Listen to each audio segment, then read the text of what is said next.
Chapter 121. The Fall of Alu. Alumu. September 25th, 1640. Clouds of dust drifted about the desert skies as the relentless sun pestered the marching army below. Hundreds of vehicles rumbled across the dry flatlands, sheltering Valkan soldiers from the dust storm and heat wave that raged outside.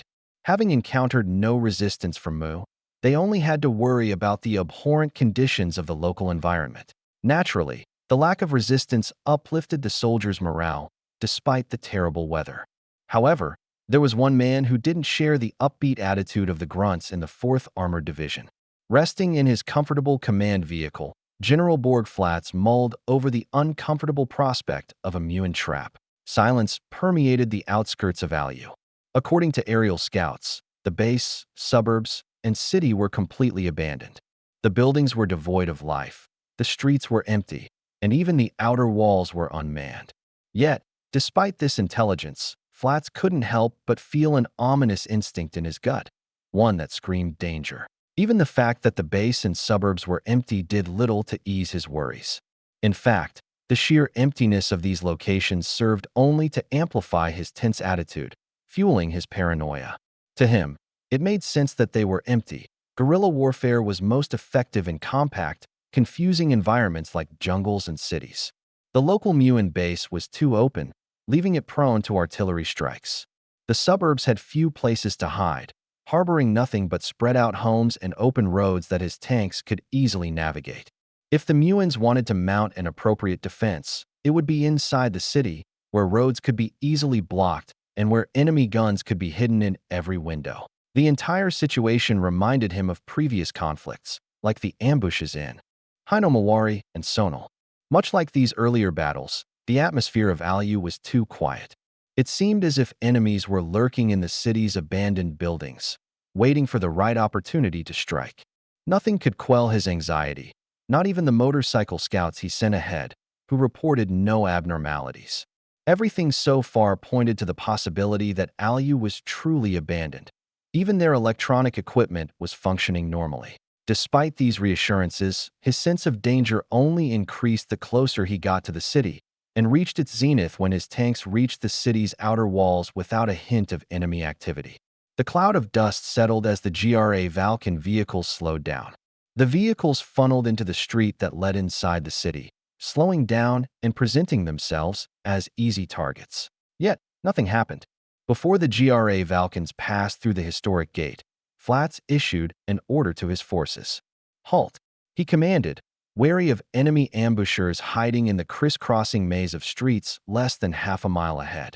After hours of anxiety, the whispers of danger had boiled over and spilled into the rest of his mind. He decided to trust his gut instinct. He had to make sure that the 4th Armored Division wouldn't suffer a repeat of what happened in Sonal. "Mark the first row of buildings ahead of us as targets for artillery. Send the coordinates and fire." A couple minutes later, Flatz and his men heard the sound of whistling coming from behind them. The sound grew louder until completely ceasing, replaced with massive explosions that engulfed the marked targets with fire and shrapnel.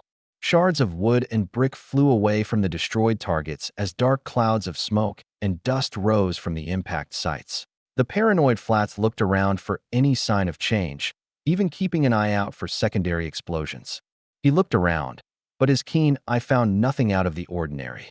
His concerns were alleviated by the results, but he still sent out scouts to make sure the nearby area was indeed clear. 8 motorcycles set forth from Flatz's forces, splitting up into groups of 2 as they combed the streets for any sign of enemy activity.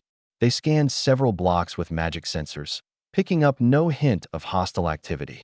There wasn't even the slightest peep from Manicom transmissions, nor the sound of a single bullet being fired, nor the blast of a landmine being detonated. By all aspects, the region truly was clear. Flatz still remained unconvinced, as there was one place they hadn't checked: the interior of the buildings themselves. After picking through the rubble, his men found that the first row of buildings closest to the gate were empty, but this didn't mean that the buildings behind them were empty as well. Exercising utmost caution, Flatz directed small units to clear out the buildings. Small squadrons of infantry supported by light tanks pushed past the buildings that were destroyed by artillery, venturing deeper into the eerie ghost town of Alu. The first set of buildings they checked were completely empty, and so were the next. Eventually, his extreme vigilance came under fire. After hours of careful scrutiny, Flatt's superior officer became tired of the slow progress.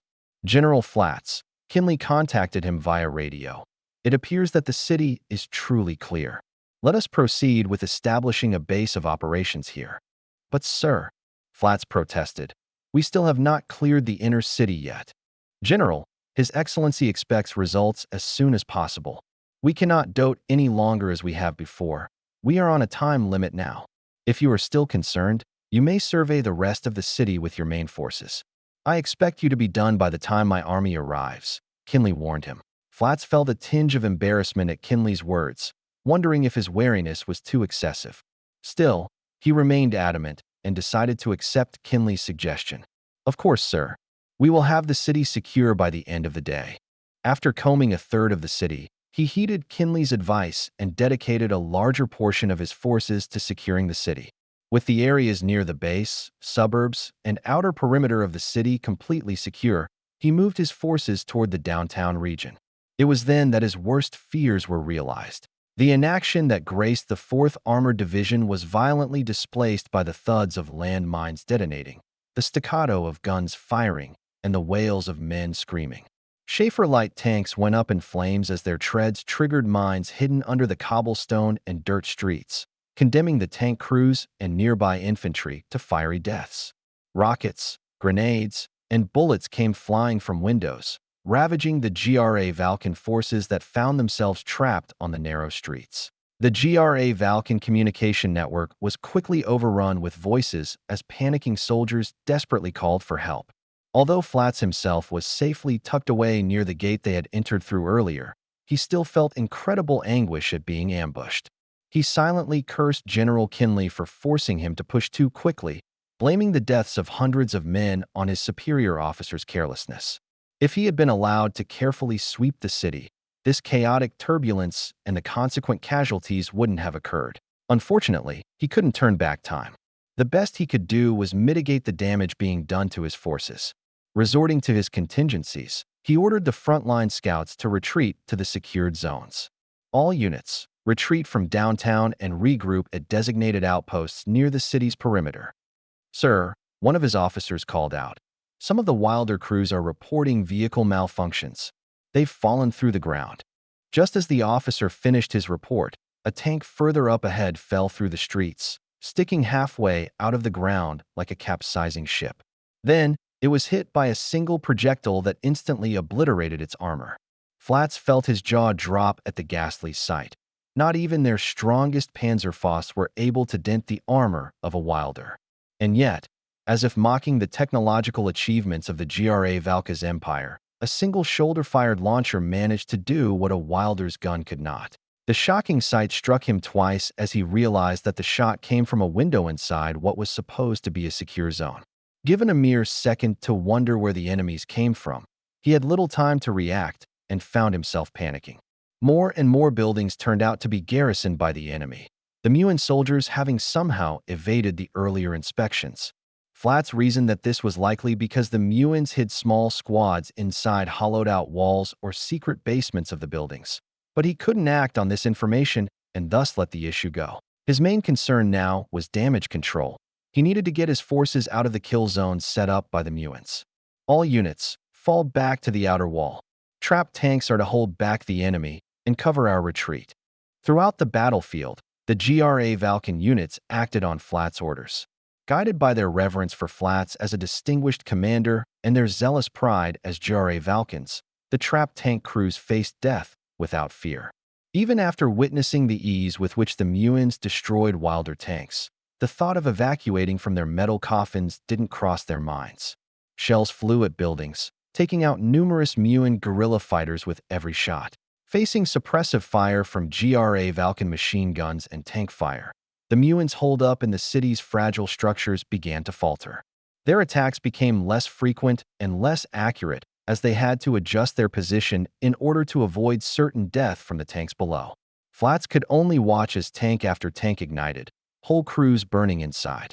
Building after building crumbled in turn, collapsing with dozens of Muons inside. The hellish battlefield was a sight that Flats hadn't expected to see again. Since the GRA Valka's empire was summoned to Alicia, they encountered primitive magical civilizations with little concept of urban warfare or modern guerrilla tactics. During the early days of their conquest of Lifer, they easily suppressed resistance groups who foolishly challenged armored GRA Valkan patrols with their flintlock rifles. They eventually learned from their mistakes and began to employ more underhanded tactics, like the ambush that destroyed a massive convoy. But even then, he never expected the enemy to fully adapt to full-fledged industrial warfare. Muttering under his breath, he cursed the Americans who had worked behind the scenes to derail the GRA Valka's empire's war plans. Seeing rocket-propelled grenades and modified incendiaries rip through the ranks of his wilders, Flats knew now that their influence was clear as day. However, he still maintained one advantage: training. On Yggdra, Flats was well known for blitzing through the defenses and cities of the GRA. Valka's empire's enemies, even taking well-defended fortresses from the divine kingdom of Cain. Now that he knew what the enemy was planning, he decided to take advantage of his prior experience with urban warfare. Ordinarily, he wouldn't indiscriminately shell cities due to his personal morals, but the Muons here made the mistake of evacuating Alu completely, leaving only a military force to defend it. Despite the havoc that these ambushers had wrought upon his men, he still couldn't help but feel sorry for the enemy combatants who were about to die without a fight.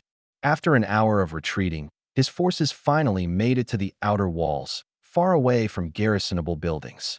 He knew that clearing the city would be too inefficient, with high potential casualties and a slow progression if he sent his men toward the enemy. With this consideration in mind, he decided that there was only one other option. After ensuring that all of his men were clear from danger, he requested the complete annihilation of Alu. Minutes later, thousands of shells descended upon the city, tearing through buildings and detonating ammunition stores and explosives hidden throughout the downtown region. Realizing Flat's strategy, the Muon soldiers hiding in the buildings attempted to flee. Some foolishly retreated into underground basements and bunkers, only to be sealed shut by rubble. Others tried to push toward the GRA Valkan defensive perimeter in hopes of doing some damage, only to be eviscerated by machine guns trained at the city's streets. The rest attempted to flee toward the Malmund Mountains, amassing a force to break through the minor defenses situated at the northeastern city exit. Unfortunately for these Muon soldiers, it was too late. On top of a constant shower of artillery snipping away at their strength, a new storm fell upon them. Massive shadows in the shape of aircraft blotted the sun, blocking sunlight and showering those beneath with a new type of light: energy from arcane chemical explosives. Thousands of bombs fell on the city from hundreds of bombers, drowning the land below with such power that the landscape itself was charred and ripped apart. Fires raged, sending up dust and soot which combined into an intoxicating dust storm. Alu, once a symbol of trade and cultural exchange in the second civilized region, fell brutally in a single day at the hands of the GRA Valka's empire. Chapter 122, Dawson Base. September 30th, 1640. GRA Valkan occupied Alu. General Flats marveled at the stocked refrigerator inside a Muon mansion within the suburbs, impressed with the sophistication of the appliances at the abandoned home. He spotted several other American-made devices, from air conditioning units to pressure cookers, all hooked to an external generator outside. It came as a surprise that American influence had extended this far.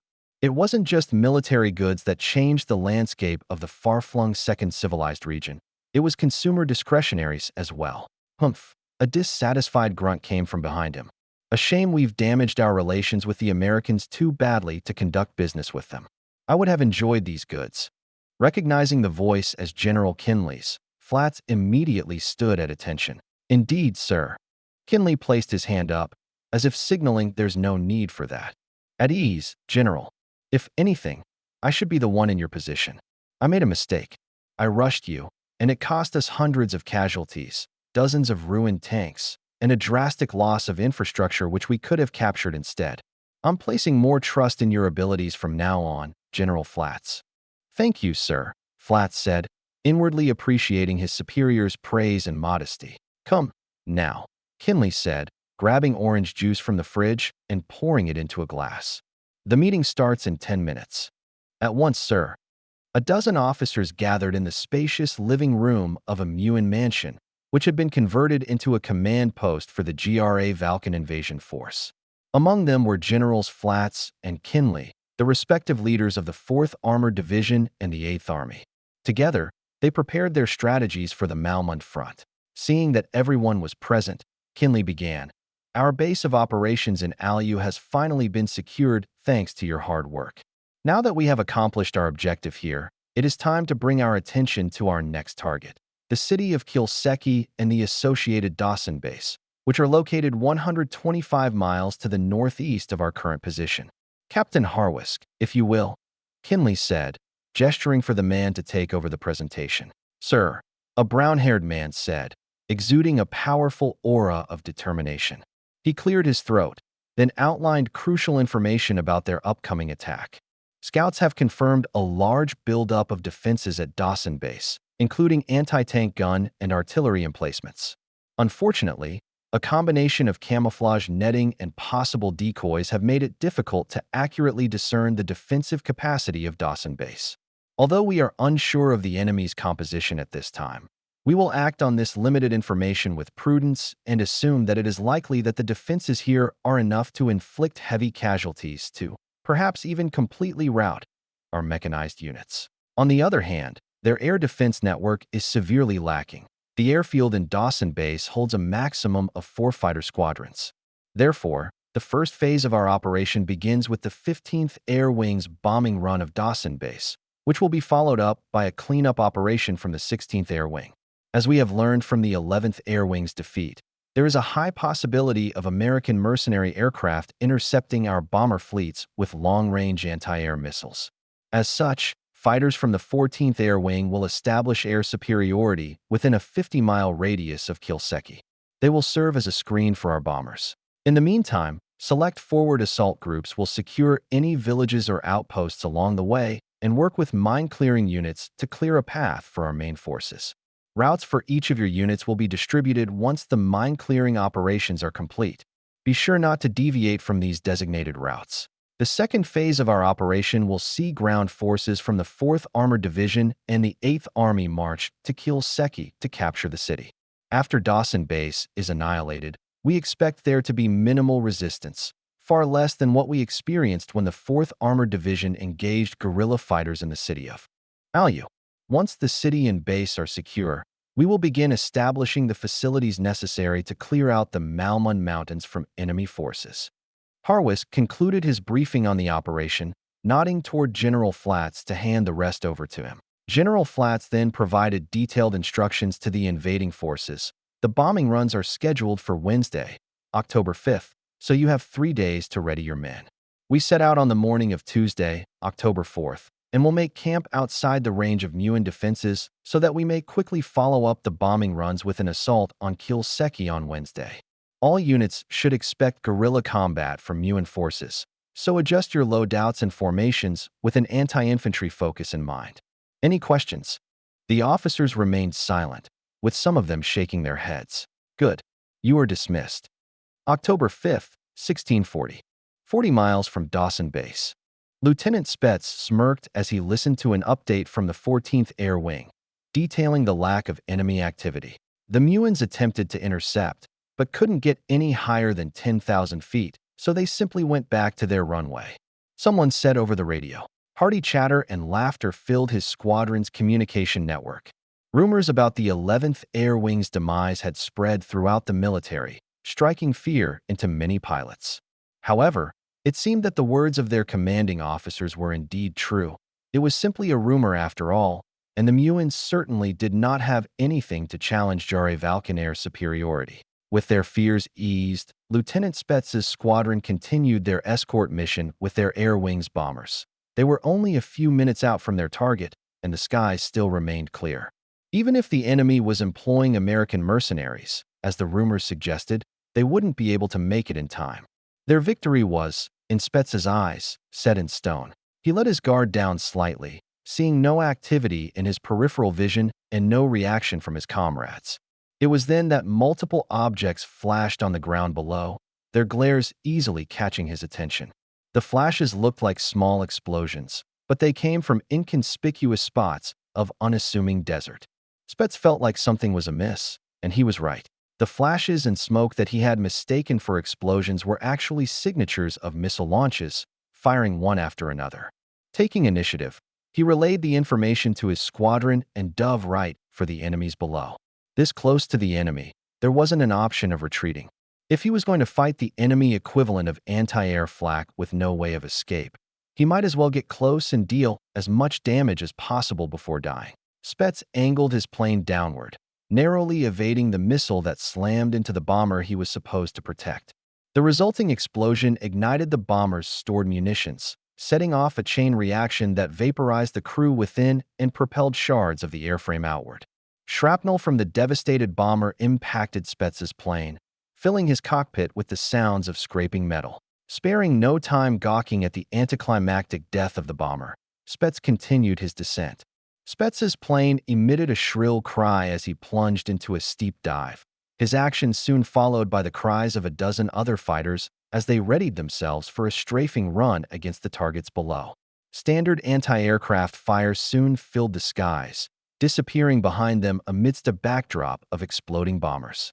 Tracer rounds flew toward the descending Antares like upward rain, growing in volume as the fighters got closer to their targets. Rectangular boxes soon came into view. They were angled toward the sky, and it was clear that the missiles were launched from these truck-mounted platforms. He adjusted his plane and lined up his sights with the platforms below, ready to riddle these boxes with bullet holes. It was then that he noticed another flash to the right of his target, hiding by some desert foliage. There was no truck by the dense grouping of rocks and cacti. Rather, there was a single man holding something on his shoulder. Spets realized that it was some sort of weapon similar to a bazooka and smirked. They must be getting desperate, he thought, unconcerned about the possibility of a slow anti-tank weapon striking his nimble Antares. However, as the projectile got closer, his confidence waned. The projectile arced in the air, as if tracking his plane. With widening eyes, he gasped, "There's no fucking way." It was smaller than the missiles used against the bombers, on account of it being from a shoulder-fired launcher. Thus, he reasoned that the missile probably didn't have a lot of range. Thinking quickly, he jerked his fighter up and to the left, breaking away from his strafing run. Spets felt his body being forced into his seat as he desperately attempted to gain altitude. He looked back, seeing the missile inch closer and closer. Other fighters around him were already being swatted out of the sky, corralled into kill zones by the missiles, or being blown up by the missiles themselves. With his death all but guaranteed, he closed his eyes and uttered a prayer. Finally, an explosion erupted from behind his plane's tail. Much to Spets's surprise, his body felt no different. He opened his eyes, seeing that his plane was still ascending toward the clouds, with no change in velocity. He turned around and looked back, seeing a black cloud shrinking behind him and the burning wreckage of another Antares tumbling to the ground. In an incredible stroke of luck and a terrible curse of misfortune for the other man, the missile failed to reach its intended target, striking another Antares that had gotten in between Spets's plane and the missile itself. Uttering a quick thanks to the heavens above, Spets reviewed the situation behind him as he continued to climb. The anti-air fire from the Muons dwindled, suggesting the annihilation of his comrades. With visibility more or less clear, he confirmed his worst fears. He was the only survivor of the 15th Air Wing. Throwing himself at the enemy now would be a needless death. After receiving such a close call, he wasn't inclined to fight the enemy further.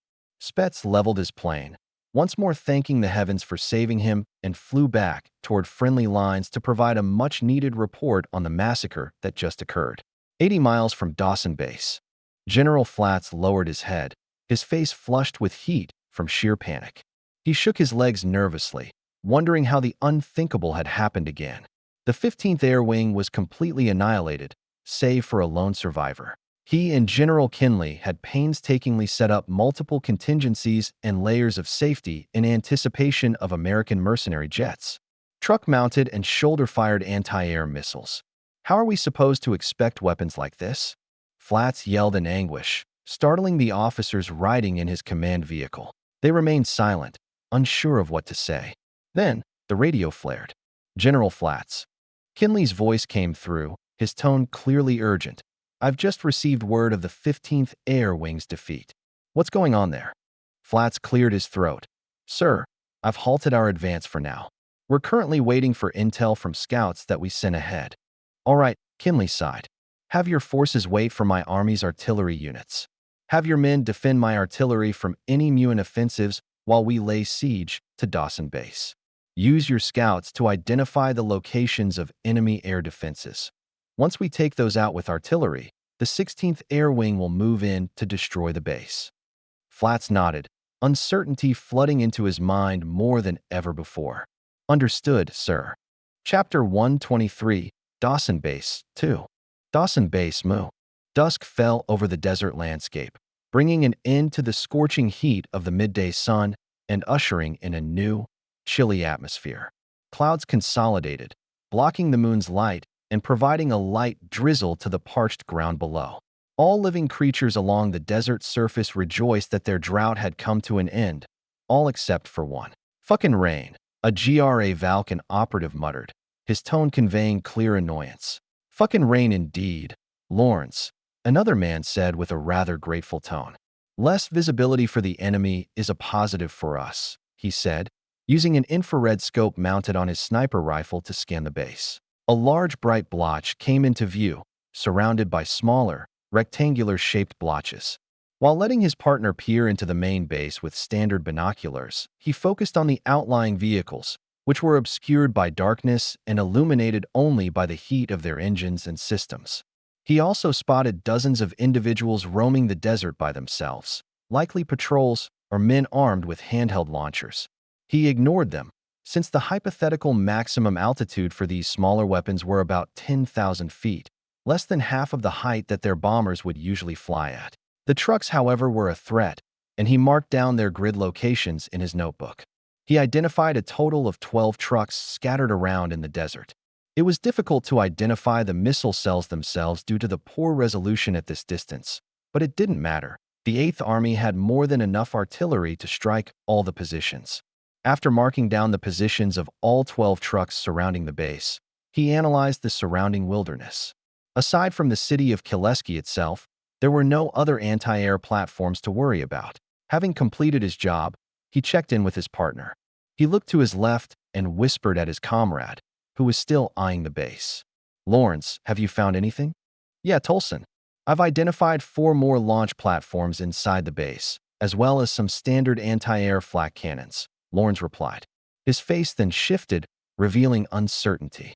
Although, I'm not sure what these are, he said, handing the binoculars over to Tolson and pointing at a specific area near the center of the base.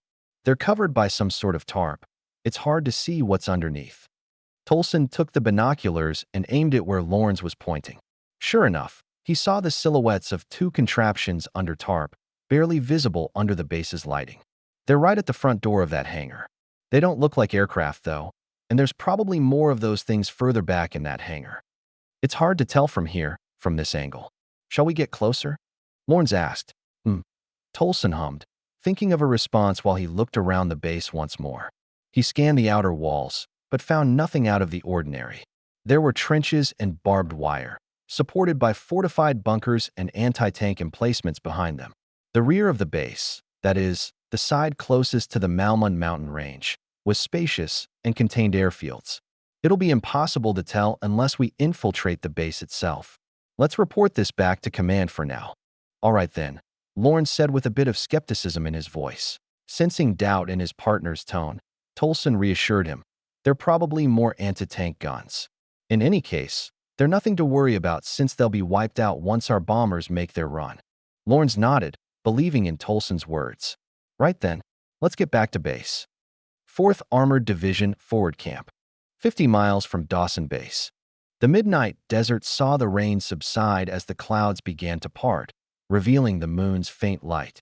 The only creatures to roam the surface were the few nocturnal creatures native to the Malmund Desert and the guards posted along the perimeter of General Flats Base. Amidst relative silence, the sound of motorcycles revving and the sight of flashing strobe lights appeared along the road toward Kilseki. Recognizing the strobe pattern, the perimeter guards quickly identified the two motorcyclists as scouts sent out prior and let them into the base. They slowly drove up to a hastily erected command tent, where Flats was patiently waiting outside. Lawrence and Tolson disembarked from their vehicles and saluted their commanding officer. "Sir."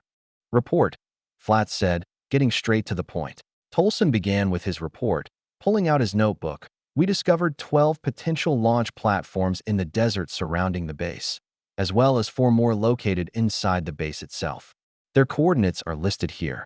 He handed the notebook to Flats' aide. Lawrence continued, adding the unknowns that he took note of. "We also located several unknown platforms located inside the base. They were covered by tarp and slightly hidden within a hangar. We were unable to accurately identify these, but we assumed them to be more anti-tank guns or flak cannons." General Flats took interest in this new information. As an extremely cautious commander, he couldn't help but feel wary about this unknown. "Have you marked the coordinates for this hangar as well?" "Yes, sir," Lawrence replied. "Very well," Flats nodded. He turned to his aide. "Mark those coordinates for our artillery. That hangar may just be storing additional guns, but I'd rather not take any chances.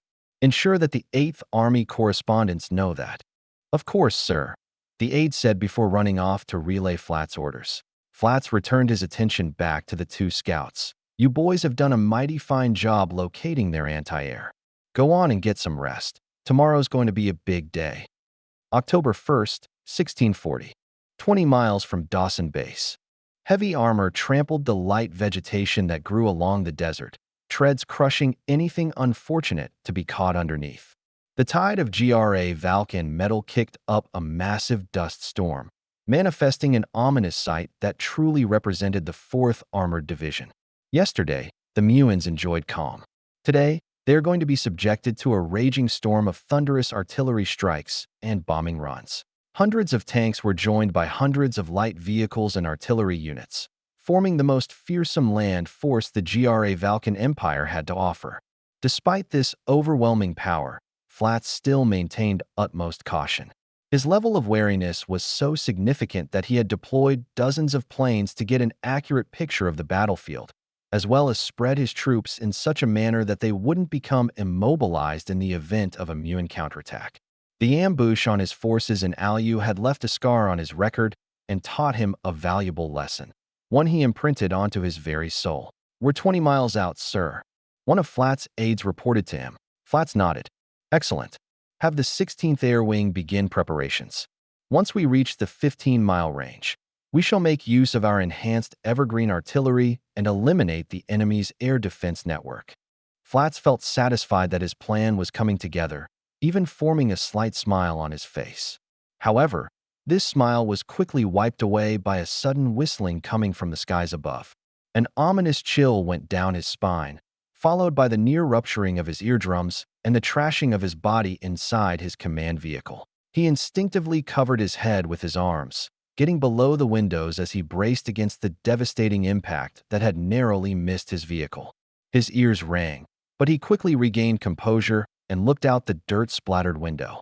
Outside, he saw the burning hulk of a heavy field artillery gun as well as the ruins of the vehicle towing it. Inspecting his immediate surroundings, he noticed that more vehicles were damaged, but none ruined beyond use. On the other hand, the front line, which consisted primarily of motorcycle units traveling in tandem with tanks from the 4th Armored Division, continued their march unscathed. It dawned on Flats that the enemy not only had artillery that outranged his own, but also had the ability to accurately target his own artillery units in the rear lines. The prospect, no, fact that the Muins had such weapons was one that he hadn't anticipated. Thinking back to yesterday's report from the two scouts, he realized that this advanced artillery must have been what was hiding in that hangar. Advanced as they were, though, he also recognized the fact that the Muins only had 4 of them, judging by the number of impacts that had just struck his forces. Just then, he heard the sounds of more whistling. Calculating the seconds between each volley, he found that the enemy artillery pieces had a similar rate of fire to that of his own units. Estimating a rate of fire of 4 rounds per minute, he opted to push in toward the enemy rather than retreat.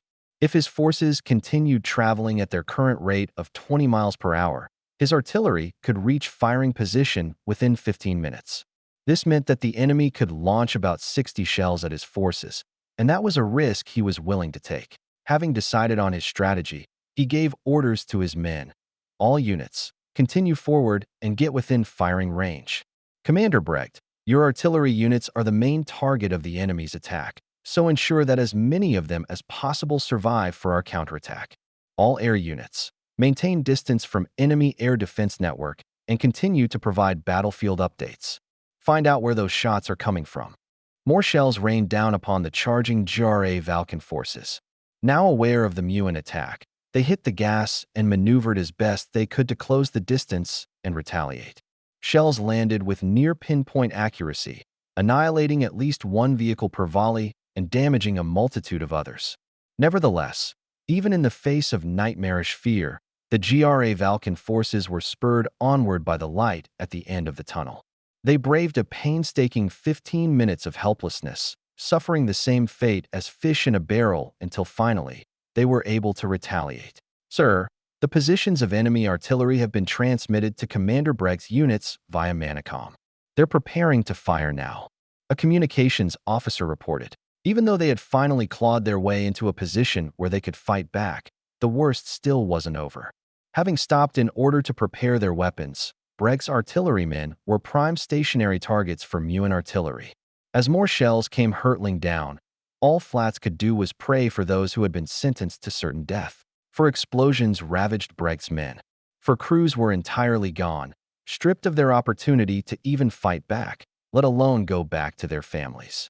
As unfortunate as their deaths were, their sacrifices had opened up opportunities for others. Out of 50 evergreen units, 40 survived. Now, these remaining 40 could avenge the deaths of the other dead crews, as well as those operating other vehicles. 40 heavy field howitzers unleashed their fury at the enemy, saturating the marked positions with enough volume to make up for their inferior accuracy. The enemy responded in kind, firing back in order to destroy as many GRA Valkan units as they could before ultimately perishing. The long-range battle was over in a fraction of the time it started. One volley was all it took to devastate the outnumbered Muin forces, with another volley for good measure. After receiving confirmation of the destruction of Muin artillery via plane, Flats gave the order to target the air defense network. Feeling like a heavy weight had been lifted off his body, he relaxed into his seat and smiled at the ceiling. "This is General Flats too. 16th Air Wing," he spoke into the radio. "Give those Muins hell." Chapter 124, Action and Reaction. October 15th, 1640. Washington, D.C. President Lee sipped on freshly imported Qua 20 and tea as he nodded towards Secretary of Defense Robert Hill, who was accompanied by Chief of Naval Operations Admiral Daniel Faraday. Having received the sign to give his report, Hill placed down his cup and summarized the evolving situation in Mu. "Mr. President, the GRA Valka's empire has just completed its conquest of the Alu region. All territory southwest of the Malmund Mountains, save for the adjacent Malmund grasslands to the northwest and the Oster Plains to the east, now falls under the control of the GRA Valkan army." Hill submitted his report with the composure expected of an official such as himself. Although the contents of his report left much to be desired, he nevertheless delivered it as if the fall of the Alu region was an anticipated outcome. "It took the GRA Valkans a bit longer than expected," Lee said. Indeed, he and his cabinet had planned for this. The losses incurred at Alu and Kielceki were but the starting dominoes of his massive Rube Goldberg machine. Lee sighed. He wished that he could have done more and entered the war early, but he walked a delicate path, one that could lead to the best possible outcome for both Mu and the United States. Quickly shaking his negative feelings, he continued with the meeting. "How are the defenses holding up along the other fronts?" Hill answered, "Thanks to the efforts of Mu's forces at Dawson Base, we can consider the Malmund Mountains now impassable. The time they bought allowed Mu to complete their defensive preparations and for our shipments to arrive. There is no possible way the GRA Valkans will be able to push through Malmund Valley now. The other fronts are experiencing similar losses, with the GRA Valka's empire slowly pushing through Muin defenses. As it stands currently, our weapon shipments and aid are not yet enough to match the GRA Valkan's numerical advantage. Most of Mu's forces are also still equipped with domestic weapons of their own make. All according to plan, Li thought. He knew that this stall was merely a facade to enrich the sprawling American military-industrial complex through ever-increasing weapons sales. He didn't know whether his conscience was just seeking justification, or if this was truly the best way to do things, but he couldn't deny the effectiveness of this strategy. If he helped too early, public opinion back home would sour. He needed more support before starting yet another war. If he did nothing, the United States would lose a strategic foothold in the Western Hemisphere. Although egregiously beneficial to the defense industry and politicians involved in the business, continued weapon sales did serve as a great stopgap between the two extremes. And now, it was only a matter of time before public support reached the necessary threshold for the United States to join the war without any political consequences for himself. "I see," Li said, responding to Hill's comment on weapon shipments. "Then, I believe it is time to begin ramping up our shipments." "Indeed it is, Mr. President." "But," Hill said, a look of worry flashing across his face, "how will the Muons afford it?" Li felt a devious smile stretching his mouth. "Their treasury doesn't have the funds necessary, but I'm certain their natural deposits suffice as payment. I'll leave the calculations and negotiations to Secretary Hayden. For now, let's discuss logistics. What do you propose we offer to the Muons?" Hill reviewed the state of the Muon arsenal and compared it with GRA Valkan counterparts. "Modern light arms are still rare in Mu, so I propose expanding shipments of these weapons, as they are the easiest to manufacture and distribute. As for weapons that could pack a bigger punch, we have old Abrams that we could sell, on top of increasing shipments of anti-tank and artillery units. Considering the effectiveness of mobile weapon platforms, I also suggest increasing production of vampire units and selling THAAD units to bolster Mu's anti-bomber and anti-missile capabilities." Hill's final comment worried Li, as it reminded him of the heightened GRA Valkan fervor regarding their Angrifer series. Bearing similarities to Nazi Germany's V-2 rocket, the Angrifer 4 was a ballistic missile that far outperformed its German counterpart due to the incorporation of magic into its design. Though they could still be intercepted by American defenses with relative ease, the presence of several launch sites in Liefer was more than a cause for concern. If these missiles were fitted with atom bombs, it could spell disaster for Mu. Hoping to avoid the worst, Li readily agreed with Hill's recommendations. "Let's prioritize delivery of THAAD systems. Hopefully, their primary objective will be to shoot down bombers and not nuclear missiles." "Of course, sir," Hill said. "As for transportation, we've already secured numerous merchant shipping vessels.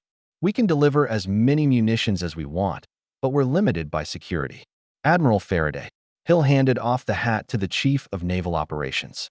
"Mr. Secretary," Faraday nodded before turning to face Li. "We have destroyer squadrons from the 7th Fleet conducting patrols of our shipping lanes, but they're not enough to completely oversee the vast area between our base in Vestal and the ports in Mu. Atop our growing list of concerns is the increased activity amongst GRA Valkan submarine fleets. There is probable cause to believe that the GRA Valkans may launch a desperate assault on our convoys. With their numbers, protecting the convoy's merchant ships may be difficult." Faraday placed a stack of papers on the coffee table and explained, "This is my favored solution. I believe we should reorganize our fleets and deploy more units to the west. Unlike the geography of Earth, we have nothing to worry about to the east and very little to worry about to the north." Li picked up Faraday's proposal and skimmed through it. "Second and 4th fleets for regional defense, while the rest are deployed to the west, huh?" "Yes, Mr. President," Faraday confirmed. "Once our Vestal base is complete, it will serve as HQ for the 7th Fleet. We also plan on sending the 5th Fleet to the far west, but we are still looking for a base for them. The 3rd and 6th Fleets will be deployed to Rodinius and Phalades to help monitor and contain the Ravernal Empire." Li remembered about the agreement he struck with the Ravernal government. They had promised not to interfere with U.S. expansion near the Columbian Islands in exchange for 2 Ravernal beacons discovered in Calamik and Esperanto, but there was no guarantee that they would abide by this agreement. "That's a sound plan," Li said. "Is there any activity in Ravernal territory? Anything we should know about?" Hill shook his head. "Nothing popping up on satellites so far, but who knows what they're plotting behind closed doors. Magica Regia, Ravernal Empire. Resurrection Management Agency headquarters. Ah. A white-robed man gave a slight smile to the bearded diplomat who walked through the door. Ambassador Crunch, to what do I owe the pleasure? I come bearing good news for your agency, Director Zamuras, Crunch responded. Zamuras raised an eyebrow, lips involuntarily curling up from excited intrigue. Oh, I'm listening, Mr. Ambassador. The Americans are sending us 2 revival beacons, one from Calamik and one from Esperanto. Zamuра's grin quickly evolved into a hysterical laugh. To think that we would obtain the beacons, even despite the failures of Maoli Hanman and Darkshield Blancmar. Oh ho ho, this is good news indeed. His glee then gave way, allowing a little room for curiosity. Still holding a maniacal grin, he asked, how did you get the Americans to surrender the beacons? I struck the deal with their representatives during the World Leadership Conference. We received the beacons in exchange for our government's non-interference in the Gra-Valkan War, as well as allowing them to expand their influence to the Columbian Islands near the Empire's eastern shores. Crunch's answer gave rise to a handful of concerns, but they were completely outweighed by the benefits they could siphon from the beacons. Still, he wondered why the Americans would allow themselves to be fooled by such a deal. I must say, I'm rather surprised the Americans agreed to this deal. Are they unaware what the beacons are for? Crunch denied the supposition with confidence. That couldn't be the case. All evidence points to the possibility that they are keenly aware of their function and are even preparing for the return of the Ravernal Empire. Their excuses for holding the beacons for months were but a mask to conceal their attempts to study the artifacts. Ha, the fools! Zamuras exclaimed haughtily. Those magicless apes couldn't hope to decipher the workings of our ancestors' technologies, much less resist them. Having been to the United States and seen their technologies on several occasions, Crunch knew that Zamura's hubris was dangerous. Ideally, he would correct Zamura's excessive arrogance, but he chose to remain silent instead, not wishing to be dragged into a debate with a superior. Indeed, he said, playing along, the Emperor will surely receive this news well. Zamuras muttered to himself. Thank you for the excellent news, Mr. Ambassador. Though, I do have a request for you. I will answer anything I am able to, Director. The Americans have so far been able to secure 2 beacons, which they have so graciously returned to their rightful owners. However, it seems that they are still quite interested in obtaining more, Zamuras revealed, his voice and expression laced with annoyance. Some of my collection teams failed to report back after their attempts to secure a beacon in the Kingdom of Quila. Could you get the Americans to agree to hand over the beacon there? After conceding the Columbian Islands and agreeing to remain neutral during the Gra-Valkan War, there was little more that the Ravernal Empire could offer. That is, without sacrificing anything important. Finding himself at a loss for words, Crunch gave Zamuras a light bow. I'll bring this matter up to my superiors. Your aid is much appreciated, Mr. Ambassador. After a short pause, he continued. Of course, peaceful resolution with the Americans is preferred, but if we must sacrifice too much to do so, then I will have no choice but resort to violence. As a senior official handling the Ravernal Empire's delicate foreign affairs with the United States, he knew all too well what Zamura's words entailed. Currently, the Americans do not perceive the Ravernal Empire as much of a threat, but one wrong move could turn this thinly supported status quo on its head. Although he had confidence that Zamuras could likely pull off a successful heist of the Quila beacon, he didn't trust his ability to restrain himself. It was thus likely that a small skirmish between Special Forces operatives near American shores could lead to a full-blown war. I understand, Crunch said. Hoping to minimize any possible damage from Zamura's actions, he launched an attempt to sway the overconfident director from pursuing the Quila beacon in the first place. Retrieving the beacons is an important task, vital to the return of our revered ancestors. But please keep in mind that our relationship with the Americans hangs on a precarious thread, one on the verge of snapping. I will attempt to negotiate with them for the purchase of the beacon, but if it fails, I would recommend you abandon your mission to retrieve the Quila beacon and focus on retrieving other beacons instead, like the one in Gahara or the ones scattered along the seabed around Mu. Zamuras remained silent, mulling over Crunch's recommendation with an intense stare that bored deep into his soul. Crunch began to feel a cold sweat rolling down his back. wondering if he had gone too far and accidentally angered Director Zamura's. Thankfully, Zamura's reaction was a satisfactory one. Your words hold wisdom, Mr. Ambassador. Gahara should have minimal American influence, yes? Crunch nodded. I believe so, Director. The Americans have mostly been focusing their expansion westward and in the Gramius continent. Additionally, while Fen has substantial natural resources and tourism to offer the Americans, Gahara does not, and so the Americans have only basic infrastructure there. Good. While you negotiate for the Quila beacon, I will send my collection teams to Gahara. We will swipe that beacon from under their noses before they even notice we were there, Zamura said, smiling sinisterly. Chapter 125, Divide and Conquer. October 25th, 1640. Somewhere in the Arctic Ocean. Givian First Conquest Fleet. GVS Great Atlas Star. Admiral Caesar looked at the transcribed message from Merkens's, eyes darting back and forth and face remaining emotionless as he read it. The Kynian script was oddly familiar to the Americans' English alphabet, with the language itself sharing similarities to American English. However, the words and grammar had curious deviations. Captain Luxdal stood beside Caesar, peering over at the message, but unable to understand it. I'm surprised you can read Kynian, sir, he said with a hint of detestment. Understanding the enemy is a weapon in and of itself, and it seems the Americans have their own version of these teachings, Caesar replied, holding up a copy of Sun Tzu's The Art of War. Plus, encoding our messages with languages from Yggdra should prove useful for a time, since the Americans have no definitive record of our world's history or cultures. Luxdal nodded, understanding the reasoning behind the Navy's new change. Who could have thought the Kynians would actually be helping us? He said with a bit of amusement in his tone. So what does it say, sir? In consideration for his aides and Captain Luxdal, Caesar read aloud.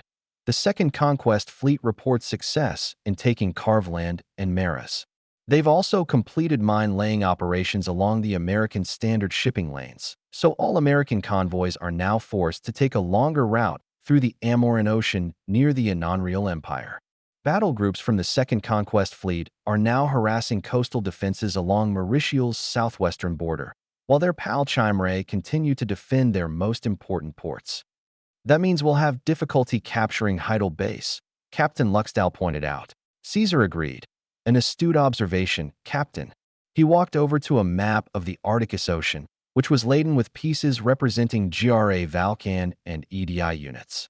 He took a deep breath before diving into his explanation. The Mauritius currently have 2 PAL Chimerae units watching over their capital, backed by the Zeroth fleet. To successfully capture Heidel Base, we prevent the Mauritius from sending reinforcements. I plan to split the First Conquest Fleet into 2 groups. One will attempt to lure away the Zeroth fleet. The other will focus on assaulting Heidel Base itself. Our goal is to keep the Zeroth fleet occupied while we destroy the 6th fleet and capture Heidel Base. Once Heidel Base falls, we use the captured base as a buffer to contain Mauritial forces to their continent. Luxdal and the other aides nodded, grasping the idea. How will we split our forces? Luxdal asked. We'll deploy the 1st and 2nd battle groups against the 6th fleet. Carrier wings from both units will eliminate coastal artillery and bomb enemy airfields, while we focus on annihilating the 6th fleet. Meanwhile, Commander Herond will lead the 3rd and 4th battle groups toward the Mauritial capital, Rhenepolis. He will be outnumbered and outgunned, so we must take Heidel Base quickly, before his units incur too many losses. We can then back his retreat and return to Heidel Base, where we can then begin constructing launch platforms for ballistic missiles. Then, we can begin harassing shipping lanes near the capital. This way, the Zeroth fleet and their pal Chimerae will be too distracted to retake Heidel Base from us. It should buy us enough time to construct a missile network around Heidel Base, Caesar finished. What about the 5th Conquest Fleet? Will they participate in this operation? Luxdal inquired. No need for them at the moment, Captain. Their task is to secure the southern flank of our invasion force by keeping the enemy in the Cartalpas region. Very well, sir. Is there anything else you wish me to convey to my subordinates? Luxdal asked. Operation Mirage will be carried out tomorrow at sunrise. Have your men ready and confident by then. Yes, sir. Luxdal saluted and left the room. October 26th, 1640. GVS Great Atlas Star. Caesar sipped on some coffee as he gazed out the ship's windows, watching his fleet cut through the waves proud and unopposed. Commander Heron's fleet had already departed for their own mission a few hours ago, leaving Caesar with about half of the first conquest fleet. Even though his fleet's strength was substantially diluted, he still maintained enough firepower to seize Heidel Base 4 times over. The enemy's defenses consisted of 17 battleships, 12 carriers, 30 cruisers, 50 destroyers, 40 coastal artillery platforms, and no more than 100 aircraft. Of these forces, only the enemy's sole Orichalcum class and 6 Mithril-class battleships represented significant threats. Everything else could be easily crushed by GRA Valkan technological and numerical superiority. Caesar's thoughts were suddenly interrupted by the calm, professional voice of the ship's radar operator. We're within 50 miles of Heidel Base. The enemy fleet is moving into a defensive position. It seems they've finally found us. Very well. Let's not keep them waiting. Lieutenant Jurgen, Caesar turned to a communications officer. Have our carriers begin their sorties. Prioritize eliminating enemy aircraft before engaging coastal defenses and airfields. Have the rest of the fleet maintain distance. We will shell the enemy from outside the range of their shore artillery. Metal groaned and propellers droned as the fleet carried out his orders. Battleships bared their broadsides as planes blotted the skies above, ready to descend upon the enemy with the full might of the Jare Valka's empire. The enemy readied themselves similarly, their carriers and airfields sending up all available planes in preparation for a fierce battle. A brief silence followed as the 2 swarms of aircraft closed in on each other until they finally met. The sound of multiple explosions filled the sky, accompanied by the roar of engines, the staccato of Antares gunfire, the pulsing thrums of Alpha, 3 light bullet batteries, and the cries of pilots and crewmen alike. A few advanced Alpha 4 units made their appearance on the battlefield, but were targeted and swarmed by GRA Valkan fighters, the sheer number of Antares ripping the enemy Alpha 4 fighters to shreds. The number of planes dwindled quickly on both sides as the skies rained steel and lead, but losses on the GRA Valkan side soon stabilized as more reinforcements from their carriers arrived. Having lost most of their Alpha 4 fighters, the Mauritials now had to face a technologically and numerically superior force of Antares fighters. Their numbers began to steadily decrease as the GRA Valkans mercilessly destroyed their aircraft, forcing the Mauritials to withdraw. Within minutes, dozens of Mauritial planes scattered the ocean below, lifeless frames entombing dead pilots as they sank to a watery grave. The few survivors were chased by GRA Valkan aircraft, who braved a dazzling light show of anti-aircraft fire from Mauritial destroyers as they proceeded to their objectives in the rear of the enemy formation and along the coast. Meanwhile, the 2 fleets reached combat range and began trading blows with each other. The GRA Valkan's powerful guns fired in unison, raining shells on the Mauritial fleet, who responded in kind with a diverse array of brightly colored lances and a handful of missiles. An incalculable number of bullets and flak filled the air above the GRA Valkan fleet's battleships and carriers as they desperately attempted to intercept the incoming Comet 1 missiles. Men in his fleet began to panic, having learned to associate anti-ship missiles with an unavoidable, fiery death. Yet, Caesar stood on the bridge of the great Atlas star, unwavering as he analyzed the progressing battle with defiant eyes. From the radar, it was clear that one of the missiles was headed toward his very flagship, but he held faith in the ability of his men, who had learned to preemptively shield the capital ships and lead their shots based on the missile's arcs. The missile drew near, its figure growing larger alongside the fear that grew in the hearts of everyone aboard the great Atlas star. Bullet tracers formed pyramids of light over the fleet's capital ships as anti-aircraft fire from nearby vessels created a shield of lead. Numerous blue flashes erupted around the great Atlas star, their luminosity outstripping the glare of the bright midday sun above. Some of these flashes erupted just above their intended targets, leaving them with some structural damage to their masts and towers, or blowing away planes sitting idly on the top decks of the carriers. For a few lucky vessels, their crews were spared the brunt of the assault, having to deal only with the shockwave and heat of the blast. The other ships weren't so lucky. They were engulfed by searing blue flames that ignited internal ammunition stores, snapping even the battleships in half and sending the charred remains to the bottom of the ocean. Surviving such an attack would have been impossible, but as long as they were victorious today, the memories of the fallen would live on. An even louder and brighter blast ravaged Caesar's senses as a missile detonated above his flagship, the shockwave creating massive ripples around the ship. He maintained his demeanor with excellent form, not even reacting to the missile in the slightest, save for issuing new orders. Jurgen, have the bomber wings from the Constella and the Drachen target the enemy Orichalcum class. They may continue with their primary objective once they've destroyed their new target. Sir. Jurgen nodded, hurriedly carrying out Caesar's command. Caesar turned to Luxdal. Focus fire on enemy Mithril-class ships while the rest of our fleet handles their destroyers and cruisers. The enemy Orichalcum is too deep inside their lines, so we must rely on our bombers to strike it. Reduce the number of enemy anti-air as much as possible. Understood, sir. Luxdal said before proceeding to give orders to his subordinates. The hectic battle raged on, with the older Mauritial ship classes falling easily to GRA Valkan battleships and cruisers. Even the Gold-class battleship could barely keep up with GRA Valkan heavy cruisers, thus expediting the collapse of the 6th Fleet's formation. The few Mithril-class battleships that the Mauritial fleet had managed to go toe-to-toe against Caesar's own battleships, but failed to meet up to the standards of the Great Atlas Star.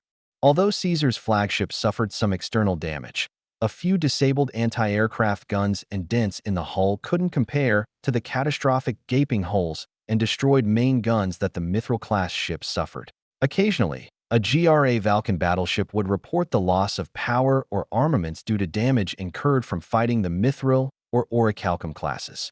Some who strayed too close to enemy lines found themselves ravaged by a spectacular array of searing magic lances, with their guns welded to the point of uselessness or, in a handful of cases, with their ammunition detonated.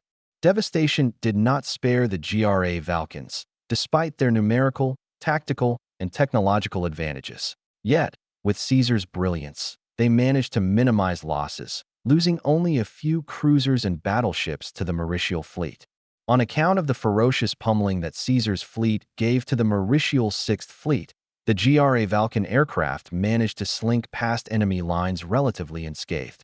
With their target in sight, scores of dive bombers descended upon the enemy Orichalcum-class battleship, braving accurate anti-air fire from the ship itself and from nearby destroyers. The falling planes produced ominous sounds due to the Doppler effect, whistling and wailing as their pilots pushed their steeds as much as they could.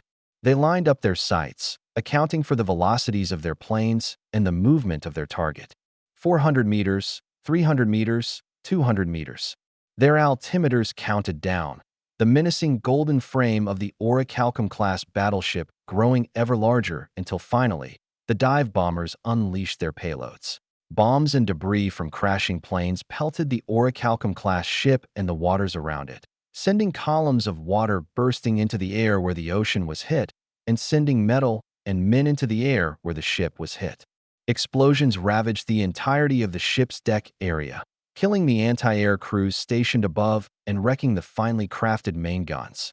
The bridge was not spared, with the men inside succumbing to a fiery death as a falling plane crashed into it, payload detonating with its final throws. As the dust settled, all Caesar could see was the capsizing remains of the feared Orichalcum class, surrounded by its sinking Mithril-class cousins.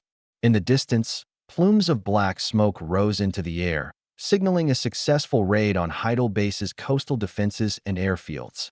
He surveyed the battlefield once more, this time with a light smile on his face. Heidel Base was his. Victory was his. Chapter 126. Close Call. November 4th, 1640. Neuralchian Strait, Conshal Island Chain.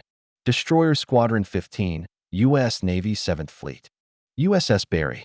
Captain Victor Winslow sighed as he stared at the GRA Valkan battle group, a muddied combination of feelings churning in his heart. Having served during the Lurian and Parpaldian Wars and having played a direct role in slaying Nosgarath, he felt disappointed with escort duty. Guarding convoys represented the worst of both worlds.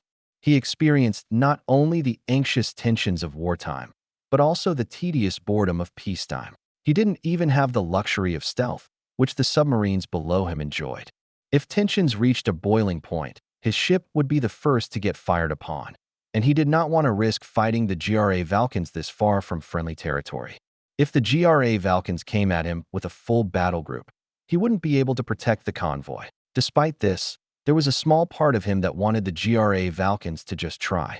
Fuck around and find out, he thought to himself. His silent wish went unheard, and the GRA Valkyn ships continued to follow them, trailing them from a respectable distance of 60 miles. This lackluster game of tag continued for a few more hours unabated, leaving Captain Winslow a husk. There were only so many card games he could play, so many stories he could tell before everything drew to a boring drab. Finally, he was graced with something to do, or rather, oversee. His convoy detected yet another set of mines blocking their path, obstructing a strait between two island nations belonging to the long-defeated Continental Alliance. "Sir," his navigator said, "it'll take the Guardian a day or two to clear a path for us." Winslow pondered his options. "How long will it take if we back up and circle around the northern island?" 18 hours, give or take, the navigator replied. "But there's a GRA Valkyn fleet in the area. We have the right of way," but he trailed off. "Yeah," Winslow nodded. "I doubt the GRA Valkyns would try something, but I'd rather not grant them that opportunity in the first place." "I agree wholeheartedly, sir," the navigator responded. "Permission to resume our blackjack game?" "Permission granted," Winslow said, resigning himself to yet another day of victories. Winslow yawned as he walked out of his quarters, holding a Monopoly box. He felt a bit disappointed that people now refused to play card games against him, but inwardly enjoyed the fact that his skill, or luck, was unparalleled. Looking down at the box, he smirked at the thought of seeing his shipmates' faces when he crushes their hopes. Unfortunately for him, a sudden interruption forced him to set aside that prospect. "Captain Winslow to the bridge. Captain Winslow to the bridge." The radar operator's voice came over the intercom. Although he was slightly dismayed at having been dragged away from his planned activities, he responded to the summon with all the professionalism expected of a U.S. Navy captain, such as himself. As he hurried up to the bridge, he wondered what sort of surprise had sprung up. He once again entertained the possibility of a GRA Valkyn attack, hoping that if it did happen, he wouldn't be surrounded on all sides by a massive fleet. When he arrived on the bridge, he greeted the radar operator. "What's the situation, Morrison?" Morrison gestured toward a room filled with screens and consoles. "Sir, we've detected a new fleet of GRA Valkyn ships. Please follow me to the CIC." The two men ventured toward the adjacent room, where the radar operator showed him a respectable contingent of GRA Valkyn ships posted to the northwest. Winslow's executive officer, Commander Bryson, was already present, his grim face conveying everything he needed to know about the situation. Morrison brought the officers to his station, explaining, "Radar picked up a fleet of 20 GRA Valkyn ships blocking the exit of the strait ahead of us, about 200 miles ahead of us, bearing 330 degrees relative. Along with the GRA Valkyn ships behind us, that makes 40 ships total." A fleet of 40 GRA Valkyn ships was nothing to scoff at, enough to cause him a few doubts. He was mostly confident that his 8 destroyers and 2 submarines would be able to crush the GRA Valkyn forces in one fell swoop. However, this instant annihilation could only be executed if they were allowed to launch a first strike against them. Since they weren't at war, Winslow couldn't launch missiles at the GRA Valkyns. The only thing he could do now was wait for the GRA Valkyns to conduct an action that could signify a declaration of war. In this case, it would be a breach of the 50-mile buffer radius around the convoy. "They're planning to trap us in the strait," Winslow realized, seeing the spacing between the GRA Valkyn vessels. "Current policy prevents them from moving their ships within 50 miles of our own, but this rule also applies the other way around."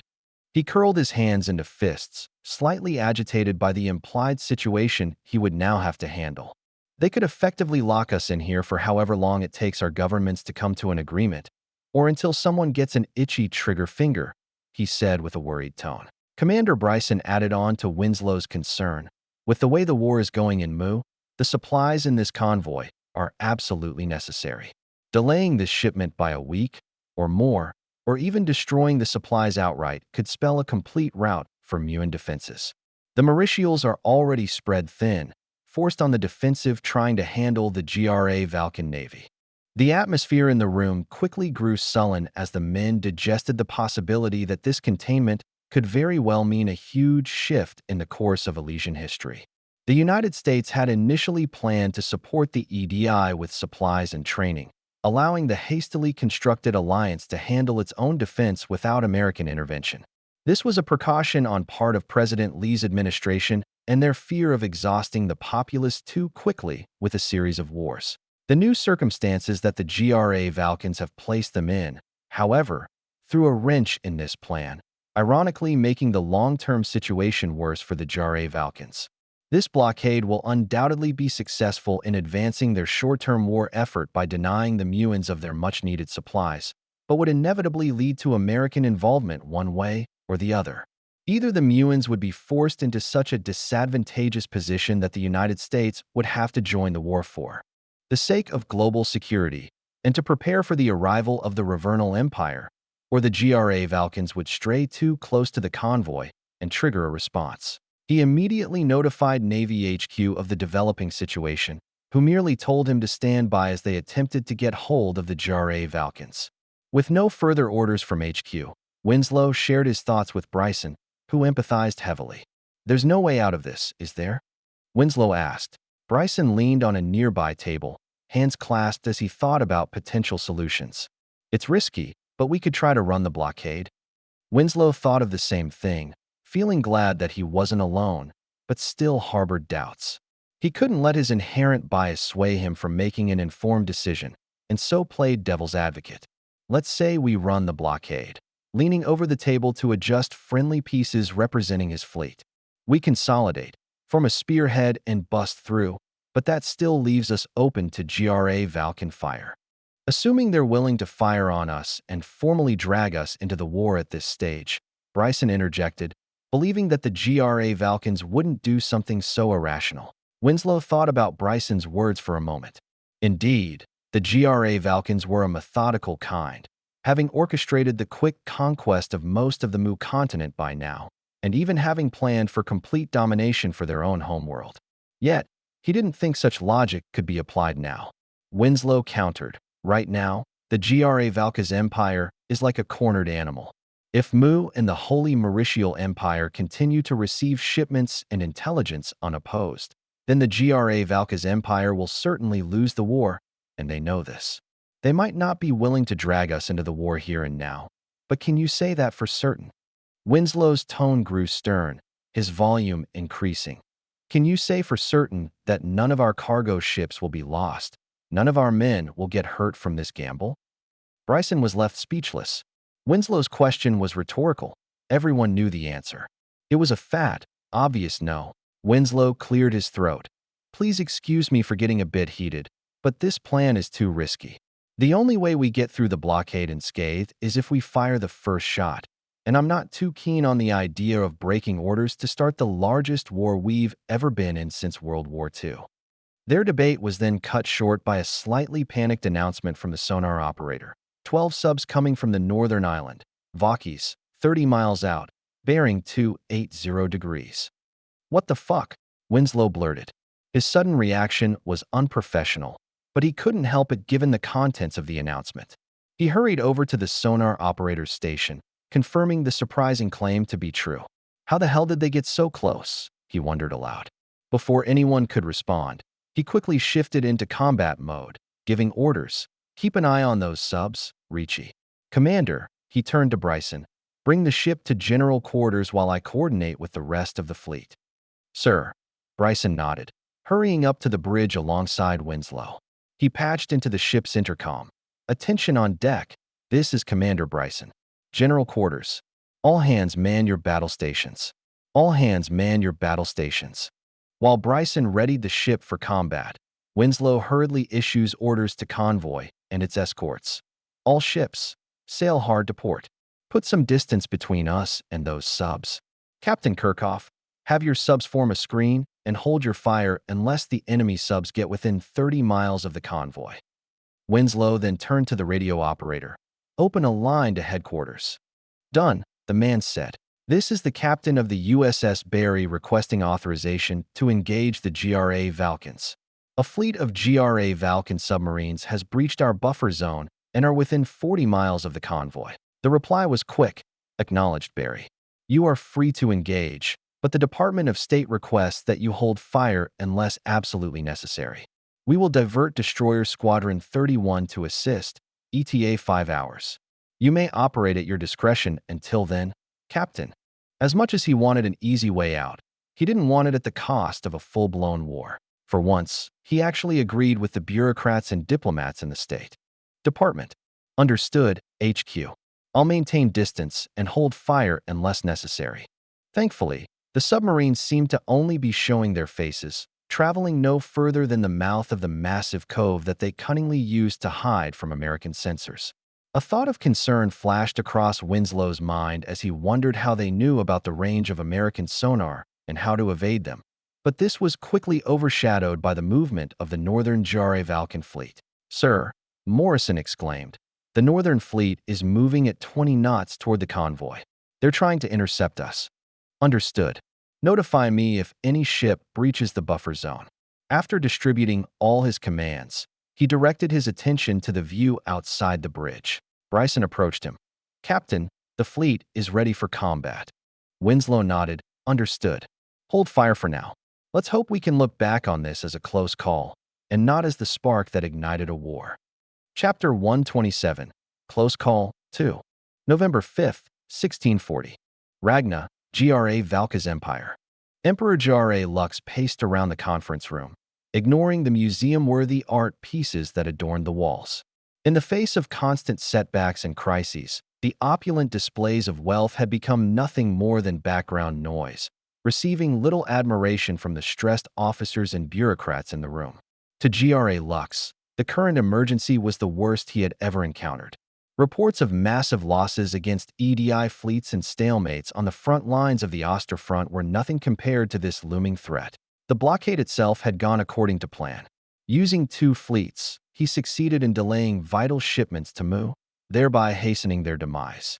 At that point, he could care less if the Americans joined the war, since he would own the entire Mu continent by that time, and thus have an advantage in suing for peace.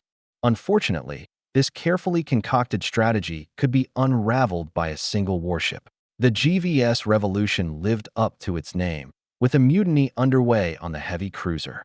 For reasons yet unknown, members of the crew took control of the ship, threatening the fragile house of cards that GRA Lux and his admirals worked so painstakingly hard to assemble. One blow, such as an unprovoked attack on the Americans, could easily sweep everything away. Have we been able to establish contact with the mutineers? GRA Lux asked, posing the question to everyone in the room. A bald-headed man stepped forth to answer. A tag pinned on his uniform identified him as the Chief of Naval Operations, Arnold Karlman.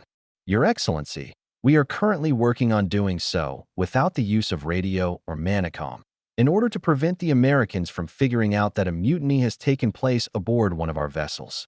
We learned of this via encrypted message. But if we send too many messages, the Americans might be able to crack the code. We have tasked the Cooner with transporting personnel for negotiation. A team of 6 is en route to the Revolution as we speak. GRA Lux nodded, maintaining his imperial character as he fought the urge to put his head down and bury himself in his arms. Good, he said, his distracted mind doing the best it could to find a solution to this crisis. Jesta? He turned to the director of his empire's foreign affairs apparatus. How might the Americans respond if a rogue element in our fleet opens fire on them? Jesta made the hopelessness of the situation clear, as expressed by his sullen reaction and the words of his explanation. Your Excellency, he said with a low voice, it is likely that they will declare war immediately. My subordinates have been closely monitoring political developments in their homeland, and one thing in particular stands out: the frequency of war-related polls. Our initial assessment of American intervention is no longer valid. We first assumed that the Americans would take a neutral stance, interfering no more than by selling equipment, because they had a recent series of wars against Loria and Parpaldia. GRA Lux shuddered at the thought of the powerful Americans intervening with their military. If they deployed this early, they wouldn't be able to sue for peace with the EDI. His plan hinged on pushing the EDI to the edge, beating them down enough that they would have no choice but to agree to GRA Valkan terms. American reinforcements would surely reinstill vigor into their war-stricken governments, preventing any sort of capitulation. Are their people more martial than we've thought? It would seem so, Your Excellency. Further research into their culture shows that their military has participated in active conflict for decades, one war after another. The rising approval rate for war also shows this. Jesta pulled pages of poll results from his briefcase. Shortly after their conflict with the Parpaldian Empire, only 30% of their society were willing to support a new war. Now, with EDI propaganda taking root, this number has risen to 75%. The War Department staff present in the room showcased a variety of reactions to this information. Some believed in the strength of the GRA Valkan military, welcoming battle. Others were wary, having done their research on the Americans. GRA Lux's facial expression was clear to see, enough to dissuade some of the patriots in the War Department from provoking the Americans further. If nothing else, they did not want to agitate their emperor. That is concerning, GRA Lux said, exhaling heavily while he rubbed his temples. Jesta continued, might I add, Your Excellency, that the frequency of these polls has also increased. I'm not privy to the thoughts of their leaders, but I believe they might actually be eager to go to war, and are only holding back until they find good cause to declare. And what better reason to declare than a ship firing unprovoked, GRA Lux thought. He felt the specter of misery creeping up on him, threatening to drown him in a sea of despair and GRA Valkan blood. Yet, there was hope. Nothing had happened yet, and he had to keep it that way. Have the men from the revolution succeeded in bringing the mutineers in line? Chief Carlman shook his head. No word yet from the fleet, Your Excellency. The only thing we can do now is wait, and hope the Americans don't understand our messages. Setting aside the mutiny, GRA Lux circled back to Jesta. How are the negotiations with the Americans coming along? Jesta's mood lightened slightly at this question. Your Excellency, I've assigned my best diplomat, the renowned Celia Udwin, to delay the Americans as long as possible. GRA Lux breathed an internal sigh of relief. The name Celia Udwin was one that had reached even his ears. Her work in negotiating with the Magicariac and bringing them under the influence of the GRA Valka's empire was nothing short of brilliant. GRA Lux could rest easy knowing someone of such remarkable talent was handling the negotiations with the Americans. All he had to do was prevent the mutineers from interfering with her work. Having run out of things to contemplate, GRA Lux prepared to take a break from the meeting in order to visit the restroom. As if the universe had other ideas, unfortunate timing struck. Sir, one of Carlman's assistants cried out. Response from the Cooner. He exclaimed, presenting a paper to the chief. Carlman received the message, which was automatically decrypted by the machine that printed out the paper.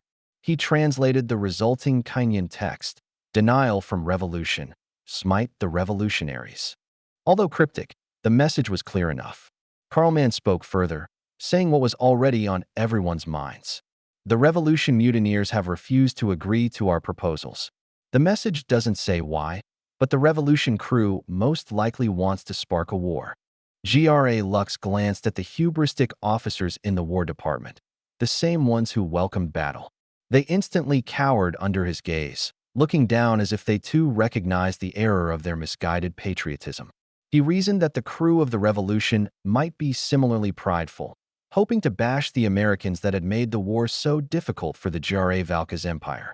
Or perhaps they wanted to be heroes, striking down a vital American convoy, and therefore allowing the GRA Valka's empire to successfully conquer Mu. Regardless of their intentions, helpful or otherwise, it didn't matter. They had become a thorn in his side. GRA Lux understood what needed to be done. It might show weakness to his people, that they are too afraid to engage the Americans, but this blow to GRA Valkan pride was a necessary sacrifice.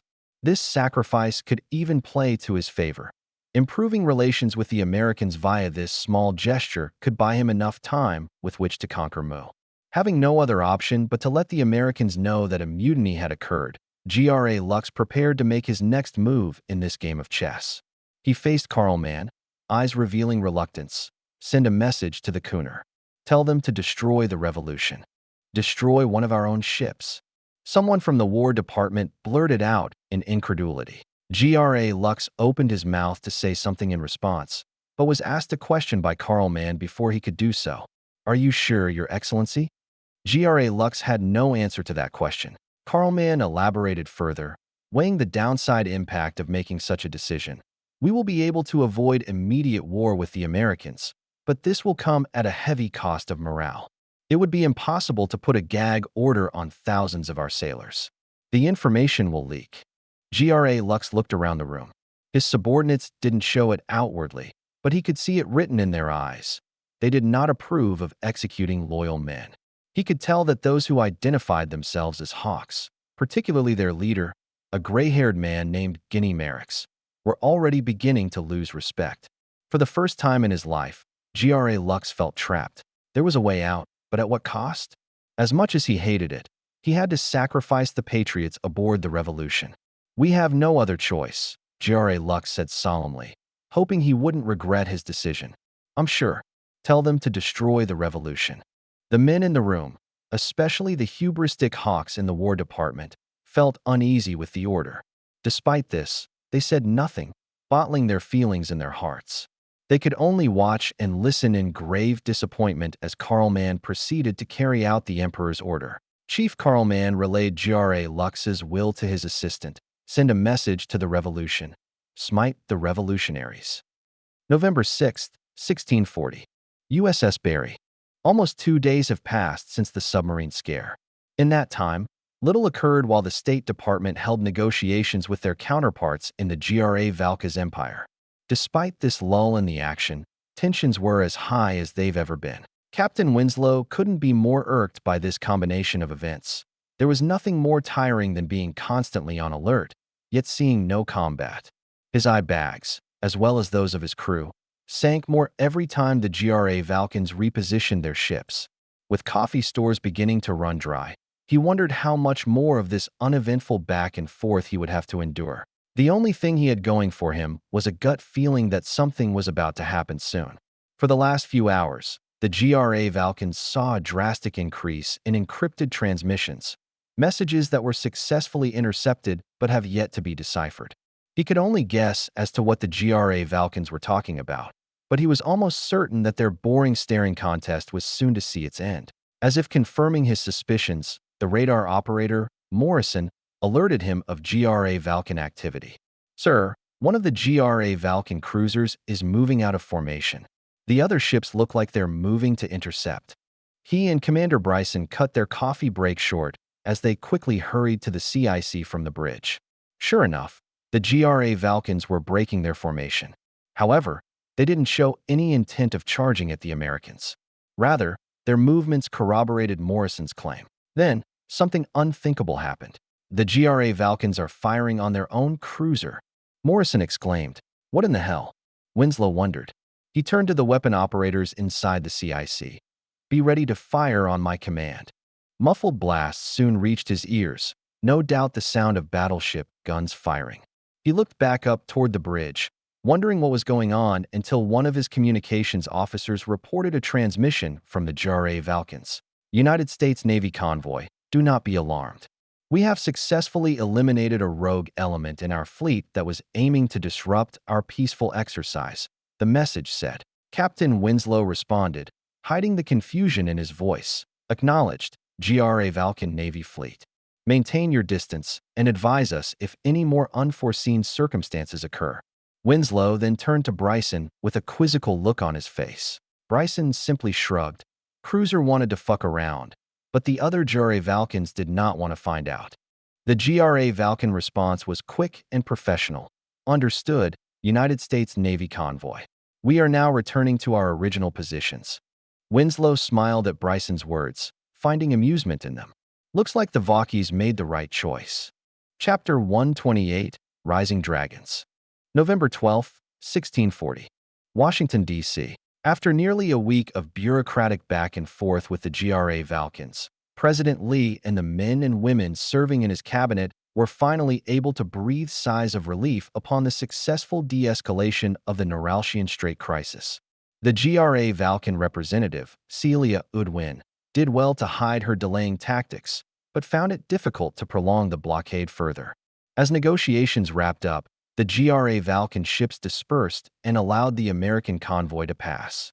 President Lee and the various state and defense officials in the room collectively smiled, celebrating the peaceful resolution. And in response, we have agreed to redirect shipping away from the Consal Islands. This means that our delayed convoy will be able to proceed to Mu, but future convoys will have to take a slightly longer route, an aide summarized. President Lee nodded. Thank you, Stephen. Lee then turned to the Director of National Intelligence, Alan Fitch. I believe you've finished the report on GRA Valk and internal politics. Mr. President, Fitch prepared a file. Our analysis indicates that most of the GRA Valkan leadership adamantly opposed dragging us into the war. However, a militaristic faction known as the Hawks do not share the same sentiment. The Hawks comprise over half of the GRA Valkan Senate and likely a greater percentage of their military. Their civilian population also has a large number of Hawks, but it is difficult to determine the extent of their support. Overall, we believe that these Hawks might be outraged by the decision to destroy the rogue ship of ultranationalists in the Naraltian Strait. Having finished the summarization of the situation in the GRA Valka's empire, Fitch passed the baton. Director Klein. He nodded at the director of the CIA. Klein cleared his throat before explaining. I've managed to obtain several assets among sympathizers within the GRA Valkan government. Most of them are peace activists, doves, who disagreed with the GRA Valka's empire's hegemonism on Yggdra, and therefore they have little influence or power. However, they do regularly keep eyes on the activities of their rivals, the Hawks. It appears that some of the Hawks have begun to congregate in secret to express their discontent over GRA Lux's actions. Lee crossed his arms, finding this revelation worrying. If they get a hold of the GRA Valka's empire, it might be much more difficult to get them to surrender. Do we know if they're planning anything definitive? Unfortunately, sir, we're still working on a plan to eavesdrop and infiltrate. However, we do know the people who are involved. Big-shot politicians like Guinea Merricks, head of the Hawks, and some high-ranking officers like General Siegs. Klein's unbiased commentary gave way to a more opinionated analysis as he tried to make sense of the situation. It's possible they may be planning a coup, but I honestly can't see how they can pull something like that off without the support of leaders like War Chief Pastal or Admiral Caesar. Lee gave Klein's theory some thought. Could we somehow use this to our advantage? It's hard to say, Fitch commented. It's possible we can make the GRA Valkans more open to negotiation by getting rid of these Hawks, but we would need to procure or fabricate substantial evidence that they are indeed plotting to overthrow Emperor GRA Lux. If there is a successful coup attempt, then your worries might come true. It'll be much more difficult to get the Hawks to surrender, and we might even have to land troops on the GRA Valkan mainland. Lee nodded. See what you can do about it, and gather up information on the Emperor. If he truly does not want to fight us, then he might make a valuable asset when it's time to negotiate terms. I'll get every last detail down, sir, Fitch said. Moving on, Lee said, turning to Secretary of State Gordon Hayden. I read your report on establishing relations with a new civilization in my morning debrief. The Oni, was it? Yes, Mr. President. After the 31st MEU successfully defeated the hostile forces besieging Esperanto, they managed to secure numerous POWs who were apparently being mind-controlled by a magical artifact. Lee tilted his head back. Ah, yes, I remember now. General Byra and his Obsidian Knights, huh? Hayden nodded, yes. We've finally come to an agreement with their people and have decided to open a diplomatic channel under peaceful terms. The Esperantoans have also expressed a willingness to make contact, despite their history, and will be sending a delegation to tag along with ours. The mission to the Oni nation of Heiskanen is scheduled. While Hayden continued to elaborate on the State Department's plan to make contact with the Oni, an aide walked up to Secretary of Defense Robert Hill and whispered into his ear. President Lee noticed Hill's face twist in confusion and then frustration before becoming dead serious. Is something wrong, Robert? Lee asked. Hill frowned, as if a grave complication had just fallen upon him. Satellites just picked up something concerning in the northern regions of the Holy Mauritial Empire, between its border with the Ymir Kingdom. Thoughts ran through Lee's mind as he quickly sifted through the possible calamities that might have just occurred. Could the GRA Valkyns have somehow broken through Mauritial defenses? Did the Mauritials summon a new superweapon more powerful than the alien PAL Chimera? Eager to satisfy his curiosity, he asked, "What happened?" A flight of 3 immense dragons, close to 700 feet in length each, are currently flying over Rhenepolis on a heading toward the Arctic Ocean, likely toward Heidel Base. Here are the images from the satellite, Hill said, pulling up the pictures on his tablet and sharing them to the screens around the room. Lee's eyes drifted toward the screen behind him. The dragons that Hill mentioned were indeed massive, especially when compared to the towns and cities beneath them. Clad in all-black scales, these beasts were like typical dragons from popular fiction, although far larger.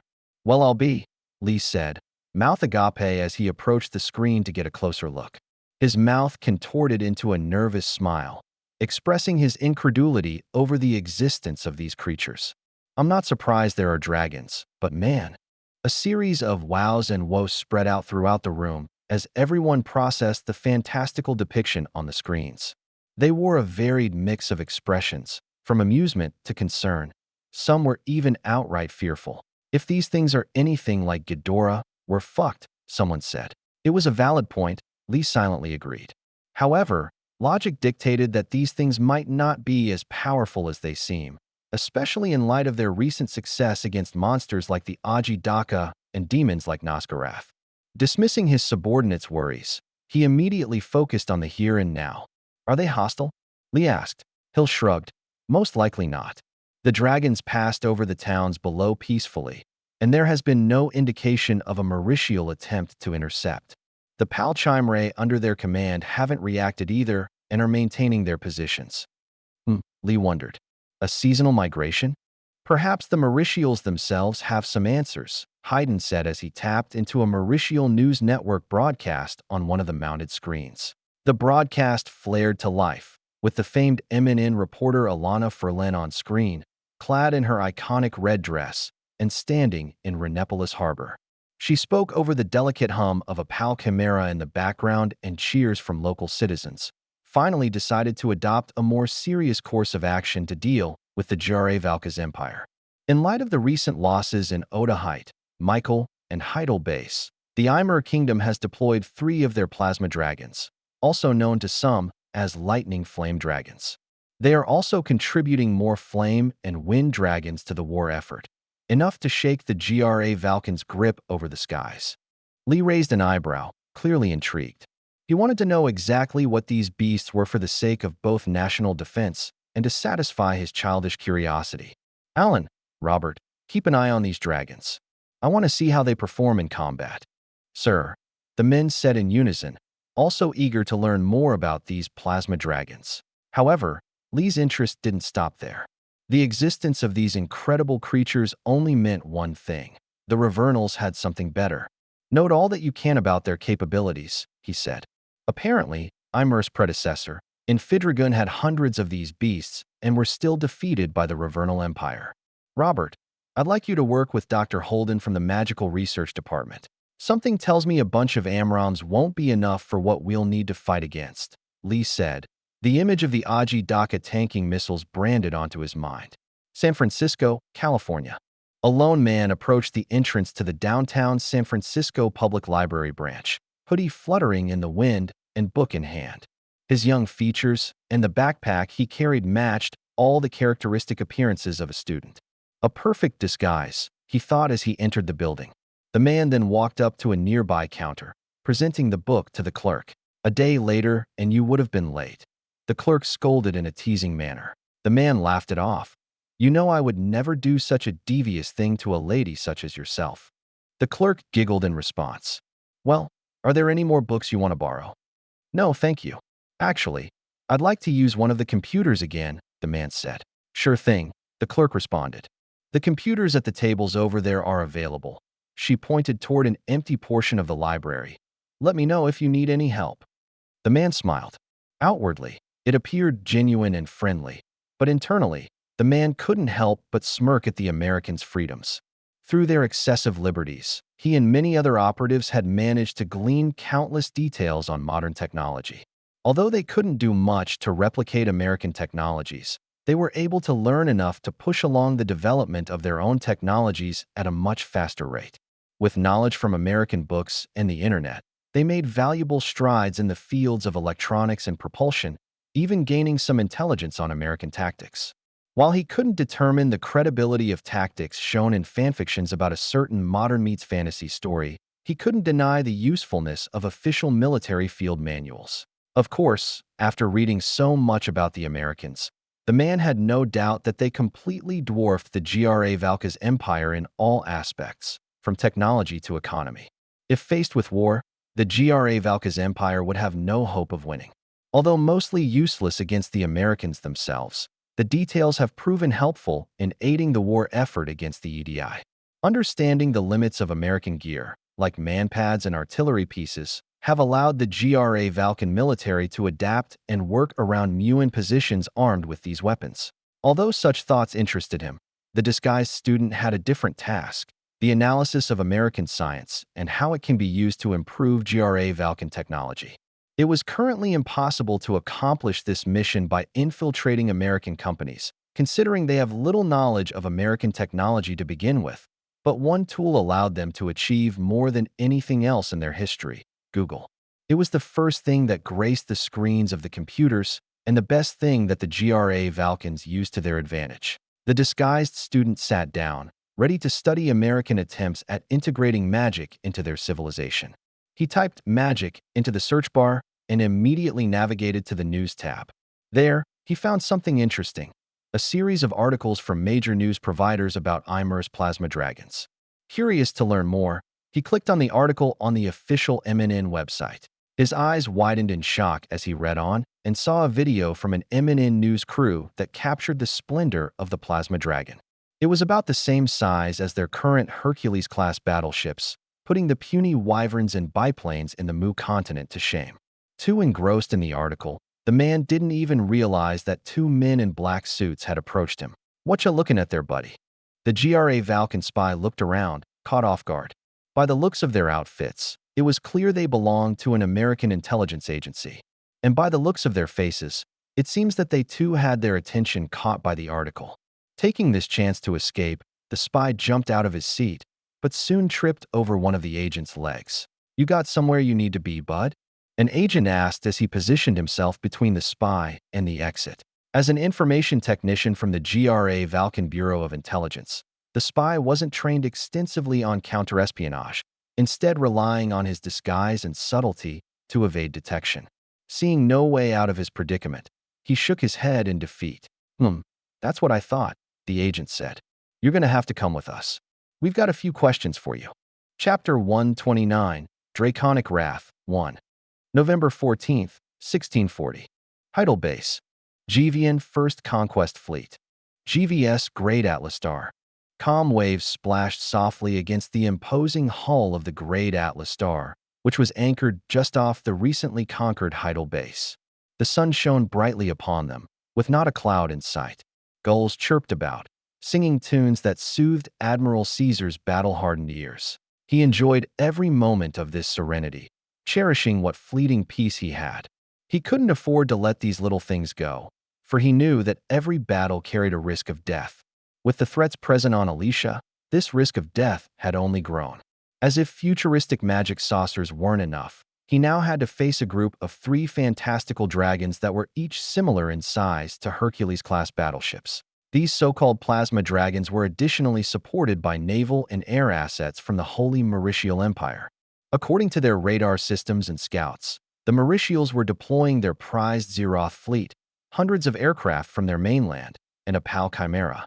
While this force was significantly smaller than the Otahite defense fleet, it packed a far greater punch. The Zeroth fleet consisted of the Holy Mauritial Empire's most technologically advanced and experienced warships. Additionally, there was no telling what sort of magic tricks they had hidden up their sleeves. Even basic iceberg walls were enough to stifle a Ravernal Alpha strike. His only saving grace was the assumption that plasma dragons attacked like wyverns. After a strategic conference with other commanders in the First Conquest Fleet, they came to a conclusion that the plasma dragon must be an offshoot of the wyvern species. Thus, Its attack was likely a larger, more powerful version of the fireballs summoned by their smaller cousins. However, there still remained the issue of what tactics to actually use against potential Mauritius-Limorian formations. As he continued to admire the sparkling ocean waters and the grand Jare Valkan fleet before him, a communications officer pulled him away. "Sir," the man said, "Commander Herond has arrived." Caesar sighed, taking in one last look before he resumed his work. "Thank you, Lieutenant. I suppose it's time to finally discuss strategy," he muttered to himself as he made his way over to the ship's plotting room. When Admiral Caesar walked in, he was greeted by the sight of a map sprawled over the table in the middle of the room and his top officers chaotically discussing the upcoming battle. Seeing his men in such disarray, Caesar couldn't help but feel disappointment. He cleared his throat to get their attention, and immediately, the room fell silent.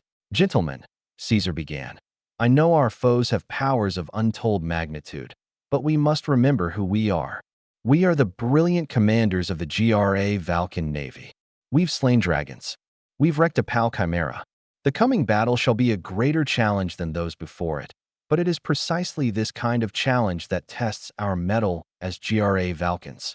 The men in the room were hooked on Caesar, their spirits lifting at every word he said. Seeing the expectant and enthusiastic looks on his subordinates and fellow sailors, Caesar continued, "It is precisely this kind of challenge that allows for greatness, for there are no legends without hardship. Men, are you ready to go down in history as legends?" "Yes, sir." The men cheered, hearts swelling with pride. "Good," Caesar smiled in satisfaction. With morale restored, he dove right into his work. "Now, let's review the facts. Commander Herond." Herond stiffened up. "Sir." "Detail the forces on both sides." Herond referenced the pieces placed on the tabletop map. "We have the entire First Conquest fleet under our command, consisting of 8 Pegasus-class fleet carriers, 20 Cygnus-class escort carriers, 23 Hercules-class battleships, 40 Taurus-class heavy cruisers, 77 Ares-class light cruisers, 211 Perseus-class destroyers, and 48 Cetus-class submarines. With the airfields and Heidel base completed, our forces can field a combined total of over 1,000 aircraft. We also have a host of recently installed anti-aircraft guns around Heidel base to help defend our airfields." Herond then walked over to the other side of the table to describe their opponent's forces. "We outnumber our adversaries, but they have access to powerful superweapons. The Mauritial naval forces consist of 2 fleet carriers, 10 escort carriers, 3 Orichalcum-class battleships, 10 Mithril-class battleships, 36 cruisers, and 100 destroyers. Their aerial assets consist of over 200 fighters, 200 bombers, a PAL chimera, and 3 plasma dragons. Spies from the GVBI have also reported that the Agartha Kingdom and the Central Kingdom are also contributing to their forces, though they have not sent any ships." "Does that mean they're contributing aircraft or wyverns?" one of the officers asked. "Unlikely," Caesar responded, shaking his head. "Mauritial aircraft are certainly in reach of Heidel base. Wyverns would fall short. These 2 nations are known for spellcasting, individual magic from wizards and magicians. I think they might be distributing mages amongst their fleet to bolster their defensive capabilities, like to summon walls of ice in order to block our projectiles." Captain Luxdow questioned Caesar's concern. The natives' paltry magic couldn't make much of a difference. "After all, we've already adopted new measures to deal with their ice shields." Caesar crossed his arms and cautioned, "We have, but we must also keep in mind that their ice shields are generated from Mauritial mages and spellcasting. Cultural analysis from Foreign Affairs says that Agarthan and Central Light mages are far superior to their Mauritial counterparts. It is possible they have access to a wider variety of spells, powerful ones that we may not have even seen before. Still though, sir, there's only so many ways to generate a shield," Luxdow countered. "Do we have any idea what they might do?" Caesar fell into deep thought. He rubbed his chin as he considered potential spells based on his readings of Elysian magic and his own experience with magic from Yggdrasil literature. He had seen reports of space-time magic being used by the natives, but these were mostly conducted as a form of preservation or stasis. Thankfully, the magic of this world was not overwhelmingly strong to the point where their mages could use space-time magic to cripple his fleets. Long-range offensive magic was also out of the question, based on the casting ranges of mages from the Mu continent. The most likely prediction was that the EDI mages would use magic to support their fleet, like creating a storm to interfere with JRA Valken systems. This could be overcome through slight effort using clutter suppression techniques, but the effectiveness of their radar and targeting systems would still be diminished. With no way to overcome the disadvantages to his surface fleet, Caesar turned to his submarine forces. Considering the enemy's probable tactics, Caesar planned to stay at least a step ahead. He began, "I believe that the enemy will use magic to hinder our surface fleet. They will probably use magic to create storms that disrupt our radar systems. This will prove to be a problem for us once surface combat begins, but our submarines can avoid this issue. If current intelligence is accurate, the enemy should have little defense against our submarines, and so we can deploy them to harass the enemy before they are able to engage in battle with our fleet." Yes, Heron agreed. "We can target their capital ships and hopefully eliminate at least one Orichalcum class before they can fire their missiles. But this doesn't address the biggest concern," he trailed off. Everyone knew what he was talking about: the plasma dragons and the PAL Chimera. The GRA Valken Navy had gotten lucky with the Battle of Otaheite, thanks to hubris and miscalculation on the part of the enemy commanders. The Mauritials wouldn't make the same mistake twice and would likely keep their PAL Chimera unit at the back lines to provide artillery support. Although this meant that it could output less firepower, it also meant that it would be harder to destroy. Given the sheer power of the vessel's long-range lances, taking the PAL Chimera out of the battle would be absolutely necessary. "Fighting the plasma dragons and the PAL Chimera will be difficult," Caesar admitted. "But the recently arrived Nebel and the escort carriers under her command carry the Antares Kaiser and stores of magically enhanced rockets. These supplies have already been distributed to our other carriers and will allow us to strike at the plasma dragons and PAL Chimera. As long as our fighters destroy their aerial assets or force a retreat, we can easily rout the enemy's naval forces." Captain Luxdow and the other big gun proponents in the room could only marvel with understanding as they realized how important aircraft were in naval combat. They were grateful that GRA Valken air superiority was a priority. If they had more battleships instead, they wouldn't have been able to lay a finger on the flying superweapons or on the missile-carrying Orichalcum-class battleships possessed by the EDI. Their hopes rested entirely on the performance of their carrier wings. "As such," Caesar continued, "I have considered deploying our aircraft alongside our submarines in a massive first strike in order to avoid magical interference from their mages.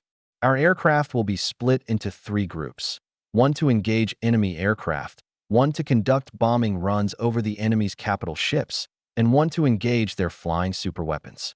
The first group will be tasked with clearing a path for the other 2 and ensuring that they can carry out their missions as best they can. Meanwhile, our dive bombers and submarines will target Mauritial carriers and Orichalcum-class battleships," Caesar explained. He then stressed the next part, emphasizing the importance of targeting the enemy's missile capabilities. "It is imperative that these battleships are sunk before they get within range of Heidel Base, lest we be targeted by their missiles." "What's our plan if our aircraft are unable to sink their battleships and dragons before they get within range?" one of the other officers asked. "We must fight," Caesar said without hesitation. "Our strategy of containing the Mauritials to the Mauritian continent is vital if we are to succeed in taking Mu.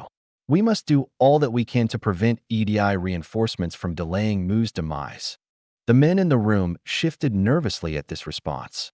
If their carrier wings and submarines failed to eliminate the Mauritial battleships, it would mean guaranteed death for a significant fraction of their own capital ships. While they had developed tactics to defend against Mauritial anti-ship missiles, they were by no means enough to completely defend against them. At best, they could shoot down a third of their missiles. These dismal statistics weren't even the worst of their issues. There was no way to avoid the PAL Chimera's lances, and no way of telling how much destruction a plasma dragon attack could unleash. Realizing that Caesar's plan was the best course of action, everyone agreed with the famously brilliant tactician. Additionally, Caesar said, offering a spark of hope for the bleak situation, "We have reinforcements arriving from the 17th and 18th battle groups from the 5th Conquest Fleet. They'll be cutting it close, but hopefully they can arrive in time for the coming battle." As he finished his sentence, His voice trailed off slightly, revealing an uncertainty that even he couldn't shake. He quickly recovered, correcting his wavering appearance to give his subordinates a set of orders. Bearing the enemy's capabilities in mind, we will continue live exercises until the moment they deploy. I will distribute plans for each fighter group by evening. As for our surface fleet, everyone must ensure that their crews are up to date on clutter suppression techniques. Caesar couldn't stress this more. Against the Mauritials, being able to identify their capital ships even a few seconds faster could mean life or death for our comrades. He then clasped his hands together. Any questions? The commanders shook their heads. They knew very well what they must do, for they were prestigious officers who had graduated at the top of the Ravernal Naval Academy. Good. Now prepare yourselves. We have a legend to make. Chapter 130, Draconic Wrath, 2. November 17, 1640. Arctic Ocean, 200 miles from Heidel Base. Holy Mauritial Navy Zeroth Fleet. HMS Quasar. Admiral Tetryon gazed upon the magnificence of golden Mauritial ships, sunlight reflecting off their shining hulls. These proud ships parted the waters as they sailed toward Heidel Base, their guns primed for combat and sailors eager for battle. Flying above his glorious fleet was a trio of plasma dragons, whose massive size and obsidian black scales inspired awe, and a single PAL chimera, which served as a testament to Mauritial might. Although he was a bit disappointed at the size of his fleet in comparison to the size of his enemy's fleet, he couldn't help but feel confident in the abilities of the superweapons he had access to.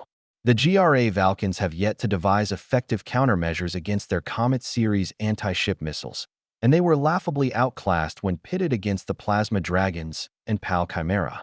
His 3 Orichalcum-class battleships alone could devastate all of the enemy's capital ships.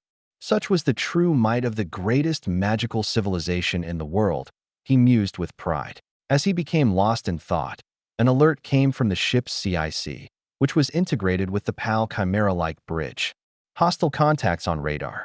Hundreds, no, 1,000, enemy aircraft coming in from the direction of Heidel Base. Distance, 150 miles. Battle stations. Tetryon immediately yelled as alarms throughout the ship blared. Red lights flashed throughout the ship as he hurriedly gave orders to his fleet. Launch all fighter wings. Defend our capital ships at all costs. At his command, the Zeroth fleet's 8 carriers were spurred into action, with dozens of Alpha, 3 and Alpha, 4 fighters soaring to the skies with every minute that passed. They linked up with fighters sent from the Mauritial mainland, bringing their combined numbers to 200. Although this fighter fleet represented one of the most powerful forces deployed in Mauritial history, it still paled in comparison to the near 1,000 enemy planes barreling toward them.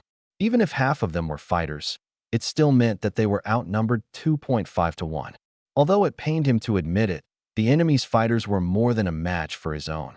Even with aid from the Plasma Dragons, PAL Chimera, and their destroyers' anti-air capabilities, he doubted that his fighters would be able to hold out. Thankfully, he and the higher-ups back in Renipolis had come up with a strategy to make up for their anticipated lack of firepower: illusion spells. Tetryon sent out a message to the mage-carrying ships in his fleet. All mage personnel, initiate spell program Mirage. Send all decoys ahead of our forces in a condensed formation and begin interference casting when you've generated the first wave of decoys. Shimmers of light spontaneously appeared in front of some of the fleet's logistical vessels and capital ships as reality around them twisted and warped, molded by arcane sorcery. Rudimentary airframes began to materialize, followed by rough details and colors as they took to the skies with unthinkable acceleration. They forged ahead of the real Mauritial fighters, acting as a decoy to draw enemy fire. While the mages acted on Tetryon's orders, he redirected his attention to the Plasma Dragons and PAL Chimera, which he lumped into Task Force Excalibur. He hoped to take advantage of the enemy's distracted nature as they engaged with the decoys, then swat down as many as he could with one fell swoop. Commander Drang, have your Plasma Dragons ready their attacks and fire once the enemy has engaged our decoys, then fall back to a defensive position and prepare to engage their surface fleet. Captain Astor, maintain distance from the enemy and coordinate with our aircraft to mount a defense. Focus power on shields and point defense until it is time to engage the enemy fleet. A series of acknowledgments came through his manacom as his men complied with his strategy. Unless he could wipe out a significant portion of the enemy's aircraft with a powerful first strike, his capital ships and Task Force Excalibur would not be able to hold out for long.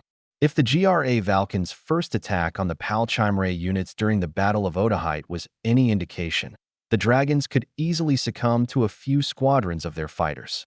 All he could do now was hope that their magical countermeasures were enough to turn the tide of battle. GVN Carrier Air Wing 4. Fenrir Squadron.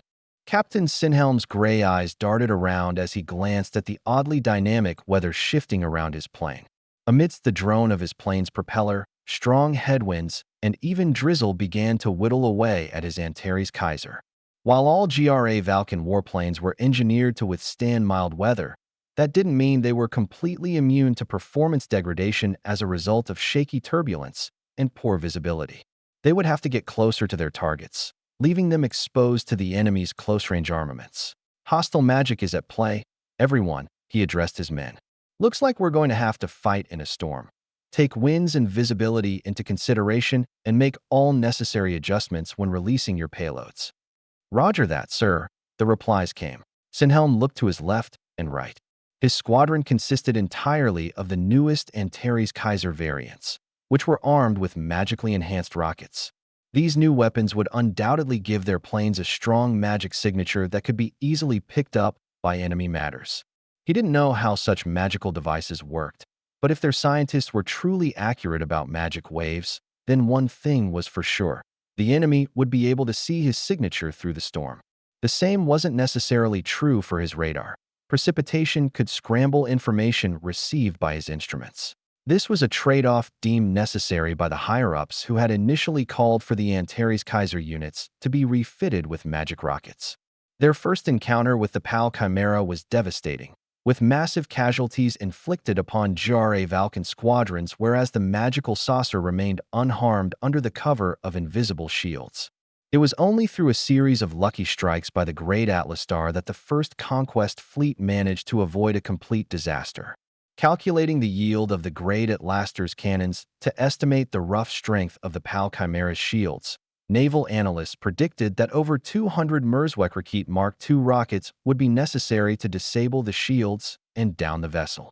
Using magically enhanced MR-3 rockets, this number could be cut down to about a third. Only 60 rockets were necessary to down a plasma dragon or PAL Chimera. However, these rockets were rather bulky, coming in at a weight of 60 kilograms. The Antares Kaiser only had 4 available hardpoints for weapons of this design, so they had to take utmost care when targeting and striking an enemy. If they missed, they would have to return to rearm, but given the long-range capabilities of Mauritial missiles, there was no telling if there would be any carriers left to resupply at. Knowing that the survival of Heidel Base and the success of Emperor Jare Lux's campaign rested on his squadron's ability to wipe out the enemy, Sinhelm felt as if he carried the weight of the world on his shoulders. Only his fiery determination, fueled by his intense nationalism, pushed him forward. Without being able to see the faces of his men or hear their thoughts, he already knew that they, too, felt such anxiety. Their morale could shift the outcome of the coming battle, so he decided to calm their minds. His voice pierced through the winds, reaching his men loud and clear through the radio. Proud aviators of the GRA Valkyn's Empire, we shall see the enemy in the next few minutes. Many of you have experienced the horror that was the Battle of Otahite. However, there are also many of you flying with me who have experienced the Battle of Kelsing and the Battle of La Tepes, and those who have experienced such battles know that the GRA Valkyn's Empire is not perfect. We lost many men during those conflicts, but what did we do after those battles? We adapted. We overcame. We achieved victory. Sinhelm paused, allowing a brief moment for his men to swallow the powerful message he had just sent out. He then followed it up with reasoning. During the Battle of Otahite, we engaged with a powerful foe we had never seen before, and although we suffered many losses, we learned many lessons. As we head into battle against the enemy once more, we do so with this knowledge in our minds and improved weapons in our arsenal. We have at our disposal dozens of Antares Kaiser units, scores of Mark III rockets, and most importantly, An unbreakable will set on victory. Now ready yourselves, men, for it is now that we shall birth the first dragon slayers in the history of the Ravernal Empire. Cheers erupted across their communication network as the massive beasts finally came to view.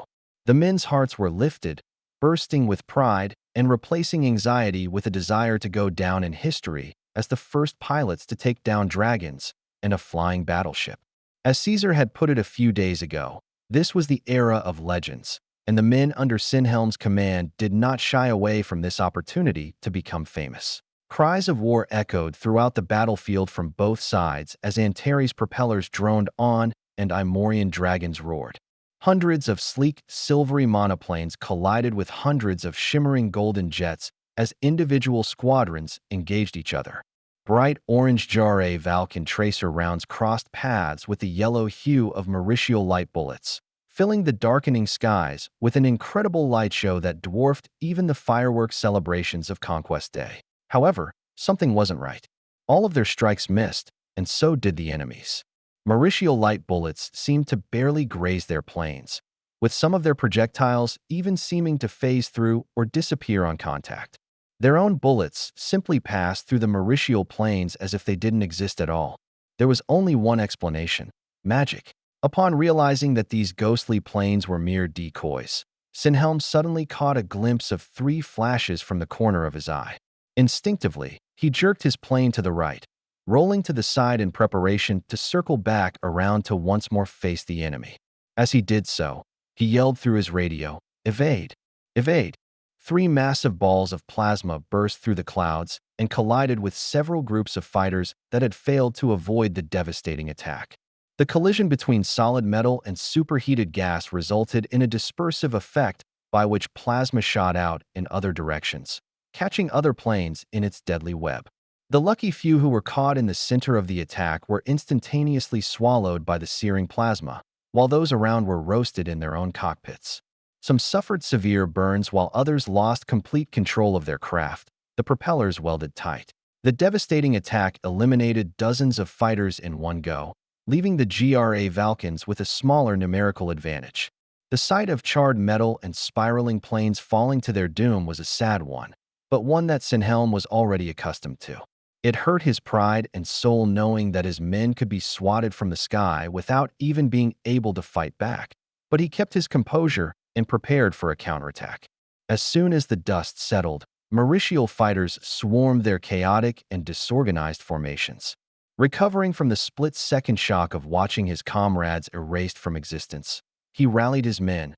"Resume your attack. Slay these monsters before they can launch another strike." After circling back around, Sinhelm found himself behind an enemy fighter, which he promptly dispatched with a light pull of his trigger. The Mauritial fighter in front of him was perforated by his strafe, the pilot in its cockpit dead.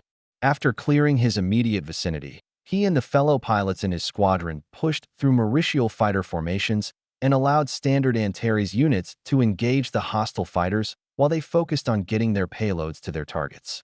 Fenrir Squadron, check in. Fenrir 2, all good.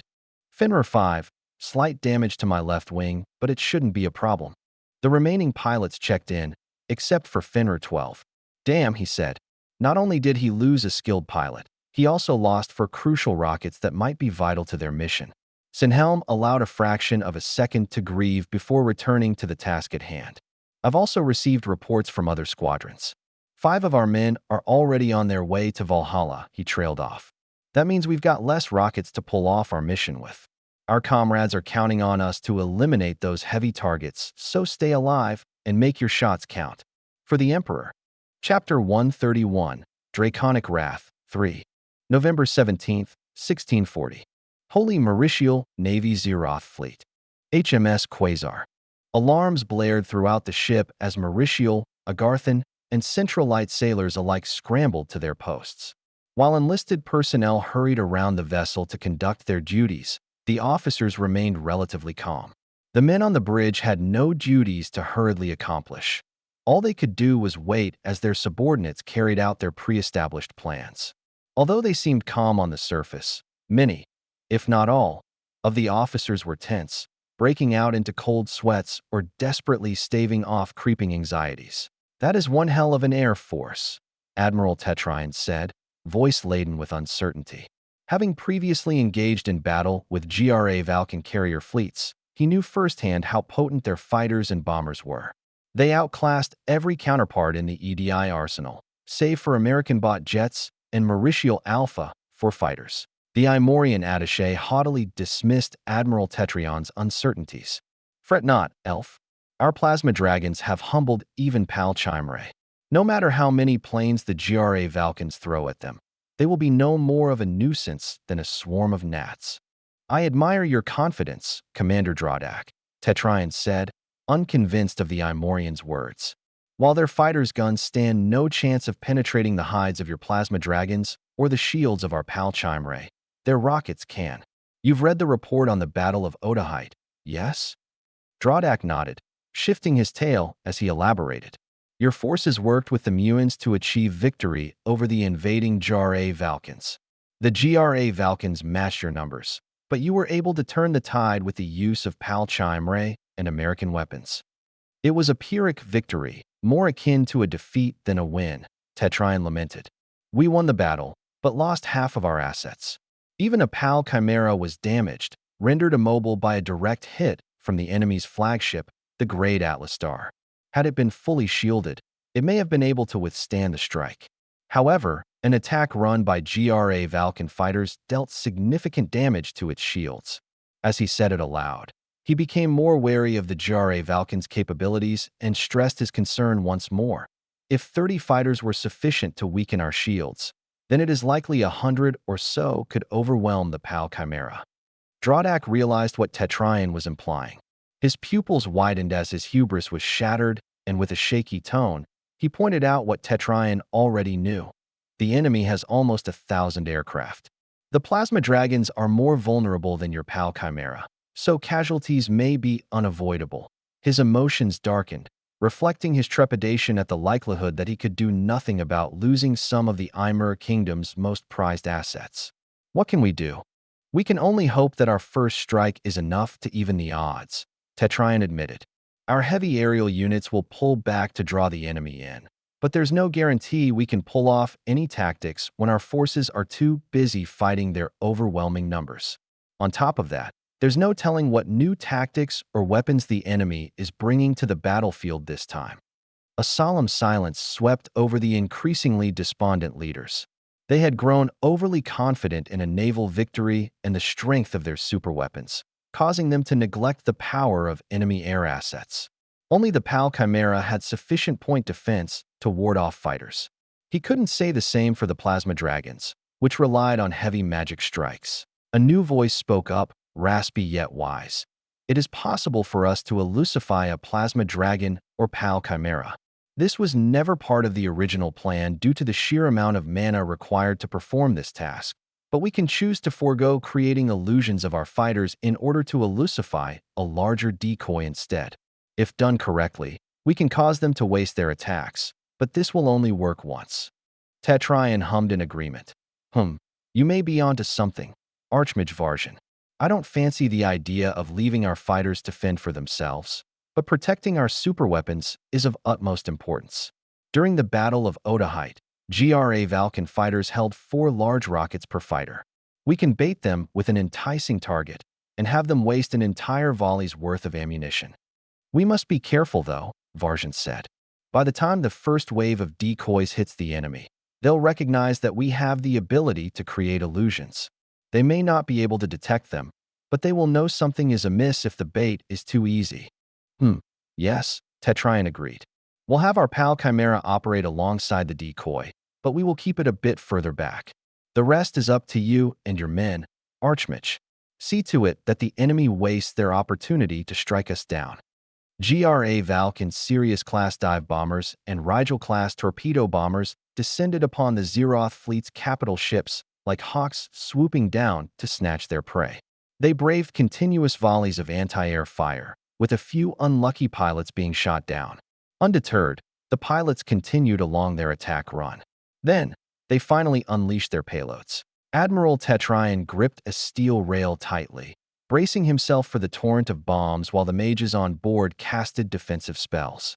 Walls of ice sprung up from the water, accompanied by tornado-level winds that reduced the accuracy of the GRA Valkyn's bombing run.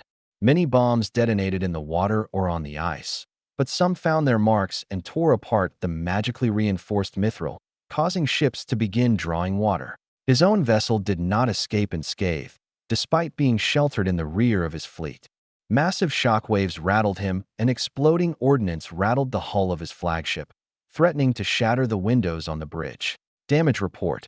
Sir, one of the sailors responded. Armor integrity is stable. No damage on any section.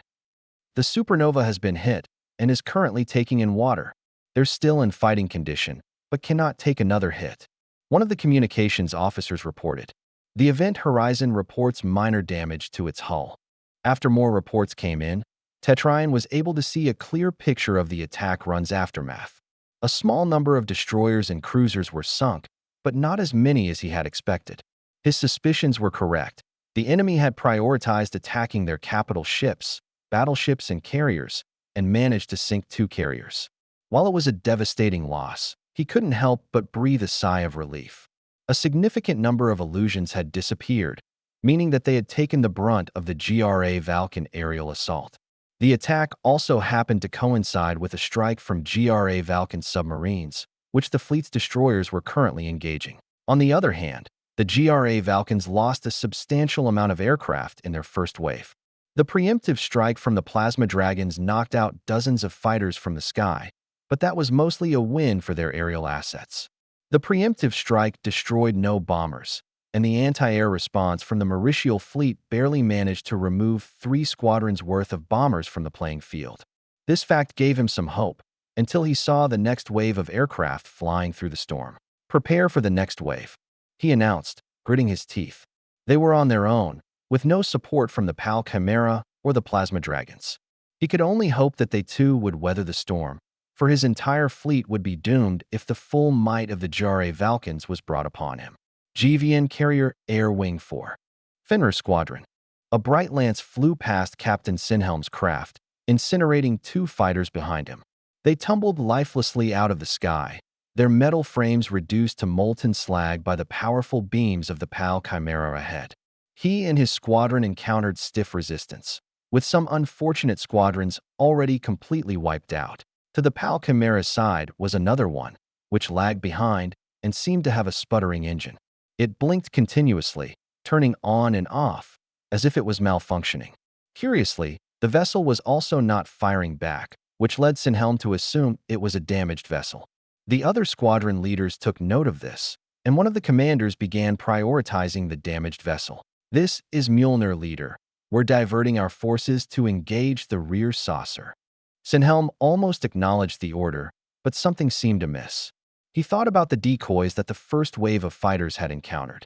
If it was possible to create dozens of fake fighters, then it was likely also possible for the Mauritials to somehow create a fake saucer. At best, they would waste ammunition on a fake target and be forced to make a second attack run. At worst, his comrades would be annihilated by another surprise attack. Hoping to prevent his allies from falling into a potential trap, he yelled into his radio, "Wait." However, it was too late. Mjolnir's squadron and a few stragglers from now non-existent squadrons formed up to engage the damaged saucer. They approached closer, receiving little retaliation from the other saucer, confirming Sinhelm's suspicions about this possible decoy. Mjolnir's squadron, abort. Abort. Hold your fire. He didn't know if it was the chaotic battlefield conditions or the tunnel-visioned attitudes of Mjolnir's squadron's pilots or something else, but they failed to receive his order. 15 Antares Kaiser pilots launched a complete salvo of 60 rockets at the decoy, reducing their chances of eliminating their actual targets. As Sinhelm feared, the rockets completely phased through the decoy, causing the illusion to vanish into small particles of light. Miss. It was a decoy.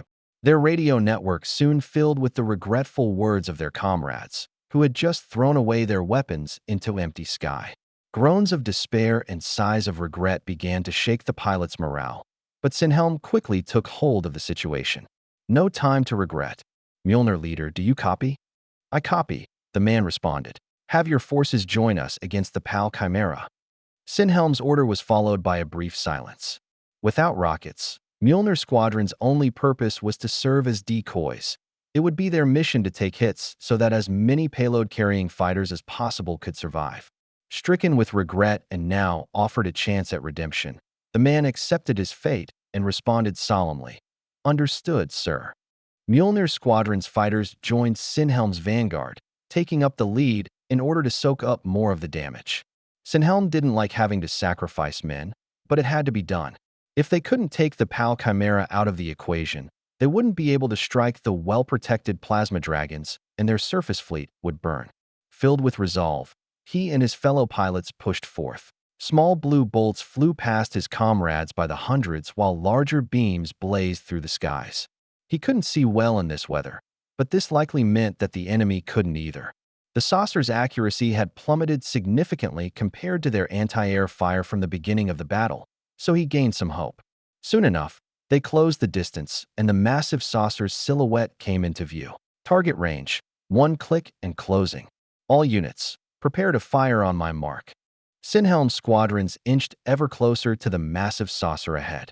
Although they were traveling at speeds well exceeding 400 miles per hour, it still felt like a drag due to the sheer volume of accurate enemy fire they experienced. Each second felt like an hour, exacerbated by the rate at which their allies were being downed. By the time they finally got within half a kilometer, Sinhelm's unit had already lost 12 planes, not including the escorts that were tasked with defending them. He could only hope their sacrifices were not in vain. Fire! 84 rockets zoomed past the fighters as they banked away, turning back to escape the jaws of the saucer and resupply. With dozens of dangerous rockets now headed toward the saucer, it turned its attention away from the fighters and toward the fast-moving explosives. Despite its incredible accuracy at close ranges, the saucer's point defense units simply couldn't sustain their performance against such a large volume of small targets. 20 of the rockets were destroyed, but it wasn't enough.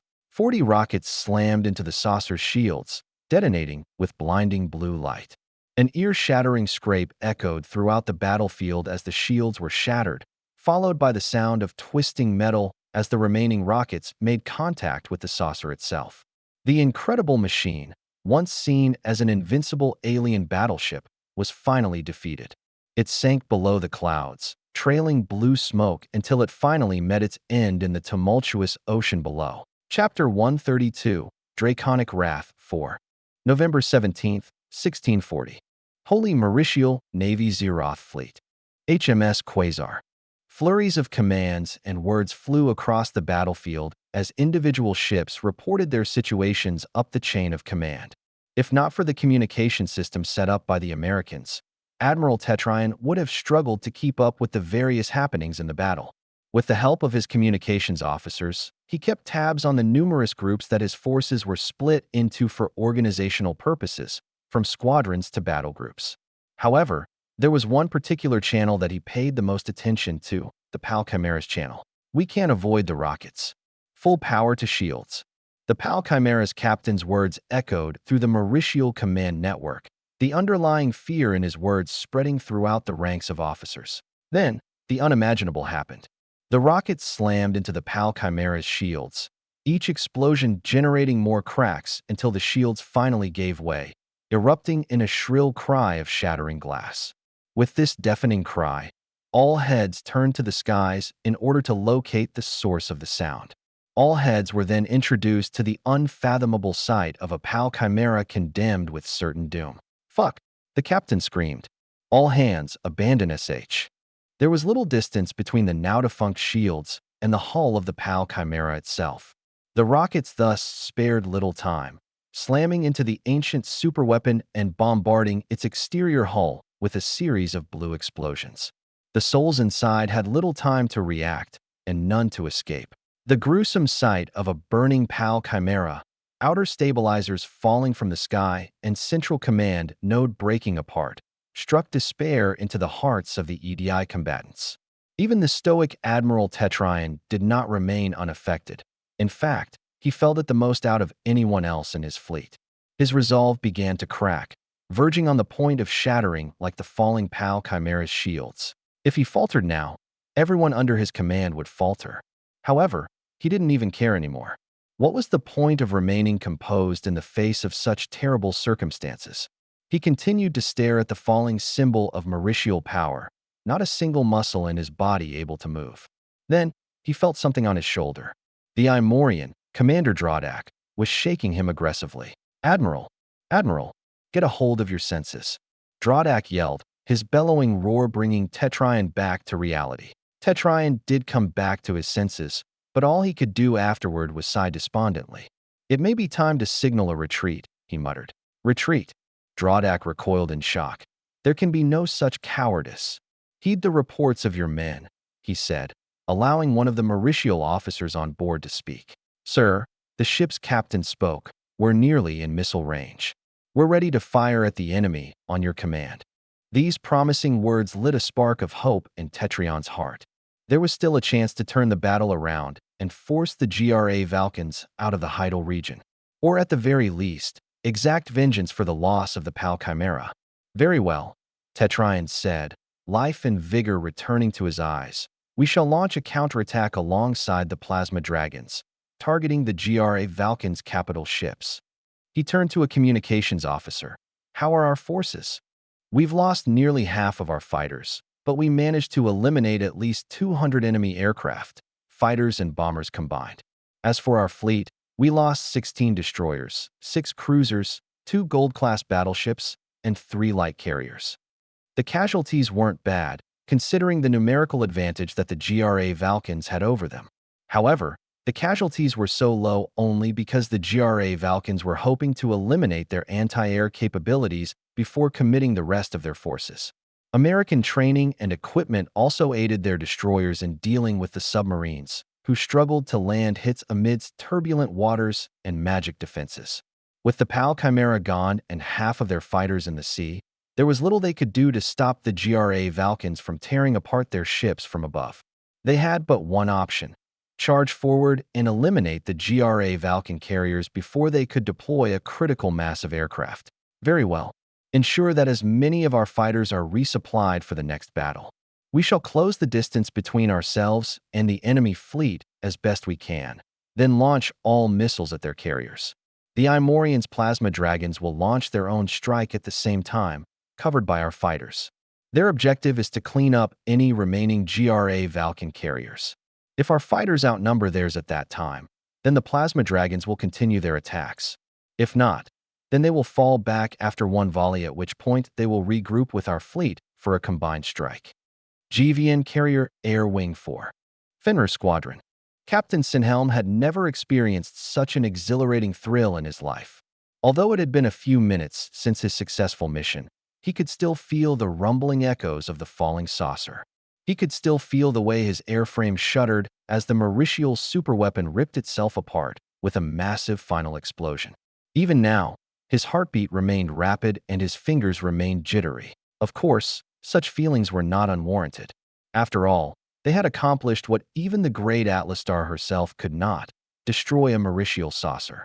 Yet, despite their grand achievement, the battle was far from over. Now back on their carrier to resupply, they prepared to face a threat unlike anything they had ever seen.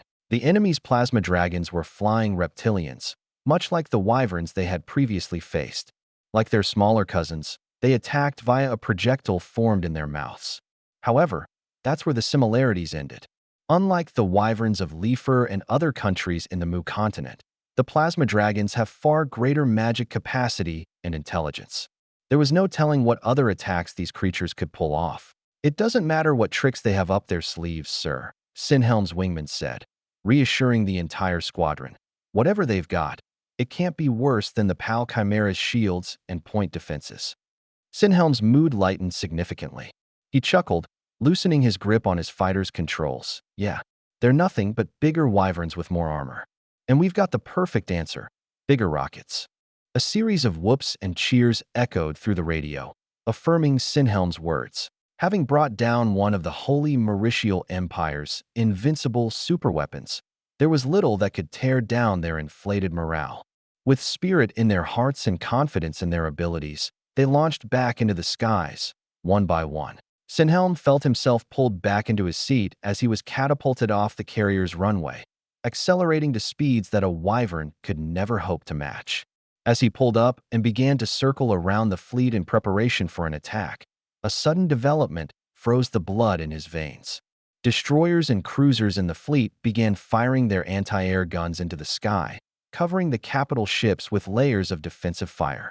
At the same time, his own carrier issued an announcement to his fellow pilots. Incoming missiles. All fighters moved to. The transmission was abruptly cut short as the carrier he just took off from was engulfed in a bluish explosion, barely catching his wingman as he catapulted off the deck and sending his damaged fighter spiraling into the ocean. Other pilots were not so lucky. They were blown away uncontrollably or caught in the blast itself, unable to escape the carrier. The gruesome sight was repeated tenfold as more missiles emerged from the clouds above and slammed into their targets, all of them carriers. The Mauritials even deployed new tactics in response to the GRA Valken's anti-missile adaptations. They started to vary their launches, striking light carriers with one missile and sending two at the better defended fleet carriers. They too recognized the importance of aircraft in a naval battle and sought to eliminate the sole advantage that the GRA Valkens had. The pillars of the First Conquest Fleet's air superiority fell one after another, sinking to the bottom of the ocean alongside hundreds of planes still in the middle of resupply operations. A total of 48 missiles bombarded the GRA Valken fleet, wiping out 16 escort carriers, 6 fleet carriers, and 6 battleships.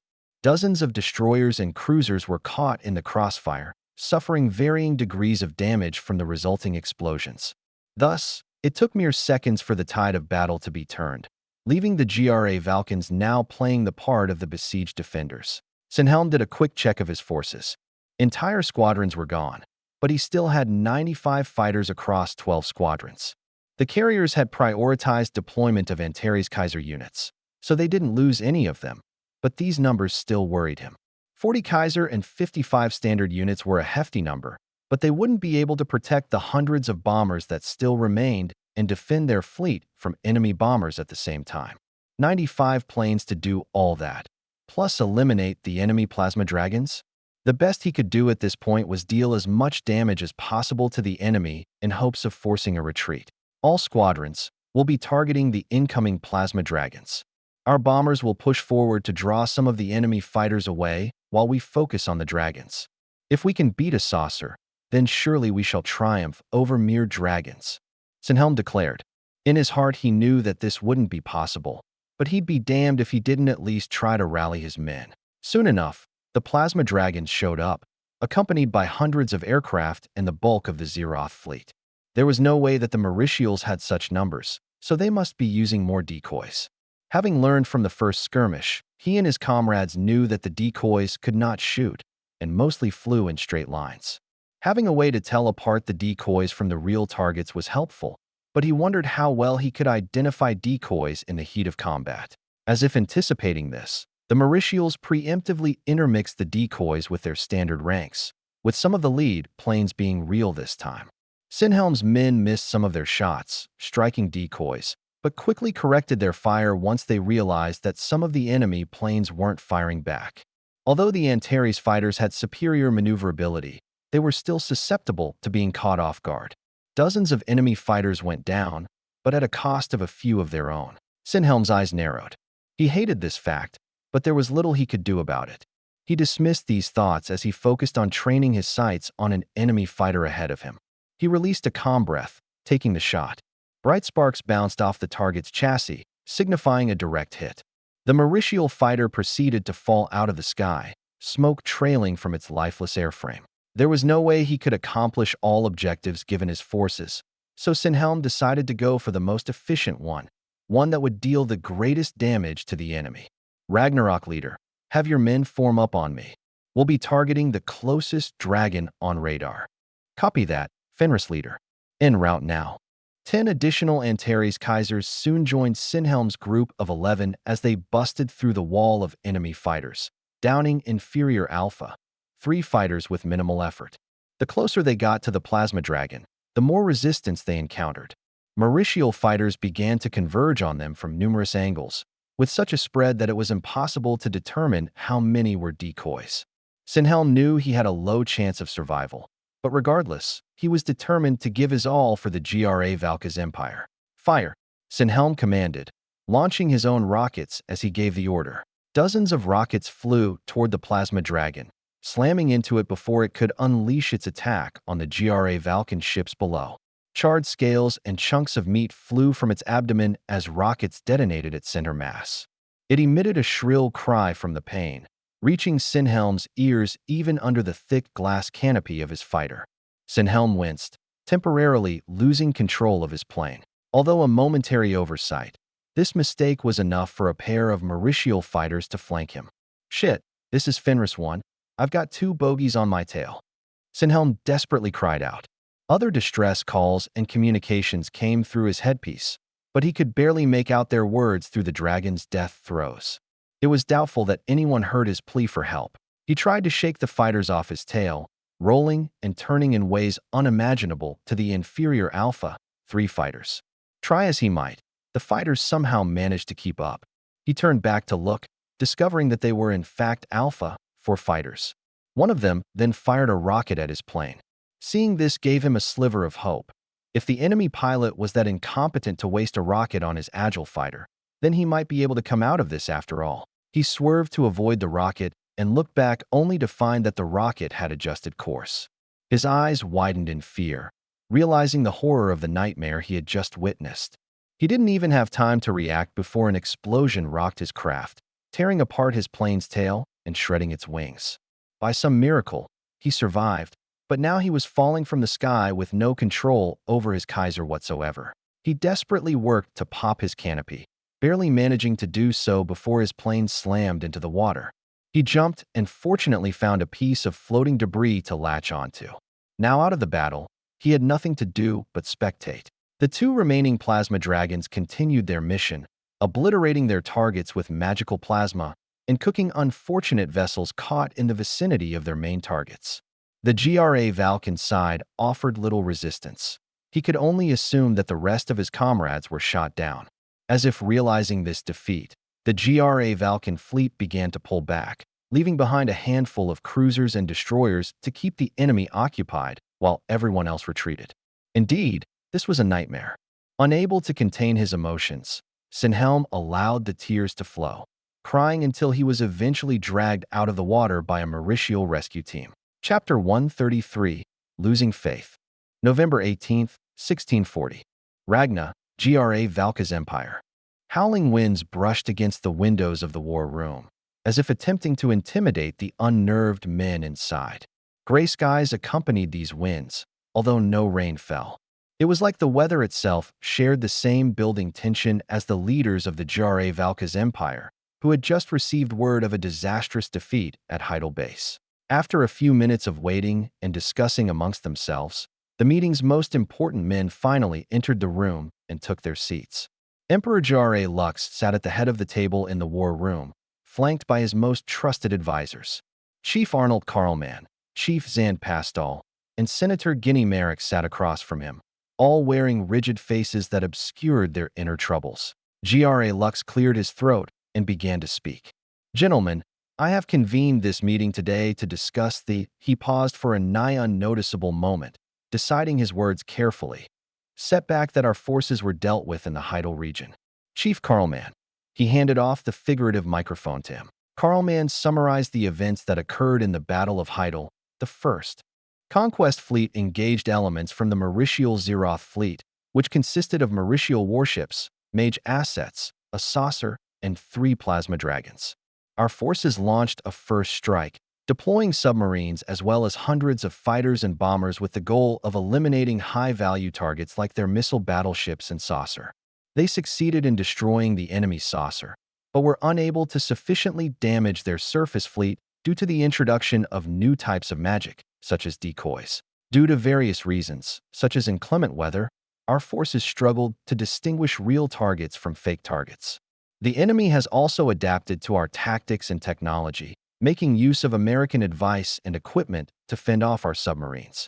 After destroying the enemy saucer, our planes returned to resupply, but were unable to completely do so due to an enemy missile strike, which destroyed almost all of our carriers. The enemy followed this up with a coordinated aerial strike using their plasma dragons. Our forces managed to kill one, but the previous missile strike eliminated most of our fighters, and thus our forces were forced to retreat. The numbers are still coming in, but we have a rough estimate of the battle's casualties. We lost 16 escort carriers, 6 fleet carriers, 6 battleships, 85 destroyers, 22 cruisers, 13 submarines, and 600 planes. The rest of the fleet reports minor to intermediate levels of damage. The enemy lost 1 saucer, 1 plasma dragon, 30 destroyers, 9 cruisers, 4 battleships, 5 carriers, and 300 planes. Due to the extent of these losses and the threat of counterattacks elsewhere, the enemy has opted not to chase after our fleet and has instead begun operations to recapture Heidel Base. Unsavory murmurs began to spread throughout the war room. The men already knew the details of the battle, but hearing of the defeat once more, by one of their top leaders at that, struck them with another wave of negative emotions. Some reasoned that it couldn't be helped. They had just encountered a foe and tactics they had never seen before. Others focused on the positive details, such as their successful elimination of 2 EDI superweapons. However, many among the war hawks were clearly displeased, despite these considerations. Their displeasure leaked through their expressions, as if they had become bold enough to openly display their disapproval for the emperor and his supporters. "Gentlemen," Jare Lux spoke firmly, calming the room down. "I understand that we have been dealt a heavy blow, but might I remind you that one setback is not enough to bring the Jare Valka's empire to its knees. We are winning this war handily, and we must stay the course. Remember this, the enemy cannot replace their saucers or dragons. Every loss we inflict upon the enemy brings us one step closer to victory." The room quieted down after hearing Jare Lux's inspiring words. The war hawks kept silent, finding no opportunity to voice their grievances. It was clear that Jare Lux wanted to hear no dissent, based on his tone and word choice. Despite this, one war hawk remained solvent, intent on calling out the emperor for what he believed to be grave mistakes. Senator Guinea Merrickx, a heavy-set man with a prominent chin and leader of the war hawks, stepped forward. "I do concur, Your Excellency," he said, "which is why I propose a complete mobilization of all weapons in our arsenal and expanding our disruption operations against American shipping. This is all-out war, and we must meet these challenges with all the tools at our disposal." Jare Lux scowled at Merrickx, giving him a violent glare that everyone saw as a sign to stand down. Although this was clear to Merrickx, he chose to meet Jare Lux's glare with his own determined gaze. The two men remained in this standoff for a few moments until Jare Lux finally broke the silence. Jare Lux knew that Merrickx's faction was gaining popularity throughout the war department and even the general populace. Carefully trying to avoid granting him more fuel for his movement, he spoke firmly, yet respectfully. "I understand your eagerness, Senator, but we cannot afford to make any rash decisions. The military shall continue its anger for deployments, but their warheads will be strictly conventional and their targets strictly military, nothing that should catch the attention of the Americans. The Americans have expressed relative neutrality. It is best that we win this war without forcing their hand and spreading ourselves too thin." Merrickx was slightly satisfied that the Emperor was following through with the utilization of their ballistic missiles, but they wouldn't be enough to completely turn the tide. A few conventional Angrifer units would do nothing to break Muon anti-air systems and artillery lines, nor could they shatter the enemy's resolve. They needed more. Thus, he pushed for more. "I agree, Your Excellency. However, the longer we wait, the harder it will be to break our opponents, and the more likely it is that the Americans join the war anyway. Many of our forces, as our generals and admirals can attest to, have encountered stiff resistance due to American weapons. If not through a more aggressive approach, how will we end this war in a timely manner?" Merrickx's words had effectively forced Jare Lux between a rock and a hard place. There was no easy answer. Even analyses provided by his top advisors couldn't pinpoint what path Jare Lux should take. Struggling to find a direct answer to Merrickx's question, Jare Lux resorted to vagueness and deflection. "We shall end the war in a timely manner by continuing our current efforts and adapting to the enemy's tactics. As it stands, We are currently making progress on all fronts and have both the Muons and the Mauritials scrambling to defend their waters with our numerous counterattacks. The Muons do not have enough naval assets to defend their coastlines, and the Mauritials are so afraid of us attacking their home soil that they shy away from the possibility of lending aid to the Muons.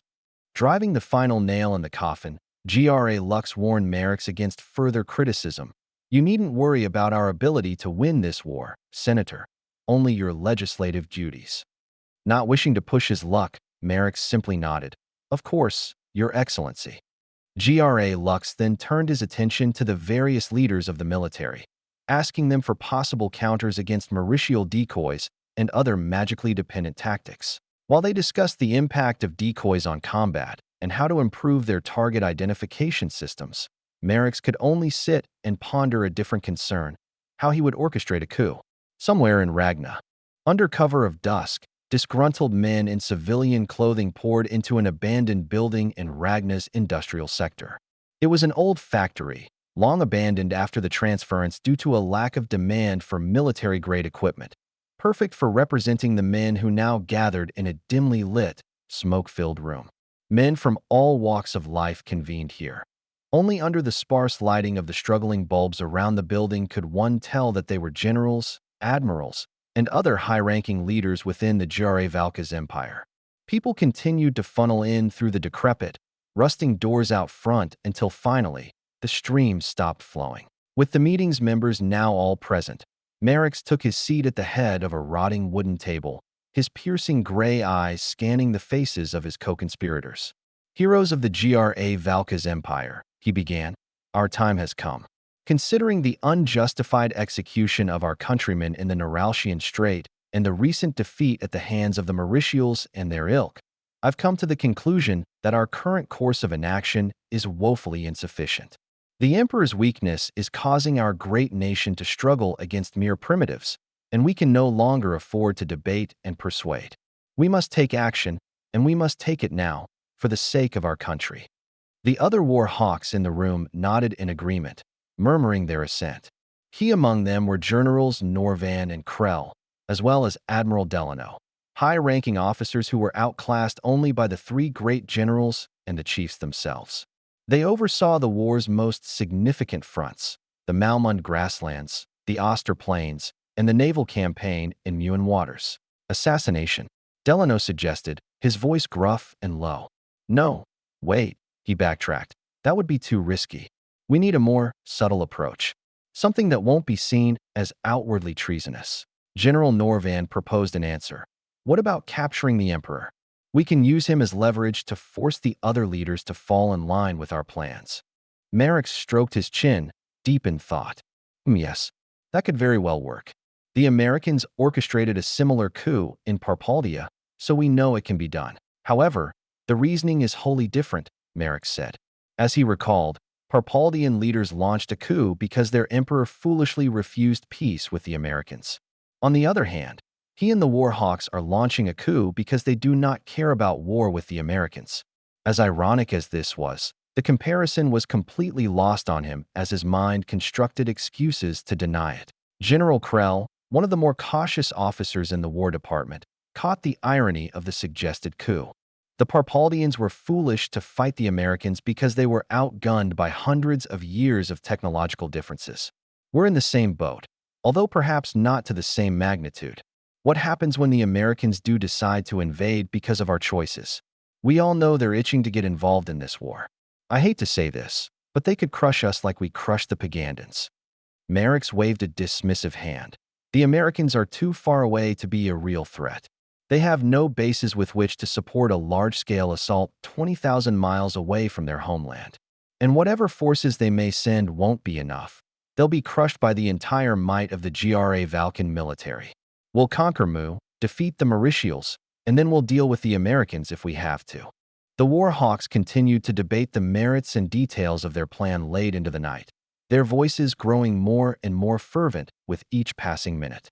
As the meeting progressed, biases and pressure took hold, luring those on edge into the fold. They knew the risks, but they were willing to take them in the name of victory and glory for the Gra Valka's empire. Finally, they agreed on a course of action. Merrick stood up to deliver his final words on the matter, cementing the start of their operations. We'll begin our propaganda campaigns at once and ensure that every man, woman, and child in this great empire knows that we are on their side. Slandering the emperor and his supporters will help us gather supporters for our own cause, and when the time is right, we'll strike. We'll seize the emperor and finally steer this great empire in the right direction. The Warhawks nodded in agreement, a fierce determination in their eyes. They knew that the road ahead would be long and difficult, but they were ready to sacrifice all in the name of their country. The fate of the Valka's empire hung in the balance, and they blindly believed that they were the only ones who could save it. As the meeting drew to a close, the Warhawks dispersed into the night, leaving behind a palpable tension that seemed to linger in the air. Merrick was left alone with his thoughts as he walked through the streets of abandoned warehouses and factories, many in a state of awful disrepair. Second thoughts began to assault his psyche. It was as though the shadows were whispering to him, warning him of the impending doom that lay ahead. He tried to shake these doubts as he made his way back home. He was painfully aware of the irony of staging a coup in order to welcome war with the Americans. In the heat of the moment, he had disregarded this, saying that there was no real threat they could pose given their distance from the Western Hemisphere. Did he truly believe this, or was it just an excuse? As he stepped into his home, he passed by a mirror near the front door. The reflection staring back at him was not the confident, powerful leader he envisioned himself to be. Instead, he saw a tired and haggard man, weighed down by the voices of dissent within his mind and the weight of his own ambition.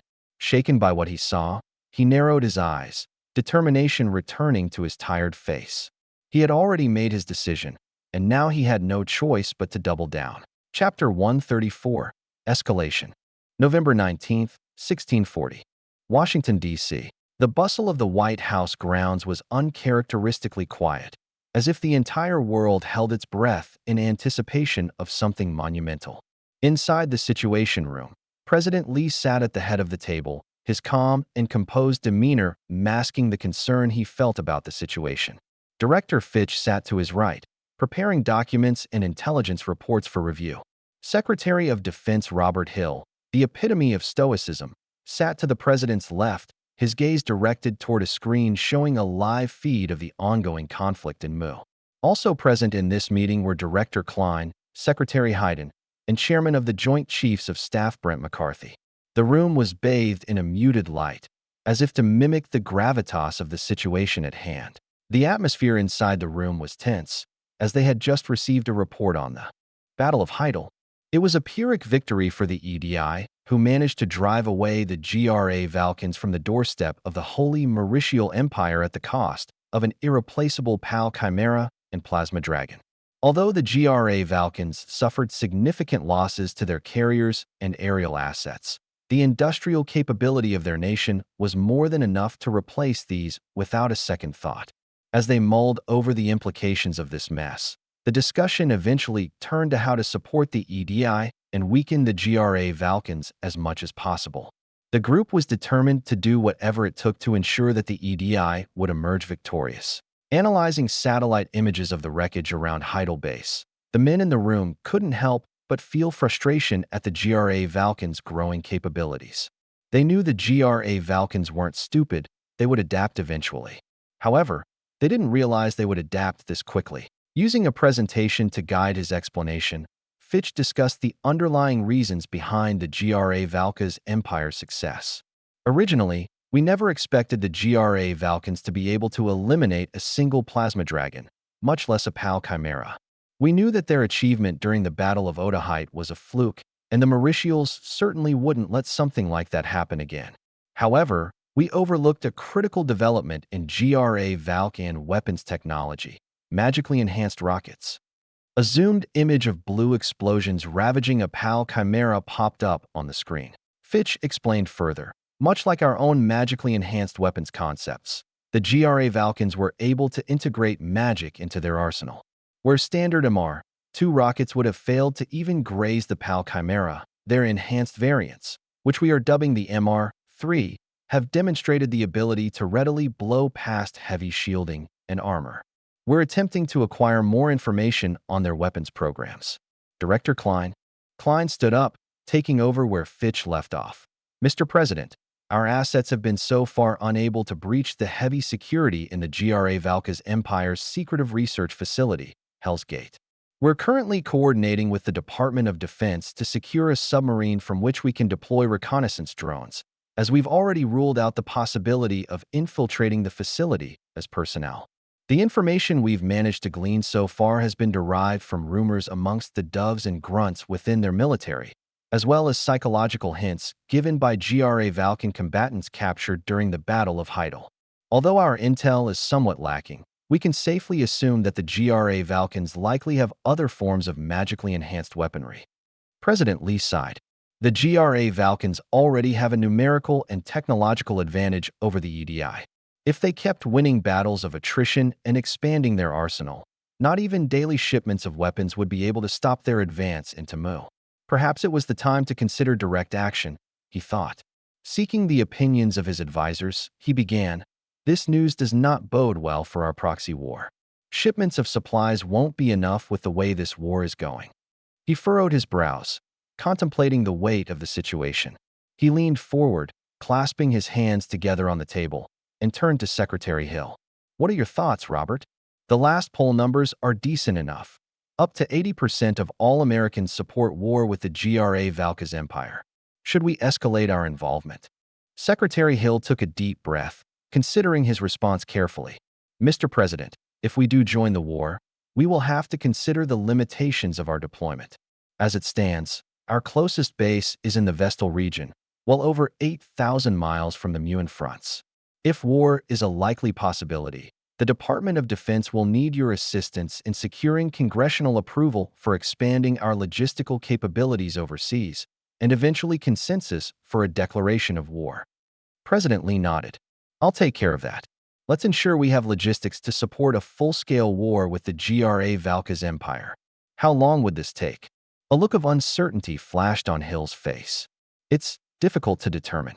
We've identified potential sites for bases, and the Department of State has already secured rights with the locals, but without nearby facilities, all materials will have to be shipped there. Establishing a rudimentary FOB shouldn't take longer than a couple weeks, but developing a new facility for our ships will take time, 6 months at least, maybe a year. If they intervened too early, they would have limited assets in the region. If they waited until all preparations were complete, Mu might already have fallen by then." Lee's brain hurt trying to weigh the possible outcomes, so he kicked these thoughts down the curb for a later time. "Okay," he said. "In that case, we might as well get started on those bases ASAP." Still, Director Klein spoke up. "Mr. President, I'd like to add something. Aside from gathering intelligence on Valkan operations, our assets within the Doves have also reported a development among the Hawks." Lee frowned. He didn't like where this was going. "What sort of development?" Klein answered. "There have been more rumors going around the upper echelons of the Valkan government, whispering of a coup.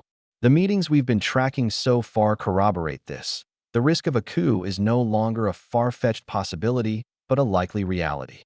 Chaos and instability within the Valkan government is something that Lee ordinarily would have welcomed, but considering the coup's leadership, it was more likely that it would lead to further issues down the road.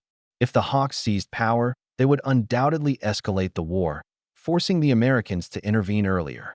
"Damn," Lee muttered, displeased with having to deal with yet another complication. Klein noticed Lee's frustration and quickly turned the conversation around, providing a glimpse of optimism. "A successful coup by the Hawks threatens our interests, but this plan also provides a significant opportunity.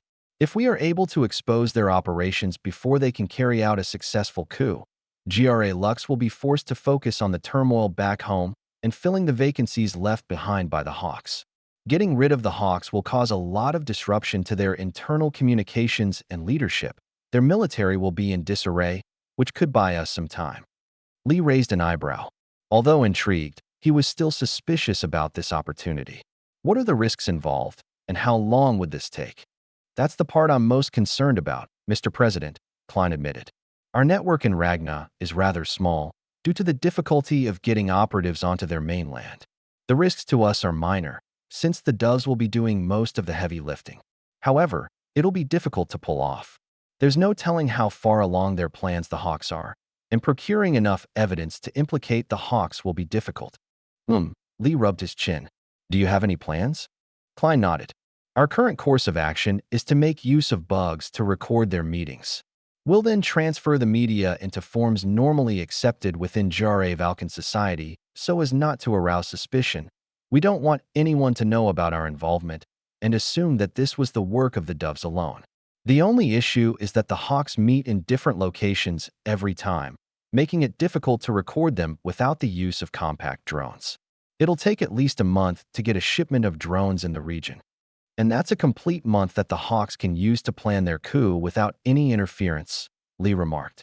Yeah, Klein nodded, burdened by the weight of this new task. I'll leave it up to you then, Lee told him. Since the probability of an ideal success is low, I'd like you to look into alternatives as well. What to do in the event the Hawks do succeed, finding a leader to replace them once we get rid of them, etc. Understood, Mr. President, Klein acknowledged Lee's request. With concerns about the GRA Valka's Empire's government now set aside, Lee returned to the conversation at hand.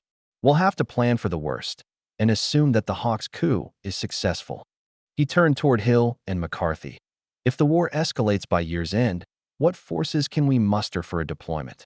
Hill responded, assuming we are unable to establish new operational bases in the region for the time being. We will have to rely on the 7th Fleet alone and her carrier strike groups to serve as bases of operation. The Ronald Reagan and the Gerald R. Ford carrier strike groups alongside the rest of the 7th Fleet should be able to contain JRA Valkan activities and push them out of Mauritial waters for good. However, they won't be able to suppress the dozens of counterattacks that the GRA Valkans are currently performing against the Mauritials and Muons. So these will be enough to guarantee at least a stalemate on the seas? Lee asked. Hill looked at McCarthy, who responded, Yes, sir. We'll have total control over the main routes, and we will be able to defend major ports. However, we won't be able to provide much support for EDI forces fighting on the Muon fronts. We currently have 2 MEUs stationed with the 7th Fleet, the 13th with the Boxer, and the 31st with the America. Our strategy will be to have our forces support the Muon's weakest links in order to prevent the GRA Valkans from breaking through. In the meantime, we'll construct a new airbase or modify existing Muon bases to enable more air support in the region. It's likely we'll be forced into the war earlier than we'd like, but our analysts have complete confidence in our ability to hold off the GRA Valkans with the 7th Fleet alone. They'll buy as much time as we need to get the rest of our forces deployed in the region, sir. Lee nodded, feeling reassured by their plan. Gordon, he said, having already determined what to do next, get a hold of the Muons and Mauritials and anyone else in between. We need access to their ports, preferably the Mauritials, since they probably already have the infrastructure in place to hold our ships. Understood, Mr. President. As the meeting in the Situation Room drew to a close, Lee couldn't help but feel a flood of emotions rushing in. He almost felt giddy, in a way. He wasn't excited for this war, not at all, but the sense of certainty and determination was invigorating. After months of inaction, the United States would finally be able to put a stop to the GRA Valkans and remake the Western Hemisphere in their own image, an invaluable opportunity that could benefit them greatly down the road. Having confirmed their course of action, the fate of the EDI and the GRA Valkans now lay in their hands. War is a terrible thing, Lee thought, but he couldn't deny that he found some pleasure in exercising the strength of his military. All right, Lee said, rising from his seat. Let's get to work. Chapter 135, Ravernal Forest. November 28, 1640. Ravernal Forest, Malmund Grasslands, Mu. The crackle of fire and the laughter of bantering soldiers permeated the otherwise empty forest, bringing life to the bleak environment of bombed-out dens of local fauna and scorched, leafless trees. Although the horrors of war had already beset them, their camaraderie and patriotism urged them onward. With their faith placed in the hands of their American benefactors and the advanced technologies they provided, there was little that could shake their resolve. Jonas Challoner was no different. He too believed that Mu would reign victorious, whether it be the next month or the next year. Perhaps it was his youth talking, or the overwhelming confidence exuded by his friend's hardened, yet optimistic expressions. His mind wrapped up with thoughts of conflict and whispers of doubts. He barely realized that someone was calling out his name. Jonas! Jonas! He looked up to see the faces of his friends, sitting around the campfire. They had all gathered around him, looks of concern plastered on their faces. Yeah, Jonas managed. You all right there, mate? You've been cleaning your rifle for a good minute, the group's lone ginger explained. Jonas brushed off his friend's concerns, replying with a voice laced with exhaustion. Yeah, just a bit knackered, Mylan. Can't seem to shake off this. He paused, almost revealing his fears about fighting the Vakis, then decided to play it safe. This bleed-in fatigue. Mylan gave an understanding nod, placing his hand on Jonas' shoulder. I know the feeling, mate. It's this cursed war, I tell you. Takes its toll on a man. It does, said a man with a distinct Otahite accent. He raised his canteen as if to accentuate his intention. But we gotta keep our chins up, eh? The enemy won't wait for us to catch our breaths, and we've got a bloody home to defend. Jonas looked at the Otahite native. It was no wonder that he was especially determined. He must have been keen to pay the Vakis back for the threats they had bared upon the nation's capital and his very home. Although Jonas was from the peaceful countryside across from the Malmund Mountains, he understood where his friend was coming from. Yeah, we do, Theo. He gave a weak smile, life returning to his eyes. The Vakis have got nothing on us, Mylan said confidently. They've got nothing on these American weapons, he said, patting his M16. And they've got nothing on our resolve. We'll show these sods just what we're made of. Affirmations spread throughout their ranks. Jonas shared his own affirmation as well. He spoke, but only played along. They didn't know what he had seen, what he had gone through, what had happened to his old friends. They didn't know what it was like fighting the GRA Valkans without the support of American mercenaries and equipment. And he was glad they never would. He continued smiling along, listening to their tales and plans for after the war, hoping that they would be able to achieve the dreams that his dead comrades never could. As the night winded down and the men in the camp wrapped up their dinners, he silently retreated to his tent and laid down. Soon, the crackle of fire and the bantering of men were replaced with complete silence. There were no crickets chirping in the grasses, nor the occasional hoot of an owl, as was the case back home. There was only the ringing in his ears and the final words of the friends he cherished. Somehow, he couldn't even form the tears to grieve. Dark thoughts ran wild until finally, his tired body and mind capitulated, sending him into a deep slumber. November 29th, 1640. Jonas woke up the next morning to the sound of a horn signaling the start of the day's activities. He groggily rubbed the sleep from his eyes and slowly rose from his cot.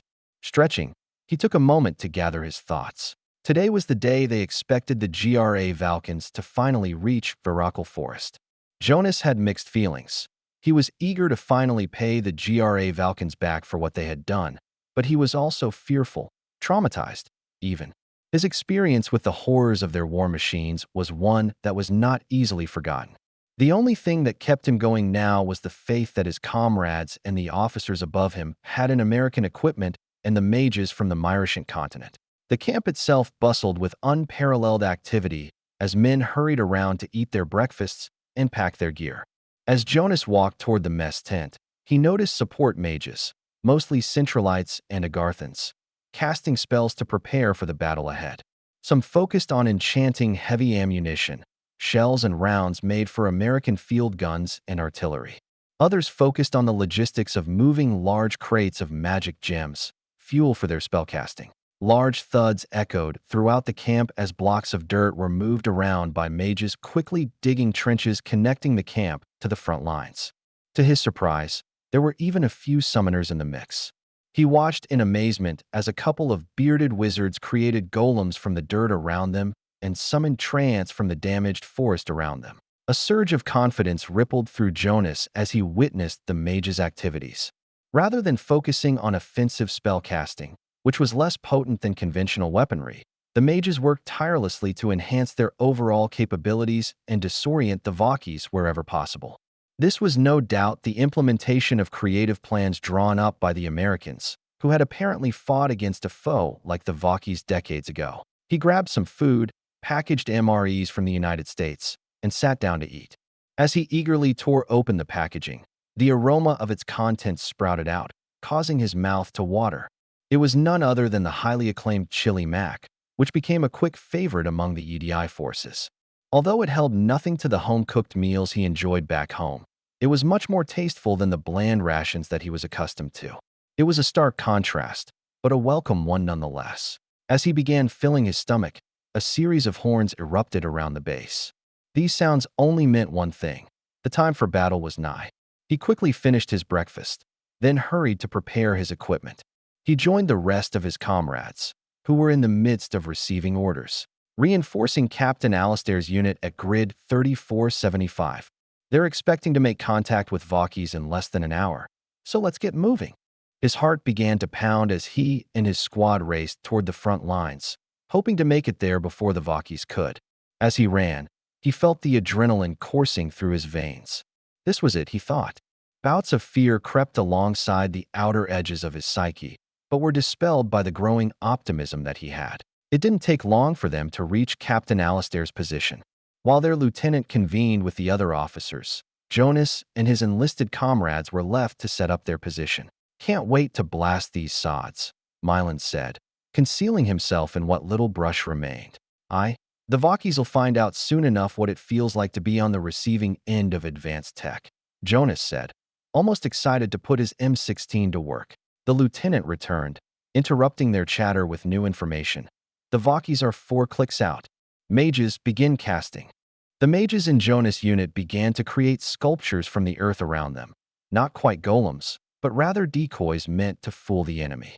In mere minutes, dozens of dirt statues surrounded their trenches and camouflaged fortifications, indistinguishable from real Muin soldiers at range.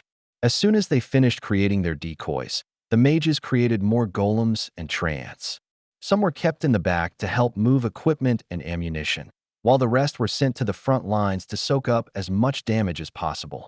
After a few minutes, all activity ceased as the Muins and their allies patiently waited for the Jare Valkans to finally walk into their jaws. It was a grueling, unavoidable wait that granted the ambushers time to think. Just from one look at his comrades' faces, it was evident that they had a lot on their mind. Jonas shifted his weight from one foot to the other, his heart pounding in his chest. He tapped his fingers on his rifle and readjusted his aim, leaning against the trench in an attempt to find a more comfortable position. The other soldiers acted similarly, fidgeting as he was, or doing so in their own ways. He tried to take deep breaths to calm himself, but his nerves were shot. The anticipation was unbearable, emphasized further by the deafening silence around him and the noise-reducing properties of the American earplugs. The silence was so palpable that it almost seemed like it had taken on a physical form, wrapping around them like a suffocating blanket. Tinnitus began to assault his ears, staved off only by the occasional rustling of fallen leaves in the wind and the sound of his and his friends' ragged breaths. The sky above was gray and foreboding, a calm before the storm. A cool breeze swept over the trenches and Jonas felt a chill run down his spine. Was this a reaction to the wind, or a premonition of the battle to come? Although he and the men around him were clearly anxious, they did well to suppress it, a testament to their training and discipline. Everyone stood at the ready, fingers near the triggers and eyes fixed on the tree line ahead. After what seemed like an eternity, the shapes of men and tanks began to appear in the distance, slightly obscured by the bombed-out landscape. Immediately upon seeing this, everyone shifted into a state of alertness. Dazed-out eyes focused, and while swaying rifles became rigid. There were only a few moments left until their time to strike. For a few more agonizing seconds, everyone awaited the signal. Jonas centered his aim on a squad of GRA Valkan soldiers huddled up beside a tank, giving no second thought to their identities. They were the enemy, the villains who had murdered his previous comrades. He thought nothing of what he had to do next, and only focused on the sound that would allow him to finally exact vengeance. Finally, the signal was given. Raising his pistol in the air, Captain Alistair drew in a heavy breath before screaming out, "Fire!" and shooting his pistol. At the cue, Jonas pulled his trigger. The single shot was immediately followed up by a stampede of blasts from the hundreds of guns in the Muin's disposal, accompanied by the sharp, explosive whooshes of rockets exiting the tubes of their Mk-153 SMAs and the low thumps of grenade launchers in action. These fear-inducing sounds were further accompanied by whistles of death. With perfect timing, their attacks coincided with an artillery strike from the camp behind them.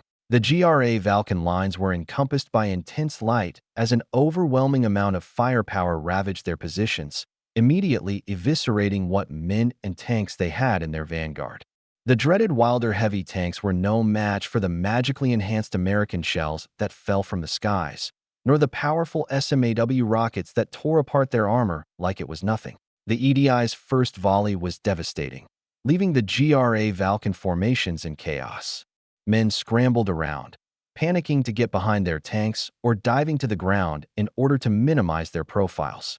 Fires raged along their positions, engulfing tanks and the men around these tanks. The once peaceful forest devolved into chaos, with shapes flying around and bright explosions rocking the enemy lines. Tracer rounds flew at the trenches as the Ravernals fought back, kicking up dirt in front of Jonas. He even heard some sharp cracks around him as bullets struck their helmets, but he paid these sounds no mind. Focusing on his training, Jonas kept his gun steady, shifting to a new target every time his current target went down. His peripheral vision was filled with large blots jumping at the enemy, golems and illusions distracting the enemy, and a mixture of bright blue and orange from the shells and rockets detonated on enemy positions. Amidst the chaos, Jonas couldn't help but feel a sense of triumph and satisfaction welling up within him. The Ravernals had traumatized him in the past, presenting themselves as an unbeatable foe that gruesomely annihilated any resistance. It seemed impossible, but they were finally pushing them back. The feeling was indescribable, as though a weight had been lifted off of his shoulders. He felt his heart pumping with adrenaline as he continued to pull the trigger on his rifle, watching as the enemy fell one by one. But as the sounds of battle continued to echo in his ears, Jonas couldn't help but wonder if his sense of relief stemmed from something darker. Was it really just the satisfaction of finally being able to fight back against the Ravernals? Or was it his thirst for revenge, his desire to make the Ravernals suffer as he had? Regardless of the reasoning, it was hard not to feel good with each enemy that fell to the ground, lifeless. It was a bitter taste, but one that he couldn't help but savor. Chapter 136, Ravernal Forest, 2. November 28, 1640. Ravernal Forest, Malmund Grasslands, Mu. The afternoon sun began to set over the horizon, its golden rays illuminating the tired victors. Wisps of smoke still drifted over the battlefield, remnants of the chaotic destruction that ensued mere hours ago. It casted dark shadows over the tired faces of the Muins and their EDI allies below, contrasting against the serene, iridescent sky above created by the setting sun. Jonas took a swig of water from his canteen, breathing a sigh of relief as he stared up into the sky. He and his comrades had emerged victorious against the Ravernals, allowing him to triumph over his initial fears. With their determined spirit and the firepower of American technology, they managed to accomplish what seemed impossible just months before: send the Vakis into a demoralizing retreat. He and his friends were relieved from their work, as reinforcements from the rear pushed up to help clear the battlefield and search for survivors. They regrouped and began to head back, a sense of relief and elation spreading throughout them. Though their faces were rough and smeared with dirt and sweat, their eyes sparkled with joy and triumph, telling a different story altogether. Haggard from the constant fighting, they eagerly accepted this reprieve and walked back toward camp. When they arrived, they immediately sought food from the mess tent.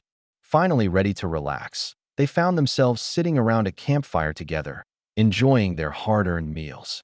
Initially, they ate in silence, their bodies too tired to even celebrate.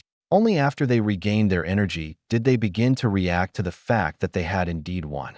Mylan was the first to speak after a long silence, grinning as he declared, "Bloody hell, we did it.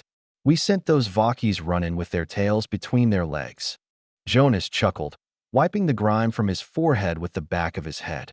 He knew better than everyone else here just what the Ravernals were capable of. He feared more than everyone else here what the Ravernals could do. It still felt like a dream to him, especially considering the unthinkable weapons and tactics they used. "Damn right," he said.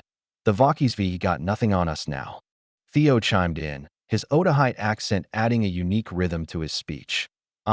Lads, we showed him just what we're fucking made of. I've never seen anything like it. Golems, bloody tree creatures, and all that magic working alongside future tech. We've most definitely got him on their heels now. The group expressed their thanks to the Agarthan and Centralite mages alongside their American benefactors creatively, discussing what feats they witnessed on the battlefield. Jonas listened as a lucky man from their unit excitedly told them about wielding one of the American launchers, which was then followed up by Theo's tale of an Agarthan mage narrowly saving him from a hail of bullets using a quickly cast earth wall. As they made rounds discussing their experiences, they eventually turned their attention to Jonas. "What about you, mate? See anything interesting?" Mylan inquired. Jonas had refrained from participating in the conversation because of the lingering feelings of vengeful satisfaction, but he decided to indulge. Maybe it was peer pressure, or maybe it was a desire to know if his comrades felt the same way. Either way, he subtly hinted at his feelings. "Yeah, the new rifles we got, I've never seen anything like them. Think I took down at least 20 Vakis. It felt good for a change, having the upper hand." "It's looking like this war will be over before we know it," Theo said. "What are you going to do when the war's over?" Mylan asked, directing the question to everyone. Theo answered first, eyes taking a distant look as he pondered the future. "Reckon I'll head back to Odahite, finish my degree. Maybe start a family too, if I find the right lass." "Yeah, sounds lovely, mate," Mylan nodded. "I'm going to try to get some work with the Yanks. Heard they live in paradise over there. What about you, Jonas?" Jonas paused for a moment, considering the question. He hadn't dared to think of life beyond the battlefield for quite some time. "Honestly, I'd love to go back to my family's farm in the countryside. You know, tend to the crops, raise the animals, a simple life." The men continued to share their dreams and aspirations, the firelight casting a warm glow on their faces. For a moment, they were no longer soldiers in the midst of a brutal war, but friends envisioning a better future. As the night wore on, the conversation shifted to lighter topics, like humorous anecdotes and memories from their lives before the war. Laughter filled the air, drowning out the distant echoes of the day's violence. Jonas felt a sense of camaraderie he hadn't experienced since the early days of his military service. It reminded him of the friends he first made when he was sent to the front lines. His eyes narrowed slightly in determination. He knew the horrors of war were far from over, and that more battles lay ahead. But for the first time in what seemed like an eternity, he was convinced that they had a chance of making it out of this meat grinder alive. He was convinced that they actually had a chance of winning. Jonas glanced around at his friends, their faces lit by the dying embers of the fire, and felt a warmth within him that went beyond the physical. These men had become his brothers in arms, and together, they had faced down an enemy that had seemed insurmountable. The shared bond of their victory was a testament to their resilience and determination. However, as his eyes lingered on the empty spaces around them, the cost of their victory weighed heavily on his mind. Not everyone had made it through the recent battle. There were certainly others like him, who lost their friends. Jonas couldn't help but remember those who had fallen, particularly the bright young men who had to buy time for American supplies to arrive. The men who sacrificed everything in order to prevent the blasted Vakis from gaining more ground before they could mount a proper defense and fight back. The faces of the fallen flickered through his thoughts, a sobering reminder of the price they had paid and the cost of war to come. As the fire dwindled to glowing coals, Jonas and his friends settled in for the night. Surrounded by the silence of the night, he gazed up at the sky, the stars twinkling like tiny beacons of hope in the vast expanse of darkness. The victory had breathed new life into their cause and stoked the fires of determination within their hearts. Having seen the combined capabilities of American firepower and magic, he knew that a new sunrise would soon grace the country of Mu, leading it out of the muddy trenches of war.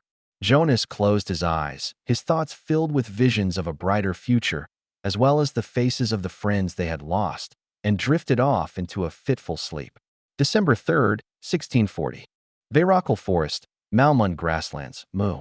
Several days had passed since their victory against the Jare Valkans, mostly spent on rest, replenishing their energy and ammunition, and sorting through the Vakis who had surrendered.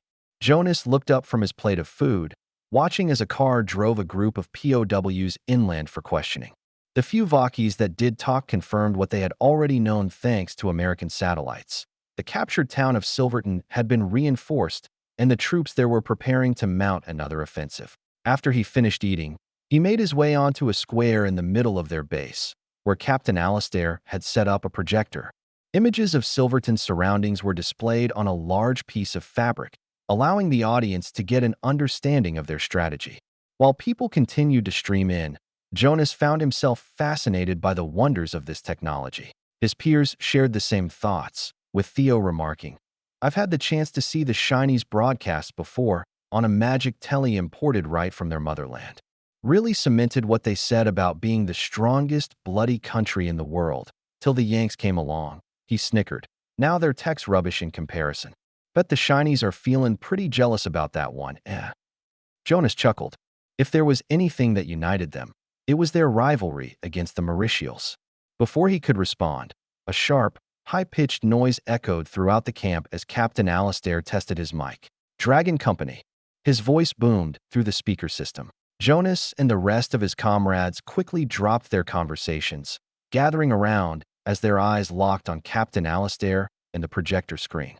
Alistair began with a confident tone.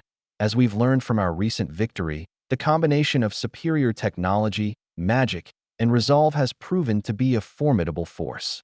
We're going to capitalize on that once again as we move to retake Silverton." The captain pointed at the screen, showing a detailed satellite image of Silverton and the surrounding area. Red circles were drawn around key enemy targets. "Our primary objective is to take control of key locations within the town, starting with the town hall, which they're using as a base of operations.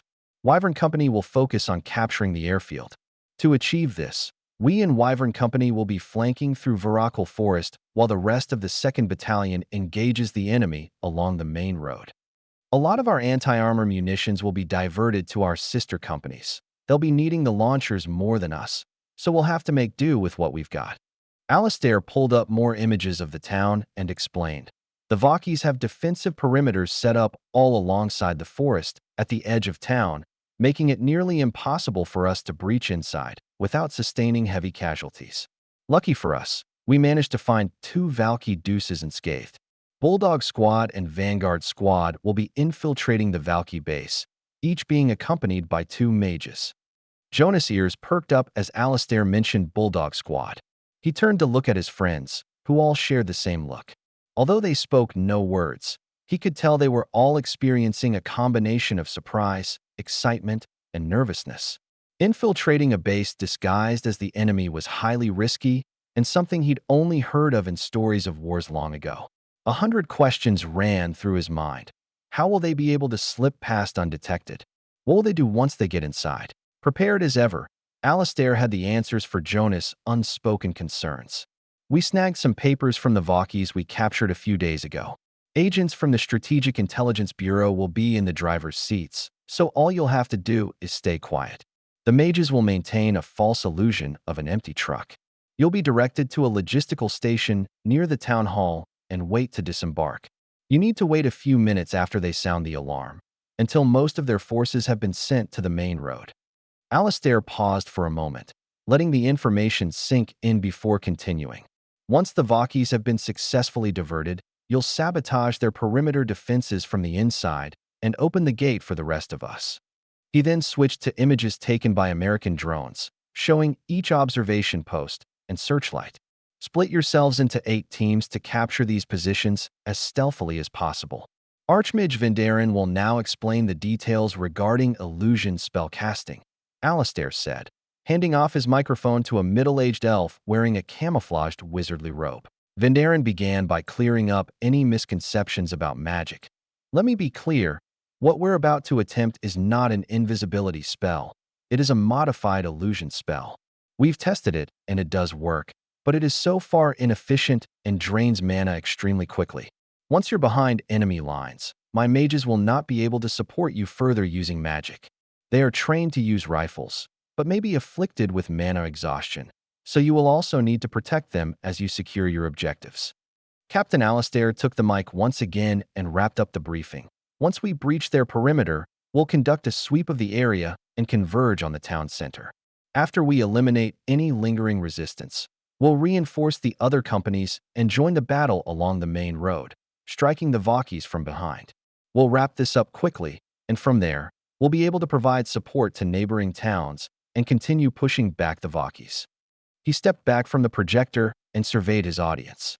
Although we have the advantage of superior technology and magic, we cannot afford to be complacent. The Vakis are an adaptive bunch, and they will be prepared for our next move. However, we've proven we can stand against them and not only outgun, but outwit them. Now, we must show them that we won't yield until every single last one of them has been booted off our continent. Dismissed.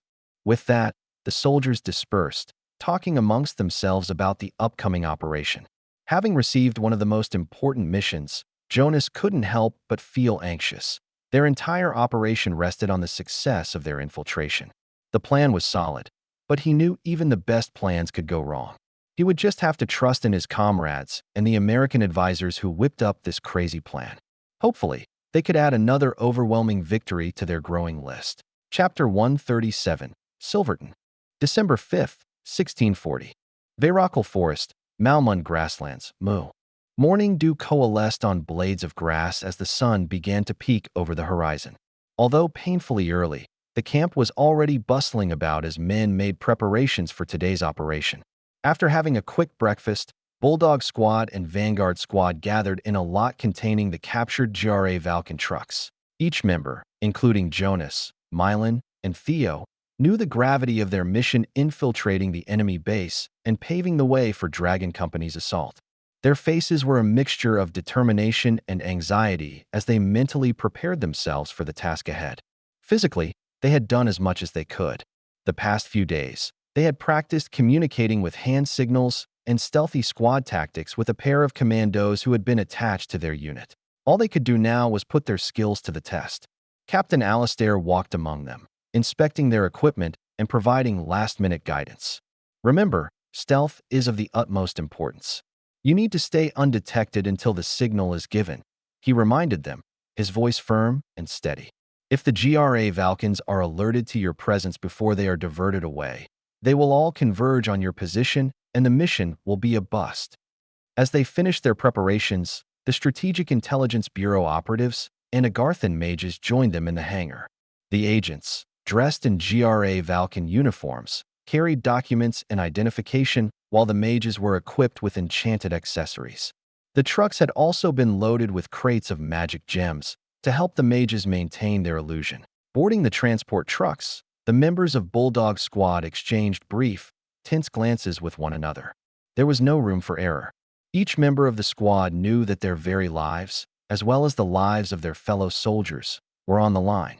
The convoy of trucks rumbled to life, and the journey to Silverton began. Inside the vehicle, the air was thick with anticipation. Jonas, Mylan, and Theo sat shoulder to shoulder, the silence punctuated only by the occasional shifting of gear and muffled conversations of the commandos and mages. As the sun climbed higher in the sky, the tension within the truck grew palpable. The squad members checked their weapons one last time and exchanged reassuring nods. With Silverton coming into view on the horizon, the members of Bulldog Squad steeled themselves for the upcoming challenge. The convoy of trucks rumbled closer to the heavily guarded GRA Valken checkpoint outside of the main road into the town. Jonas felt his heart pounding in his chest, the tension building as they passed by a fortified position of tanks and armored vehicles.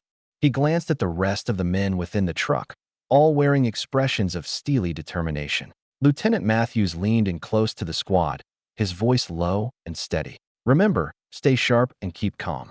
We've practiced this over and over again. Stick to the plan, and we'll get through this together. Bulldog Squad members exchanged quick nods of acknowledgement, swallowing their anxiety and focusing on the mission at hand. The mages cast their illusion spells hiding Bulldog Squad behind the facade of an empty truck. The SIB operatives at the wheels readied their documents and prepared to do the talking. As the first truck in the convoy pulled up to the inspection point, a group of stern GRA Valken guards approached. Jonas listened from the truck as the guards scrutinized the documents and questioned the operatives ahead. They knew they had to remain motionless and silent, so they wiped away the sweat that had begun to bead on their brows and calmed their breathing. The line of trucks inched forward as each vehicle underwent inspection. With every passing minute, Jonas felt the tension in his chest tighten. He observed the other members of Bulldog Squad, noticing that they, too, were becoming increasingly anxious. The mages fared even worse, physically straining to maintain their delicate spell. Being the last truck in the convoy, these mages had to exert their mana for longer than the others up ahead. Finally, it was their turn. Their truck rolled to a stop, and a GRA Valken officer approached it. He demanded the papers, his voice cold and authoritative. The operative at the wheel calmly handed over the documents and replied to his questions with practiced ease. The officer then came around to inspect the truck's cargo, finding nothing inside. Jonas could see the officer's eyes narrow as he examined the papers, occasionally glancing at the back of the truck. The seconds felt like hours as the inspection continued. The air inside the truck was stifling, and the tension among the squad members was palpable. The mages looked like they were about to pop a blood vessel with how hard they were straining to maintain the illusion. While they waited, Jonas noticed that the officer's radio crackled to life. He strained to listen, trying to discern if the message could affect their mission. The officer's expression remained unchanged, and he didn't say a word, leaving Jonas and the others wondering what information the radio carried. He could only hope it was a routine transmission or update, and not a warning that revealed their identities. The SIB operative continued to converse with the officer, expertly providing answers to his questions and maintaining his composure. He expertly steered the conversation to emphasize the urgency of his supposed resupply mission, subtly pressuring the officer to expedite the inspection process. The operative's psychological prodding proved successful, and at last, the officer waved them forward with a curt nod, seemingly satisfied with the documentation. The truck lurched ahead, following the convoy into Silverton. Relief coursed through Jonas as they slipped past, and he felt his heart rate begin to slow. They had passed the first hurdle, but the mission was far from over. As they entered the GRA Valken forward operating base, the squad members scanned their surroundings, mentally cataloging possible escape routes, hiding spots, and points of interest. The trucks were directed to a parking area near a cluster of storage buildings.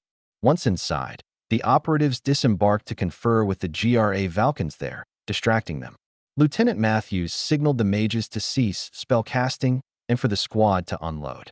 The mages were more than happy to be relieved of their strenuous duty, but were in no position to move and had to be helped by Bulldog Squad. Avoiding the complacent eyes of the guards, Bulldog Squad and Vanguard Squad slinked into the shadows, hiding and biding their time. Hidden among the storage buildings, they waited for the signal that would mark the beginning of their operation. Their hearts raced in anticipation, adrenaline pumping through their veins. They knew that timing was crucial. As they waited, they watched the GRA Valken soldiers, studying their routines and noting the location of various defenses. The sun began to set, and they knew the time to move was nigh. Jonas glanced at the commandos who had trained them, seeking reassurance. They gave him a curt nod, their faces stoic and focused. He returned the gesture, feeling a renewed sense of determination invigorate him. He knew they were all relying on each other to complete this mission. Time seemed to slow to a crawl as they waited. Every sound, every movement, caught their attention. Every time a GRA Valken soldier came to retrieve supplies, they feared that their position would be compromised. They knew that they couldn't afford any mistakes. Then, in the distance, they heard it, the sound of explosions ravaging the GRA Valken defenses along the main road. The diversion created by Wyvern Company had begun. In response, the sound of overlapping alarms filled the air, creating a cacophonous symphony of urgency and chaos. The high-pitched wails and blaring claxons seemed to intertwine and echo off the walls, amplifying the intensity of the situation. Men shouted, their voices drowned out by the alarms. There was a staccato of boots slamming into concrete, as GRA Valken soldiers rushed past the storage area to reinforce the front lines. The time was now. As the enemy's movements and voices faded into the distance, Lieutenant Matthews gave a silent hand signal. Bulldog and Vanguard squads sprang into action, moving quickly and stealthily toward the now vulnerable perimeter defenses. Taking advantage of the confusion caused by the assault, they took the opportunity to strike at the base's communication network. Jonas, Mylan, and Theo, accompanied by a few commandos, made their way to a small building housing the base's communication arrays. They carefully approached the guards outside, staying low and using the shadows to their advantage. As they neared the unsuspecting guards, one of the commandos signaled for Jonas and the others to hold their position. He and another commando then moved forward, their suppressed rifles at the ready. The soft hiss of the guns and the guards' bodies slumping to the ground were the only signs that the commandos had struck. With the alarms still blaring in the background, the enemies inside were none the wiser. Having neutralized the guards outside, they quietly entered the building. Inside, they found a few technicians and officers hunched over control panels, frantically attempting to coordinate the GRA Valken response to the attack. The officers noticed the intrusion and reached for their pistols, but the commandos were faster. The technicians' hands were raised in surrender before the bodies of their commanding officers even hit the ground. A few members from Vanguard Squad moved in to secure the surrendering technicians and collect any useful information. Meanwhile, the rest of Bulldog and Vanguard Squads worked on neutralizing the guards stationed outside the base's perimeter defenses. Splitting up into smaller teams, the commandos led the assault, deftly taking down the unsuspecting Vakis one by one with a combination of suppressed gunfire and lethal knife strikes. The quiet thud of bodies hitting the ground and the faint, muffled sound of the commandos' weapons were left inaudible against the background of the base's blaring alarms, allowing them to move quickly without alerting the enemy. As they moved from one guard post to another, the infiltrators maintained constant communication using hand signals and American radios, ensuring they were always aware of each other's positions and the progress of their mission. In the midst of the chaos, they remained a well-oiled machine, striking with cold and calculated coordination. The teams completed their objective and linked up by a large gate near the northern side of town, where the edge of Veracal Forest was located. With the guards neutralized and enemy communications under their control, they were now able to reinforce their assault with the rest of Dragon Company and destroy the Valky unit from the inside. Bulldog and Vanguard Squads regrouped with Captain Alistair as he led the reinforcements inside. Their gazes focused on the town hall in the distance, which served as the Vaki's main command center. Jonas and his fellow infiltrators knew that the most difficult part of their mission was still ahead of them, but they couldn't help but feel a sense of pride at their accomplishments thus far. They had managed to breach the enemy's defenses without raising suspicion or causing alarm. Taking a moment to catch their breath and check their equipment, Dragon Company prepared to move forward. Captain Alistair gave the order, and his troops moved through the northern flank of Silverton, making their way toward the heart of the enemy base. Bulldog and Vanguard Squads provided support by guiding them through the compromised defenses and eliminating any remaining Jare Valkan guards who posed a threat. The assault was a whirlwind of chaos and violence, with the Muins and their supporting mages using their superior coordination to outmaneuver the disorganized Jare Valkans. Dragon Company's platoons systematically captured important positions, including the barracks, armory, and vehicle depot. The GRA Valkan soldiers, caught off guard and struggling to mount a defense, found themselves overwhelmed and began to surrender or flee. The main objective, however, was the command center. Jonas and the rest of Dragon Company were acutely aware that securing this key position would determine the success or failure of the entire operation. It wasn't a matter of strength. The Muins knew they outgunned and outnumbered the stragglers within. Rather, it was a matter of time. They had to secure this compound and force a surrender before Wyvern Company got overrun by the Valky defenses along the main road. As they approached the hastily fortified town hall, Jonas could feel the tension mounting. Whatever forces the Vakis had left in this region had regrouped, forming a final line of defense. It was clear they would fight tooth and nail to protect their leadership. Explosions rocked the battlefield as the Vakis launched everything they had at the Muins, with little regard for using their munitions efficiently. Jonas took cover behind the concrete pillars of a wrecked building, shielding himself from the torrent of bullets that came his way.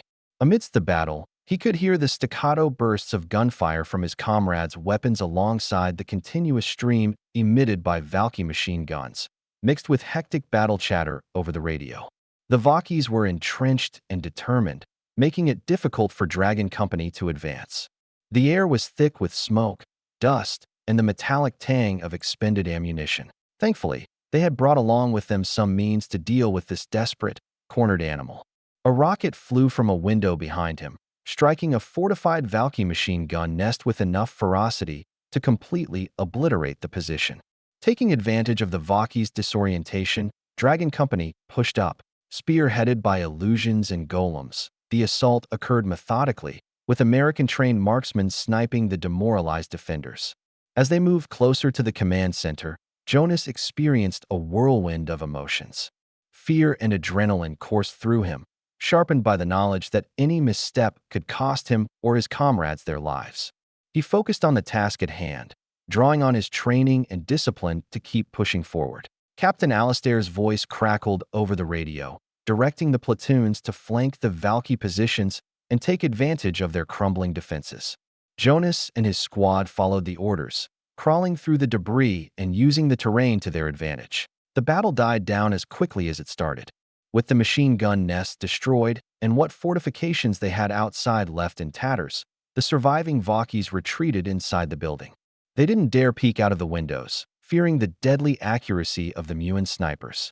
Now stuck in a deadlock, it was time for their new breaching tactics to shine. Armed with flashbangs and grenades sourced from the Americans, the Muins prepared to breach the building. Numerous metal clangs impacting the floor inside were quickly followed by loud detonations that completely disoriented the defenders within. Summoned golems and treants pushed in first, their bodies easily tanking small arms fire from the desperate Valkys. The commandos pushed in behind them, expertly neutralizing the weakened soldiers within. Having lost an overwhelming majority of their forces, the Valky commanders were left with no other choice but to surrender. As Jonas surveyed the captured command center, he felt a strange mixture of emotions: exhaustion, elation, and sorrow for the lives lost. The operation had been a success, but the cost weighed heavily on him. Even with the support of magic and American technology, they had lost a dozen men. Despite this, he maintained an optimistic outlook, knowing that this mission's success placed them one day closer to securing peace for his country and justice for his fallen brothers. Chapter 138, Level Ground. December 6, 1640. GV occupied Valmara, Malmund grasslands, Mu. The sound of machinery engulfed the captured defenses of Valmara as the Valka's empire hastily worked to rebuild and enhance their fortifications. The few Muin citizens who weren't able to flee the city avoided the Valkan encampments, hoping that no trouble would come to them. Indeed, the Valkans were too busy to even be concerned with the Muins, for they heard a whisper that echoed louder than the tanks and construction vehicles around them. General Flats surveyed the base, his mind going blank with attempts to improve upon their defensive capabilities. He could still see the smoldering remnants of the battle at Silverton in the distance, and had to prepare for their imminent attack. Despite the constant reminders of his duties, he remained distracted. Although a brilliant tactical mind, he was preoccupied, concerned with what he believed to be a more pressing matter. With news of a rumored coup against Emperor Lux reaching him, General Flats found himself in a precarious position. The potential fallout from this rumored coup, coupled with the relentless advance of the Elysian Defense Initiative, weighed heavily on his mind. He knew that decisive action was needed to stabilize the situation and ensure victory over the Muins and their allies. Seeking more opinions to supplement his distracted mind, he turned to his closest advisors, Lieutenant Colonel Reger, his second-in-command, and Captain Iliad, a mage from the Magicaria community. The Muins have demonstrated their ability to use invisibility magic to enhance their infiltration tactics. Captain, is there anything you recommend? Iliad tilted his head in slight confusion. You can try using thermal vision in order to spot them, although this is the first time I've heard of invisibility magic. Flats frowned. Though he had some devices that could detect infrared radiation, they were being prioritized for perimeter defenses and their special forces units. Seeing Flats' expression, Iliad explained, "The only magic I know of that can manipulate light is illusion magic, and it can only be cast in two ways: over an area like a wall, or to create fake images. There is no way to render an object invisible unless..." His eyes widened in realization. The Muins must be casting an illusion over the back doors of the trucks. Reger caught on. So if we conduct closer inspections and go inside the truck itself, it should dispel the illusion? Precisely, Iliad said. As for distinguishing decoys from real targets, your new magic sensors should be able to separate the minuscule mana signature of the decoys from the mana signatures within each Muin soldier. Flat's expression calmed down, shifting from nervous concern to relative relief. Then, that just leaves the golems and tree creatures that the retreating forces reported about. Summoned golems and treants. Iliad rubbed his chin. I can certainly see how much of a trouble they can be, especially since they can absorb bullets for their soldiers. Typically, mages defeat golems using concentrated force that targets their cores. A solid strike from a tank or heavy gun on the golem's head should cause it to crumble. Dealing with treants can be done in a similar fashion or by using fire. Flats nodded. Very well. His voice trailed off as concerns about the coup returned for another assault on his mind. This was something he had to address. Reger, please gather our officers for a strategic meeting. Reger saluted before heading out to send out the order. As the base bustled with activity, General Flats knew that it was only a matter of time until the rumors spread, so he sought to control the narrative before it could be taken out of proportion. He continued to stare out the window and survey his base while people streamed into the room. Spending a few minutes hosting internal debates over the best method to approach this situation, he eventually settled on the art of deflection. Gentlemen, Flats turned around, his figure silhouetted by the light outside. I know that many of you have heard the rumors about the coup against Emperor Jare Lux. With a firm but compassionate voice, he began to steer his audience's apprehension and concern away from the rumors. While we cannot confirm the validity of these rumors, we must recognize the potential implications they have for our mission and for the Gra Valka's empire. The officers listened intently, their expressions reflecting a mix of concern and determination. Noticing the shift in attitude, Flats continued, our primary focus must remain on our current objectives. The coup, whether it be true or unsubstantiated, does not change the fact that we currently sit at the gates of hell. Our enemies are knocking at our door, and we cannot afford to be distracted by uncertainty. He paced before the gathered officers, his gaze meeting each of theirs in turn. We must remain unified in our purpose, regardless of the internal politics back home. We cannot influence what becomes of the imperial throne, nor can we do anything about the aftermath. What we can influence, what we can do, however, is work together in solidarity as we claim victory over our foes. The officers nodded as Flats' words reached them, seeing the resolve in their eyes. Flats felt a surge of pride for the men under his command. I understand that this is a difficult time for all of us, but I have faith in your abilities, and I believe that we can overcome the hurdles ahead. We will not let turmoil back home break our resolve, and we will certainly not falter in the face of American technology or Elysian magic. After tackling the elephant in the room, Flats directed everyone's attention to the task of evaluating and adjusting their strategies in light of the rapidly changing situation on the front lines. A map of the Malmund grasslands laid out on the table served as a stark reminder of the stakes at hand. The officers studied the terrain and the positions of both their forces and the enemy. Some winced as Flats updated the map with recent defeats, marking yet another day of being pushed back. Given the recent success of the Muins and the potential for increased American involvement, we must reevaluate our tactics and consider new approaches, General Flats declared. His officers leaned in, poring over the map and suggesting various strategies to counter the Muins and the Americans. They considered preemptive strikes against enemy supply lines and key installations, ambush tactics to catch the enemy off guard, and coordinated defensive maneuvers to minimize their vulnerabilities. One officer, Major Rinaldi, spoke up. I believe our losses can be attributed to their growing integration of magic in their weapons and tactics, as well as the increased presence of American anti-armor weapons. The enemy primarily uses infantry, so our weapons aren't the problem. The issue lies within our capability to strike the enemy's true. We must find a way to deal with decoys and the monsters they send at us. General Flats nodded. I reached the same conclusion, Major. Captain Iliad, if you will.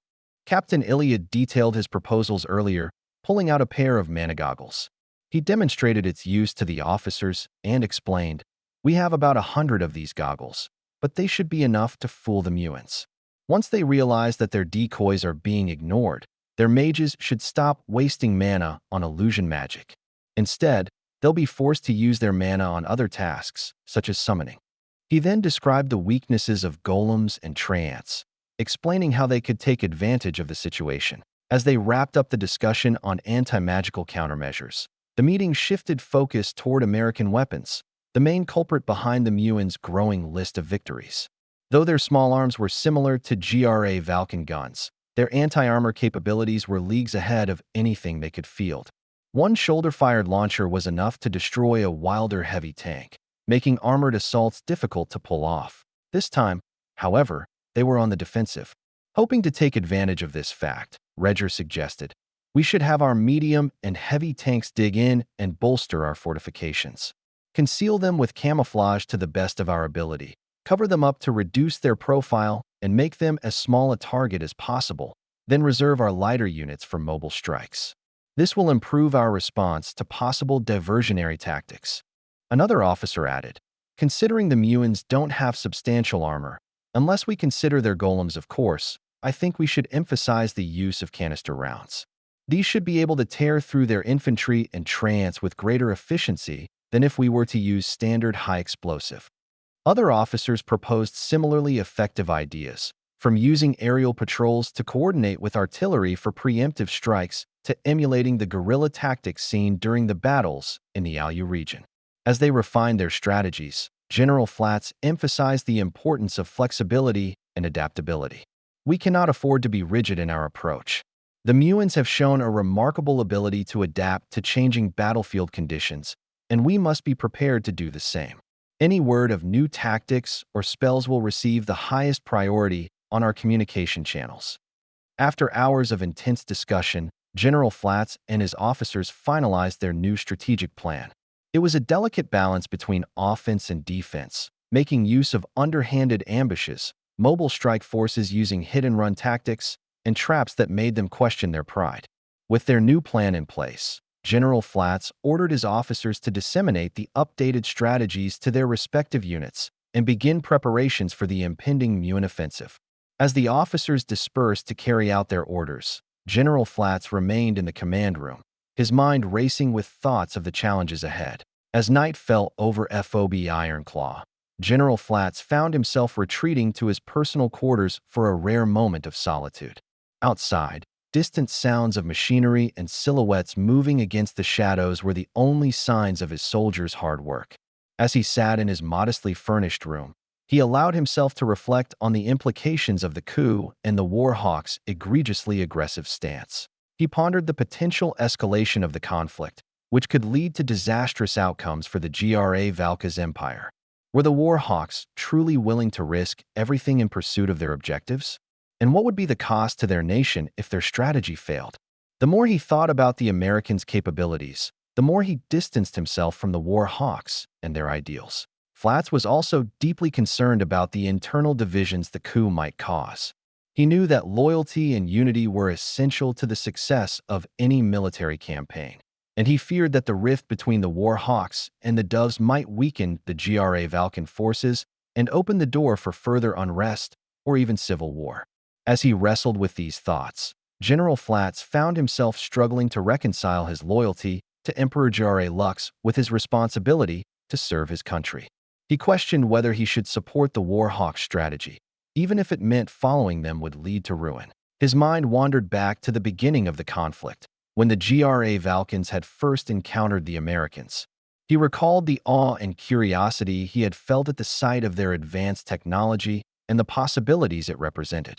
He couldn't help but wonder if the GRA Valka's empire could have chosen a different path, one that might have allowed them to learn from the Americans and Elysians, rather than engaging in a seemingly endless and increasingly hopeless conflict. In the quiet of his quarters, General Flats allowed himself to entertain the notion of negotiating with the Americans and the Muins.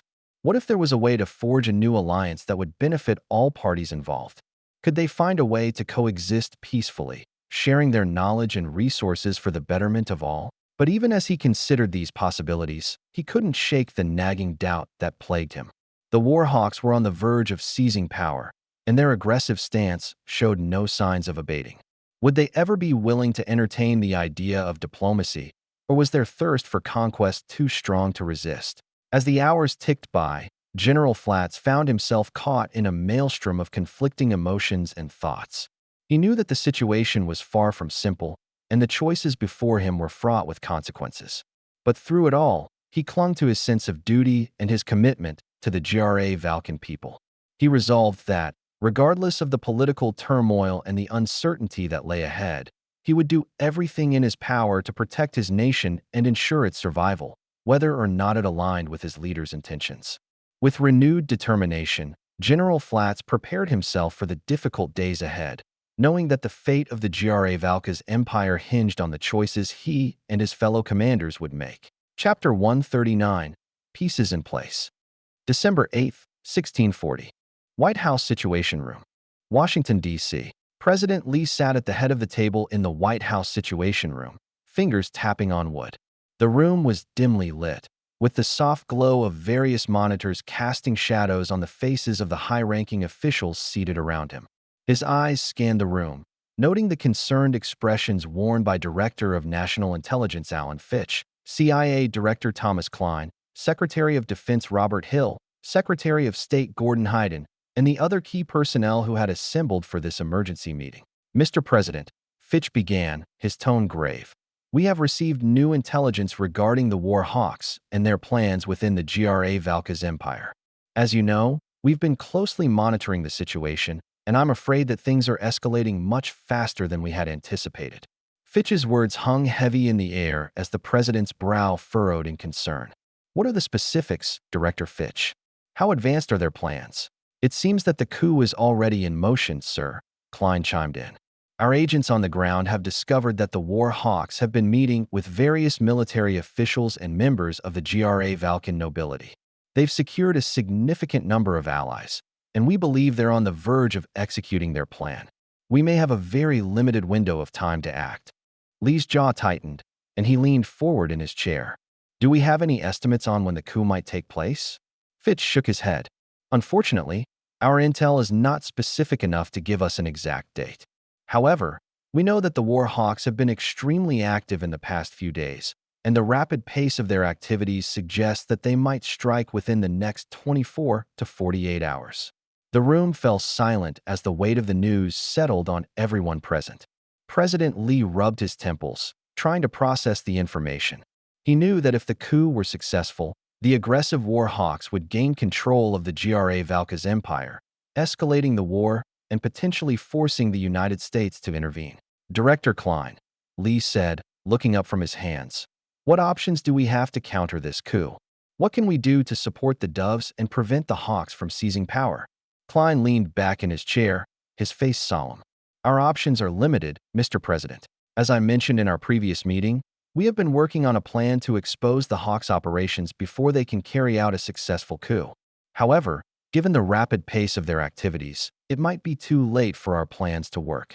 They're moving faster than we expected, and our efforts to gather evidence and weaken their position have been slow. Lee sighed, feeling the pressure of the situation. We can't just sit back and do nothing. If the War Hawks succeed in taking control, the consequences for the region, and for us, could be disastrous. We must explore all possible avenues to counter their plans and maintain stability in the area. The president's words were met with grim nods from the officials around the table. Despite the daunting task at hand, they knew that they had no choice but to find a solution for the sake of both their own national security and the fate of Alicia. As the somber atmosphere in the Situation Room deepened, Hyden spoke up, his voice steady and determined. Mr. President, we need to consider the potential consequences of the coup for the region and our interests there. If the War Hawks come to power, they will almost certainly escalate the conflict on the Mu continent. Our long-term plan was to eventually intervene, but this development could force us to move up our timetable significantly. General Brent McCarthy, chairman of the Joint Chiefs of Staff, weighed in on the military implications. Mr. President, if the War Hawks seize control, we can expect them to ramp up their military operations, not just in Mu, but also against the Holy Mauritial Empire and other regional powers. Our allies in the region would be under increased pressure, and we'd likely see requests for assistance from several of them. The conversation then turned to the United States' planned intervention in the Mu continent. The assembled officials debated the pros and cons of accelerating their timetable, with some arguing that it was necessary to prevent the war hawks from destabilizing the entire region, while others cautioned against joining early, which could grant the GRA Valkyns time and experience to develop countermeasures against their tactics. Throughout the discussion, President Lee listened carefully, weighing the input from his advisors and considering the far-reaching implications of each course of action. As the debate continued, the president's gaze shifted to Director Fitch. Alan, what is your assessment of the situation? If we move forward with our intervention plans, what kind of resistance can we expect from the war hawks and their forces? Fitch frowned, deep in thought. Mr. President, the war hawks are a determined and resourceful faction. Their military capabilities are formidable, and they will not hesitate to use them against us. They know that our deployment capabilities are limited and believe they have enough firepower to fend off our fleets. Lee scoffed at the Warhawks' thinking. They were only partially correct in their assessment. The U.S. would indeed face issues deploying forces so far away, but this was more of an annoyance rather than a handicap. You'd think for a summoned nation like ourselves, they wouldn't be as idiotic as the Lurians or Parpaldians, he muttered. Yeah, Fitch shrugged, but we can use that to our advantage. Like the Lurians and Parpaldians, they're underestimating our abilities. If we act quickly and decisively, I believe we can secure complete control of the Arctic Ocean and take some weight off the EDI naval forces. The president nodded, taking in Fitch's assessment. The room fell silent for a moment as everyone pondered the difficult decisions that lay ahead. With the fate of the GRA Valka's empire and the stability of the entire region hanging in the balance, the stakes were higher than ever. In the end, it would be up to President Lee to determine the best course of action to ensure that the world was prepared for the return of the Ravernal Empire. President Lee cleared his throat, drawing the attention of the room. All right, let's discuss another aspect of this situation. Assuming the coup is successful, it may be advantageous for us to extract key doves and the Emperor from the GRA Valkan mainland. This would give us the option to install them as pro-US leaders in the future. Alan, Klein, I want the two of you to start working on a plan to put this extraction into action. How would we go about doing this? Klein and Fitch exchanged a glance before Klein began to outline a preliminary plan. Mr. President, to extract the doves and the Emperor, we'll need a coordinated operation involving our intelligence assets in the region and Special Activities Center operatives. Fitch continued. First, we need to gather actionable intelligence on the locations of the key doves and the Emperor, as well as any obstacles we may encounter, such as GRA Valkan security forces or potential traps.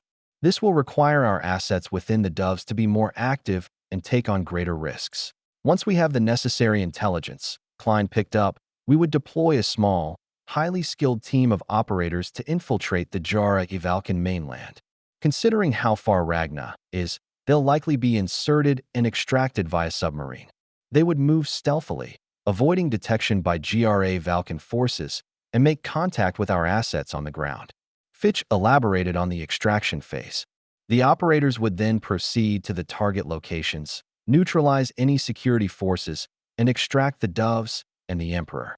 To minimize the risk of being detected or pursued, they would use a series of dove safe houses and alternate transportation methods, moving quickly from one point to another. Klein concluded the plan. Finally, we would arrange for a discreet extraction by sea, bringing the doves and the Emperor to a secure location outside GRA Valkan territory. From there, we could work on establishing them as a government in exile, ready to return to power when the time is right. The president considered their proposal, his brow furrowed in thought. This sounds like a high-risk operation. Are you confident we can pull this off without provoking a larger conflict or exposing our involvement? Both Fitch and Klein nodded. Mr. President, there's always a risk involved in operations like this, Fitch admitted. But we believe that, with proper planning and execution, we can minimize those risks and achieve our objectives. Very well, President Lee said, giving his approval. Begin working on the details of this extraction plan. Keep me updated on your progress, and be prepared to adapt as the situation evolves. We need to be ready to act swiftly if the opportunity arises. President Lee then turned his attention to Secretary of Defense Robert Hill and the other high-ranking officers in the room. Gentlemen, let's discuss the mobilization of our naval assets.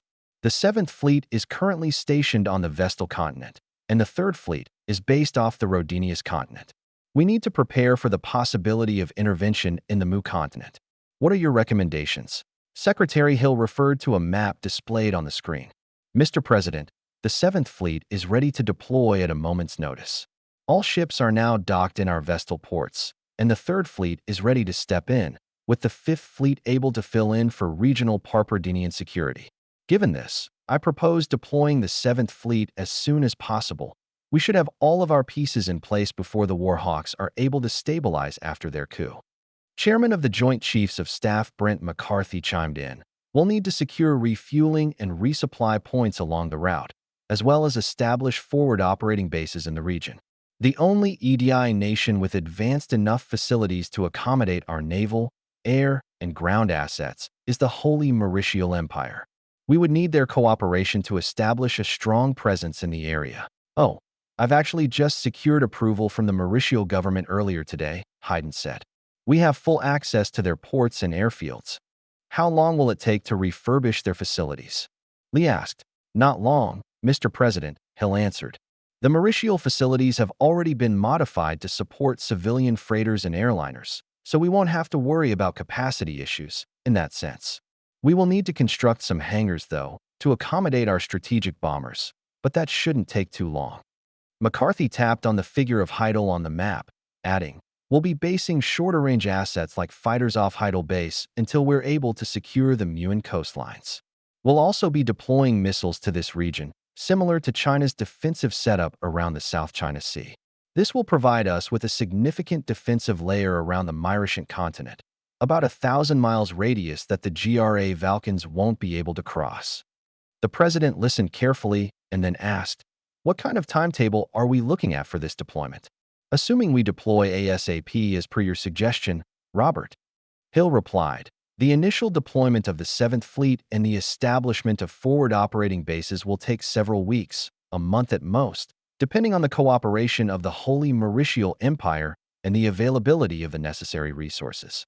The follow-on deployment of the 3rd Fleet and additional assets would take another month or two, depending on how smoothly things go with the initial deployment. President Lee nodded, understanding the complexity of the task at hand. Begin preparations for this deployment. We need to be ready to intervene in the Mu continent if the situation deteriorates further. Coordinate closely with the intelligence community and the State Department to ensure we have the most up-to-date information and the necessary diplomatic support for our actions. The high-ranking officers in the room acknowledged the president's orders, and the meeting continued with further discussions on the various aspects of the plan. As they worked through the details, it was clear that the situation in the Mu continent was becoming increasingly volatile, and the United States needed to be prepared to act decisively to protect its interests and maintain stability in the region. Chapter 140. The Coup 1. December 19, 1640. Ragna, GRA Valka's Empire. Senator Guinea Merricks leaned back in his plush leather chair, his office dimly lit by the flickering glow of a nearby fireplace. He took a slow, thoughtful puff from his mahogany pipe, exhaling a plume of the smoke that danced in the air, mingling with the shadows that played on the walls. The rich scent of the tobacco filled the room, creating an atmosphere of quiet contemplation. As the grandfather clock in the corner struck the hour, there were 3 knocks on the door. Enter. The door creaked open as 2 men entered the room, their footsteps muffled by the plush carpet beneath them. Matrix gestured for them to take their seats in the high-backed chairs across from him, his pipe still clenched between his teeth.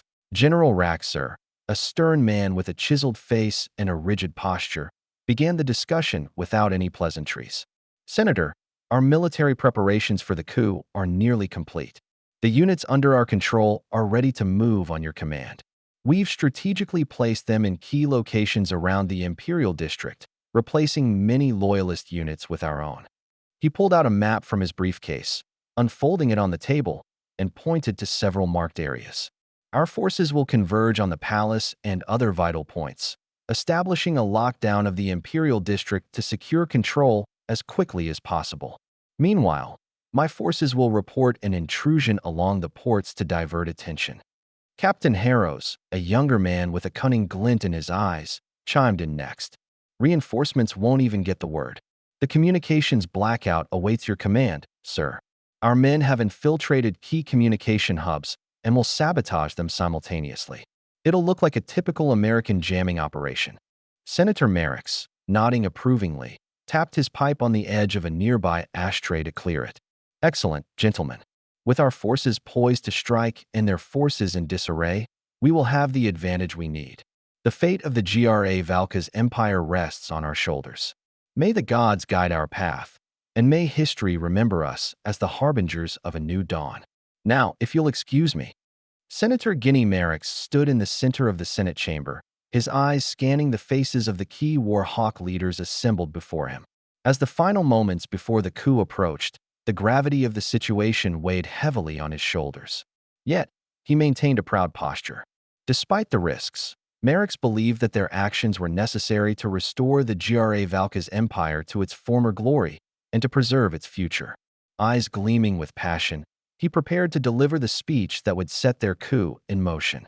The crowd, a mixture of high-ranking officers, government officials, and corporate leaders, all waited in anticipation. My fellow patriots, Merrick began, his powerful voice resonating throughout the room. Today, we stand on the precipice of change. For too long, our great empire has been held back by the indecision and weakness of the imperial throne. They strove for peace with the fanatic Kynians, allowing them to grow in power. They allowed our diplomats to suffer under the hands of those barbarian Pagandans, and they hesitated to bring war to the Muans.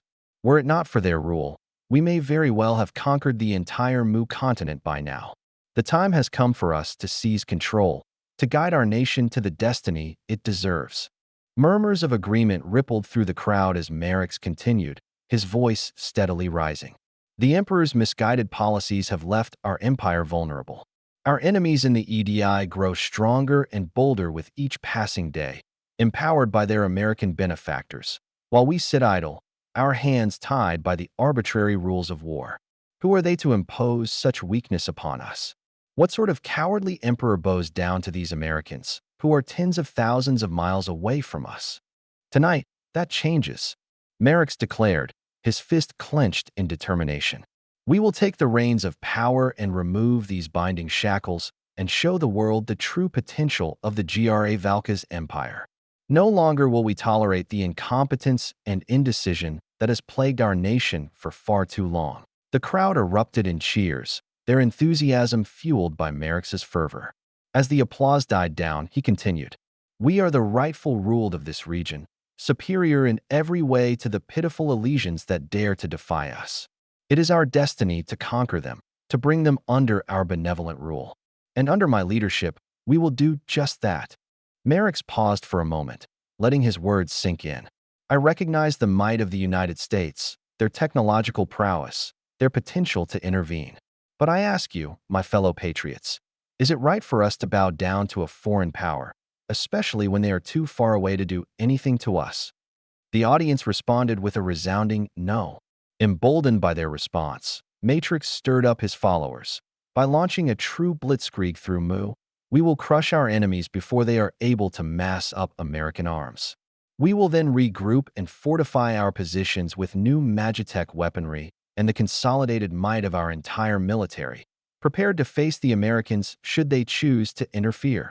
As Merrick spoke, the audience's emotions swelled, their faces a mixture of anger, excitement, and pride. They could feel the tide of history turning in their favor, the promise of a new era for the GRA Valka's empire just within reach. But we must act swiftly, Matrix warned, his tone somber. The Emperor and his loyalists will not go down without a fight. Tonight, we will take the palace, eliminate those who would dare to stand against us, and solidify our rule. This is our moment, our opportunity to shape the future of the GRA Valka's empire. With those final words, Matrix stepped back, his chest heaving from the intensity of his speech. The room erupted in thunderous applause, the fervent support of the gathered crowd echoing through the halls. Their resolve was now unshakable, their commitment to the coup unwavering. As the applause subsided, Matrix looked out at the crowd, the weight of the impending conflict heavy on his mind. But he was resolute, driven by his unwavering belief in the supremacy of the GRA Valka's empire and his own ability to lead it to victory. The die had been cast, and there was no turning back. A calm silence graced Emperor Jare Lux's private study, interrupted only by the ticking of a clock on the wall and the soft rustling of papers. He pored over documents and correspondence from the far reaches of the empire, diligently working to keep track of the developments of the war and its impact on the economy and politics. Though they were gaining territory, the rate at which they were advancing was rapidly declining. This had been the case since the Muons began fielding American weapons en masse. Defeats began to stack up, shaking not only the situation on the front lines, but also the situation at home. Tensions between the war hawks and the doves were at an all-time high, and whispers of a coup had reached his ears. A sense of unease grew within him, to the point where he could no longer properly focus on the tasks at hand. A sudden knock on the door caused him to stiffen up. "Enter," Jare Lux said, calming down. The door opened, revealing his most trusted advisor, Varden. The elderly man entered the room, his expression grave. "Your Excellency, I bring news of great concern," Varden began, his voice trembling slightly. "Our informants within the War Hawks have uncovered evidence of a coup planned for tonight. They intend to seize control of the government and arrest or eliminate all opposition." Jare Lux's eyes widened, his heart sinking. Though he knew that the War Hawks were planning something, hearing that their coup was imminent sent a slight shiver throughout his body. "Tonight? Are you certain?" "Yes, Your Excellency. The War Hawks have already begun to mobilize their forces within the military. Time is of the essence."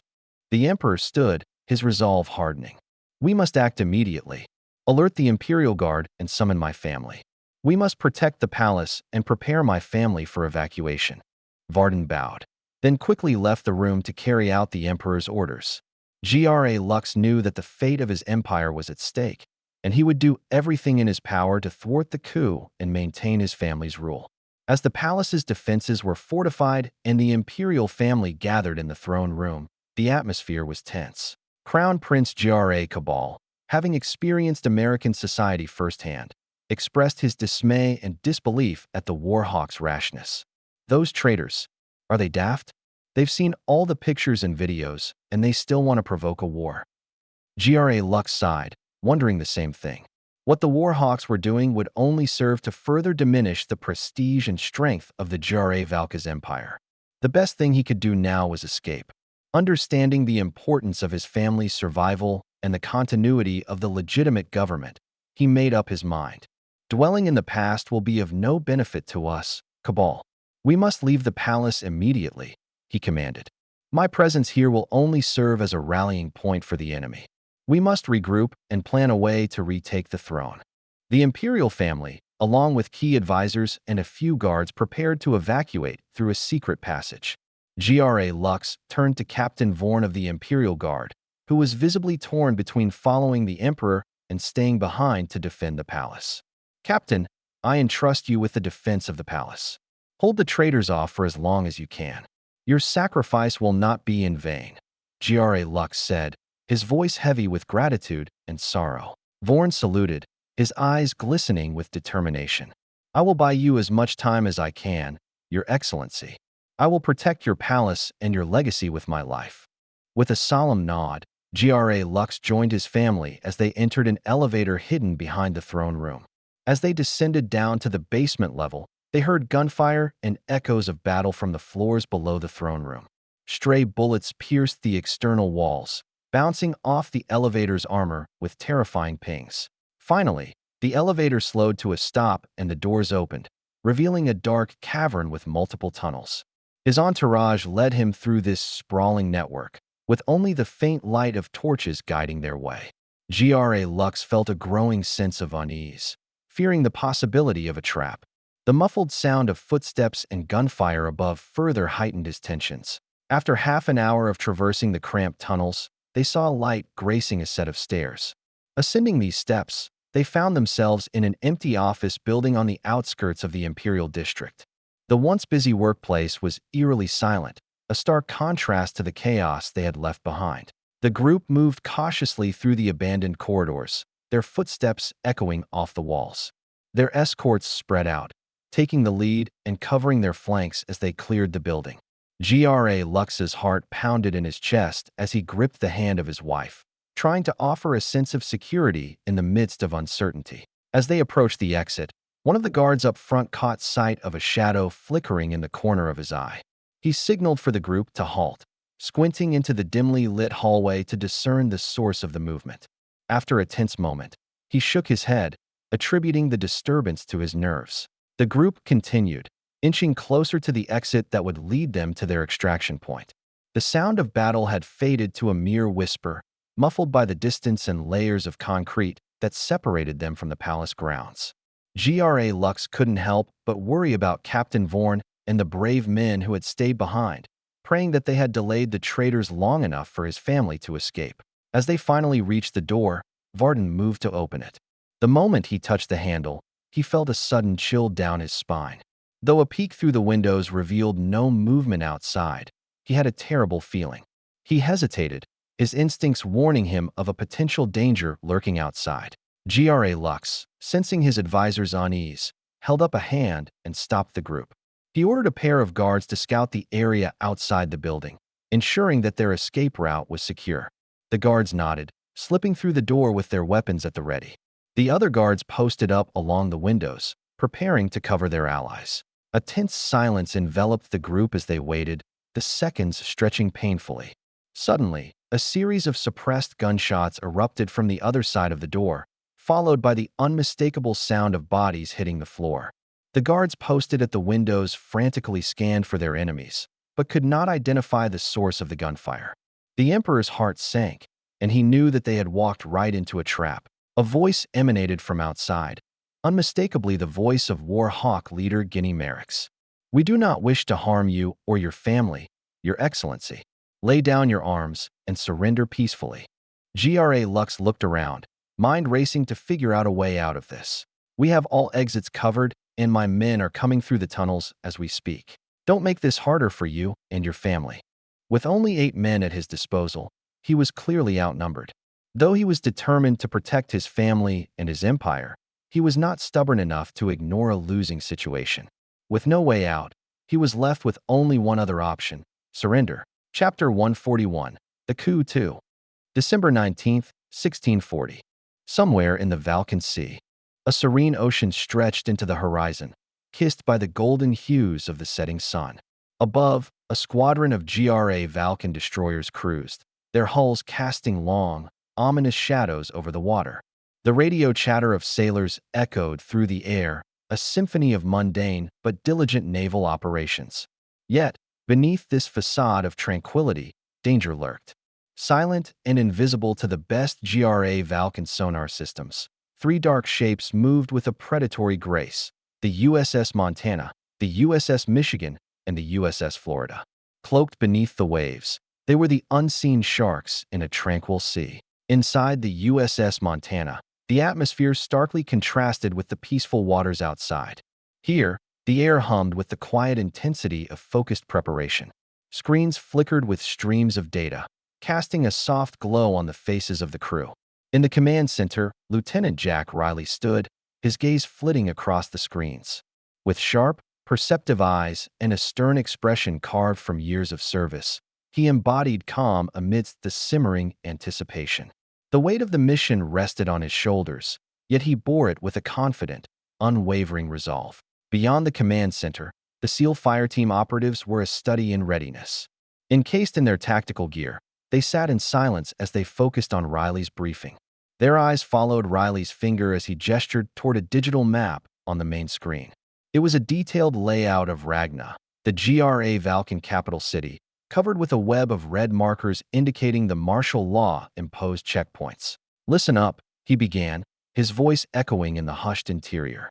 "Our mission is to extract Emperor GRA Lux and his family and the loyalists with them.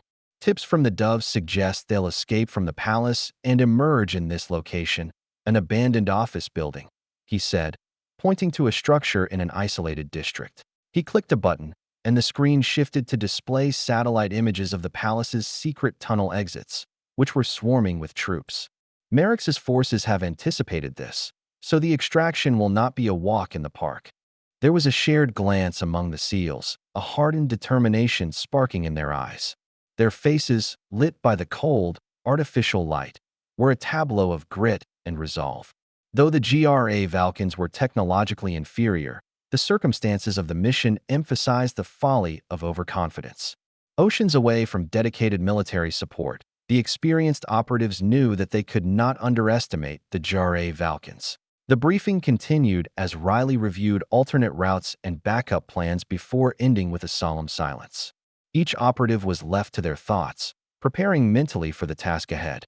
Riley gave them a curt nod before dismissing them, his gaze lingering on the map. In the submarine's lower deck, the SEAL Fireteam operatives began their final gear checks.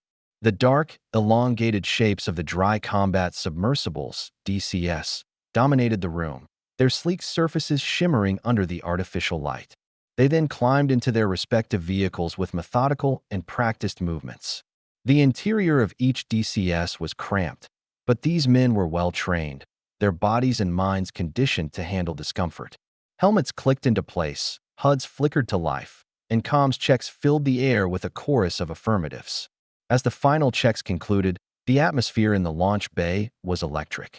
It was time for the wolves to leave the den. The USS Montana's hull, unscathed and untraceable, seamlessly slipped through the water's cradle.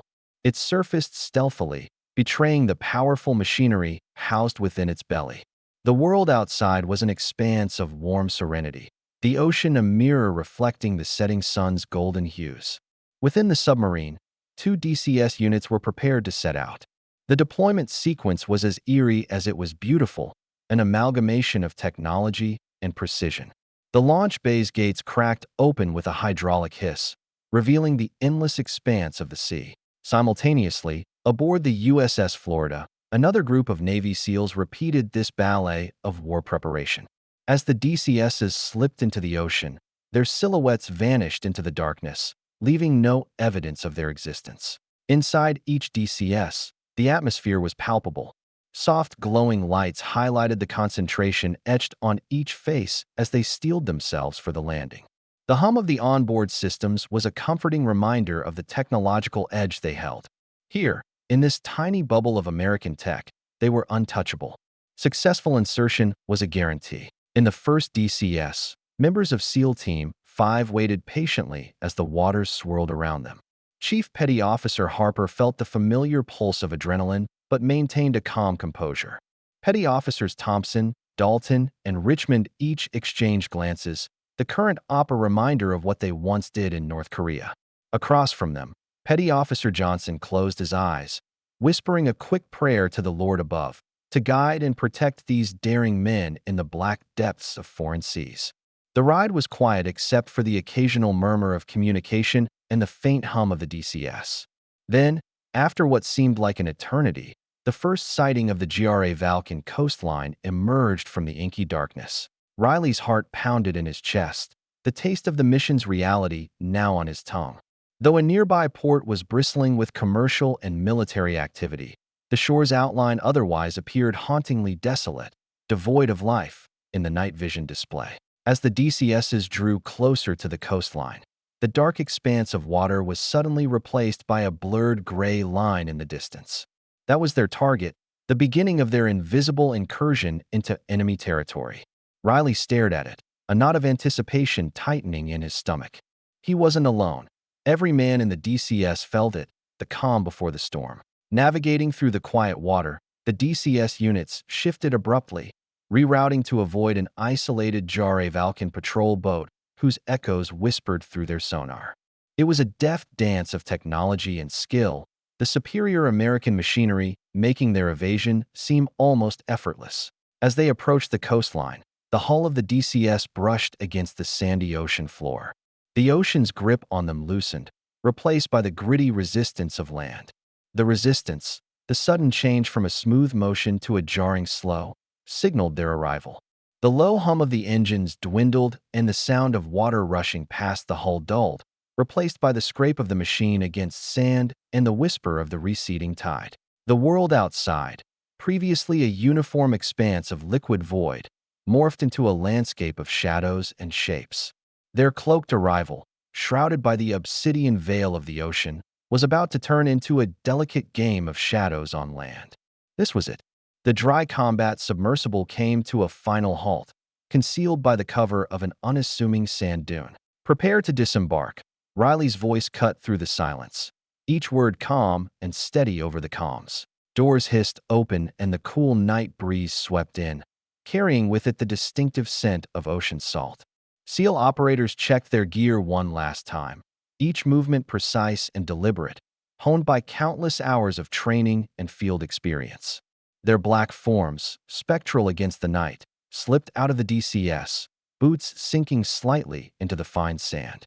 Riley was the last to step out, his gaze sweeping over his men before lifting toward their objective. The world was a wash of shades of green through their goggles as the SEAL fire teams pushed deeper inland. Riley signaled to his men, using hand gestures to communicate. 2 fingers forward. Move up. The beach was deserted, just as the recon drone footage had indicated. The GRA Valken naval patrols had been meticulously tracked and avoided thanks to their superior technology.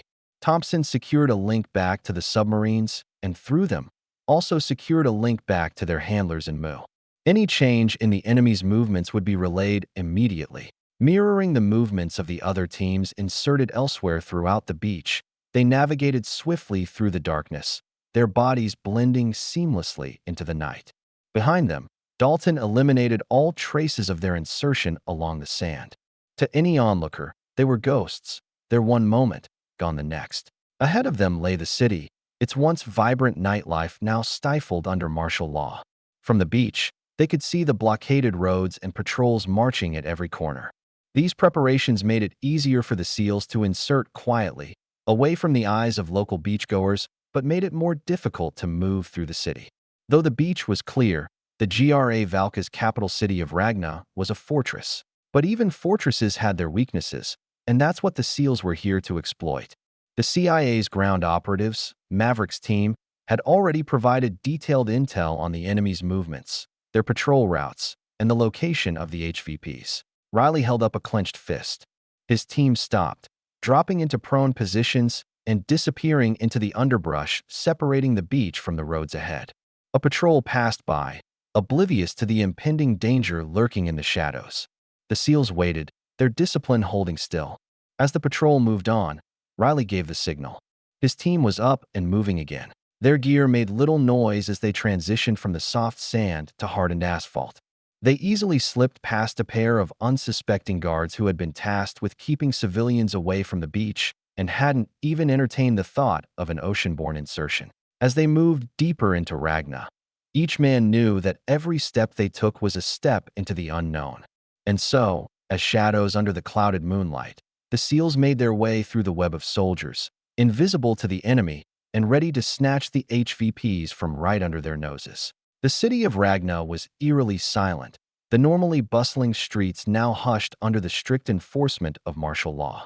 The only signs of life were the soldiers, their uncertainty visible as they manned checkpoints, conversing with one another about the reason behind their sudden deployment. Moving with the stealth and precision of shadows, the SEALs navigated through the cityscape. They avoided residential areas, knowing the curfewed citizens could accidentally reveal their position. Ragna's commercial and administrative districts provided ample cover, with deserted office buildings, stores, and silent public spaces. Riley led the team, his honed instincts acting as their compass, guiding them through the urban labyrinth. His eyes scanned the environment, spotting potential threats, and guiding his team away from direct confrontation. The adrenaline coursing through his veins sharpened his senses, each rustle of wind or clatter in the distance echoing in his ears. Their path took them to an overwatch point, a 5-story apartment overlooking a significant checkpoint. Ducking inside, they climbed to the roof where they had a clear view of the blockade. Through their night vision goggles, they studied the setup.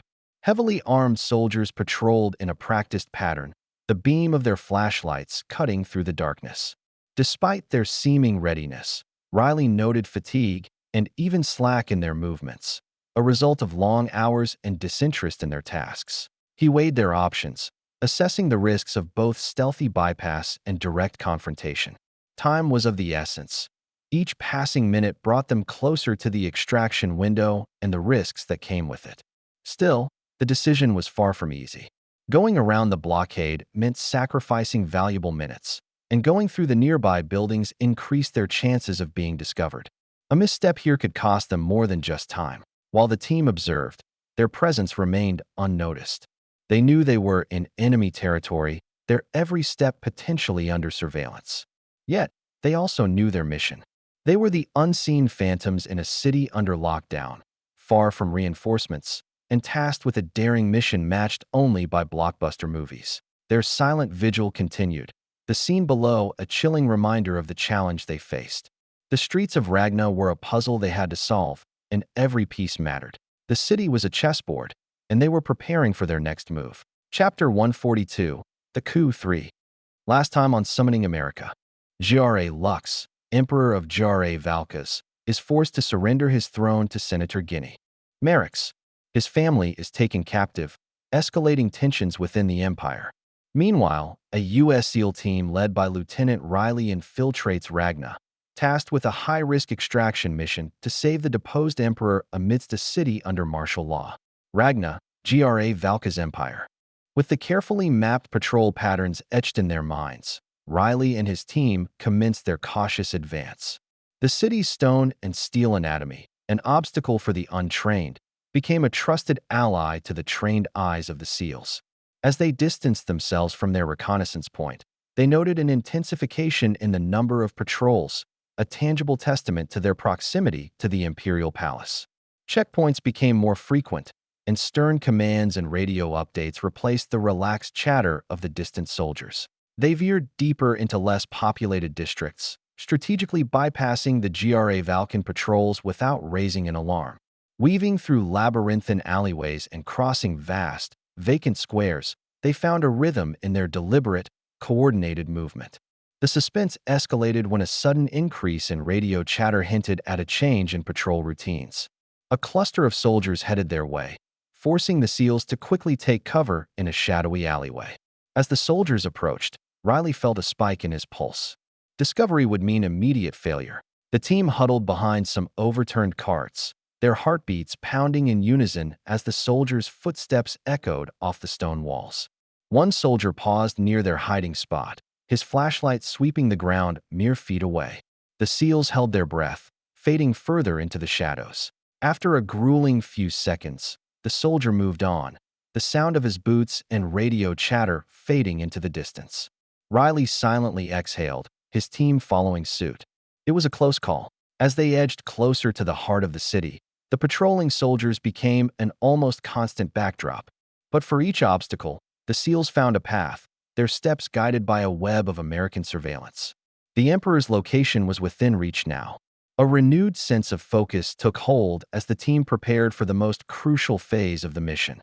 Twilight painted the dilapidated district in hues of somber gray, casting an ominous shadow over the fallen Gra Valka's empire. Gra Lux, the once unyielding emperor, found himself surrounded by Warhawk leader Senator Guinea Merix's forces. His empire crumbled around him, and the weight of his fallen sovereignty pressed heavily on his shoulders. We have all exits covered, and my men are coming through the tunnels as we speak. Don't make this harder for you and your family. He was trapped between a rock and a hard place, but that was no justification for lashing out. Prioritizing the safety of his family, he called out a response. I surrender. Stepping out into the moonlight, he and his entourage were swiftly disarmed and restrained. Though their treatment was rough, a grudging respect was extended to the emperor's family, their royal status reluctantly acknowledged. Merix approached them. His eyes, fierce and determined, met Gra Lux's steady gaze. Breaking the tense silence, he spoke in a voice that carried an air of authority and a hint of condescension. Your Excellency, he began, this is a decision we have made for the good of our nation. Gra Lux held Merix's gaze, his voice steady but clear with defiance. And what of the people? The families who live under our protection? You don't see the bigger picture, Senator. Merix's eyes hardened. I couldn't see the picture any clearer. The needs of the many outweigh the wants of the few, he retorted. Think of the people? That is precisely what I am doing. Thousands of ships, planes, and tanks. Millions of men sitting idly by while our economy falls apart. The solution is clear, and yet you hesitate. Why? Gra Lux was confident in his answer. Our economy is on track for recovery. We've secured more than enough from Leifer and the surrounding countries." He lamented. "Oh, if only I hadn't been fooled by you and your war hawks. We might have opened trade with the Muins instead of wasting more lives and money on an unwinnable war." Gra Lux's words irked Merrick's. As a patriot, he couldn't ignore these insults. Unwinnable. Pathetic. Your rule lately has been a time of stagnation, weakness. Your willingness to bow down to the Americans is a disgrace. An emperor who cowers to a power tens of thousands of miles away is not fit to lead. Passion sparked in Merrick's eyes as he continued. "This is not a coup, Your Excellency, but a course correction. We will lead our empire to its rightful destiny. We will no longer tolerate this incompetence. We will bring the prosperity that our people deserve, even if we must wrest it from the jaws of our enemies." Amidst Merrick's torrent of words, Gra Lux felt a bitter pang of frustration. He saw the fire in Merrick's eyes, the unshaken belief in his misguided course. But Gra Lux understood the reality that Merrick failed to see. The Americans were a force unlike any they had faced before, their military prowess and technological advancement unparalleled. Mere supply shipments were enough to induce stalemates on some battlefields. Intervention could shift the balance of power overnight. Engaging in a war with them was not bravery, it was folly. A folly that would cost countless lives and bring the Gra Valka's empire to its knees. The audacity of Merrick's ambition, his reckless disregard for the consequences, filled Gra Lux with a chilling dread. This was not the path to glory Merrick envisioned, but a road that led to certain destruction. Seeing the fight in Gra Lux crushed, Merrick turned away from him with a look of disappointment. "Bring them to the pinnacle. I must return to the palace. I have much work to do." Merrick's soldiers maneuvered 2 armored vehicles into place, their engines rumbling ominously in the silence. Gra Lux, his family, and his retinue were divided among the vehicles, the echoing thud of the closing doors a chilling testament to their fate. As the convoy started to pull away, Gra Lux looked back at the silhouette of his palace through a narrow slit of a window. A sense of finality washed over him, but amidst the despair, a flicker of hope persisted. In the desolate outskirts of the Imperial District, the seals crouched in the shelter of an abandoned store, yet another victim of the depression induced by the Gra Valka's empire's transfer. Through their high-powered binoculars, they scanned the plethora of abandoned structures. Matrix's forces patrolled the area, but there was no sign of Gra Lux or his family. "Ghost 1-1 to Overwatch. We're in position." Lieutenant Riley's voice came over the radio, hushed but firm. "Roger that, Ghost 1-1. Your eyes on the package?" "Negative," Riley said. "We're seeing a lot of activity, but no visual on the HVTs." A tense silence filled the line as they both watched the events unfolding. The drone overhead had no luck spotting the HVTs either. Had they gotten there too early? Or perhaps too late? Just then, a separate voice buzzed on their radio. "Ghost 1-1, this is Spectre 2-1. Riley recognized the call sign. They represented the CIA Special Operations Group, SOG members. "We've got eyes on the package. 8 adult men, 2 females, 2 children. Updating their position now." "Copy that, Spectre 2-1, Riley replied, relief evident in his voice. "Maintain surveillance and keep us updated." The Emperor's position was not far from them. They reached him within a few minutes, posting up inside nearby structures as they gauged the enemy forces. "Ghost 1-1 to Overwatch. Visuals confirmed on HVTs." To Riley's dismay, he had arrived too late. Attempting the rescue now carried too many risks. Emperor and entourage are being loaded into armored transports and are leaving the office building, Riley quietly reported over the radio. The scene of the vehicles pulling away from the area left a bitter taste in his mouth. "Ghost 1-1, Extraction Plan Alpha is a no-go.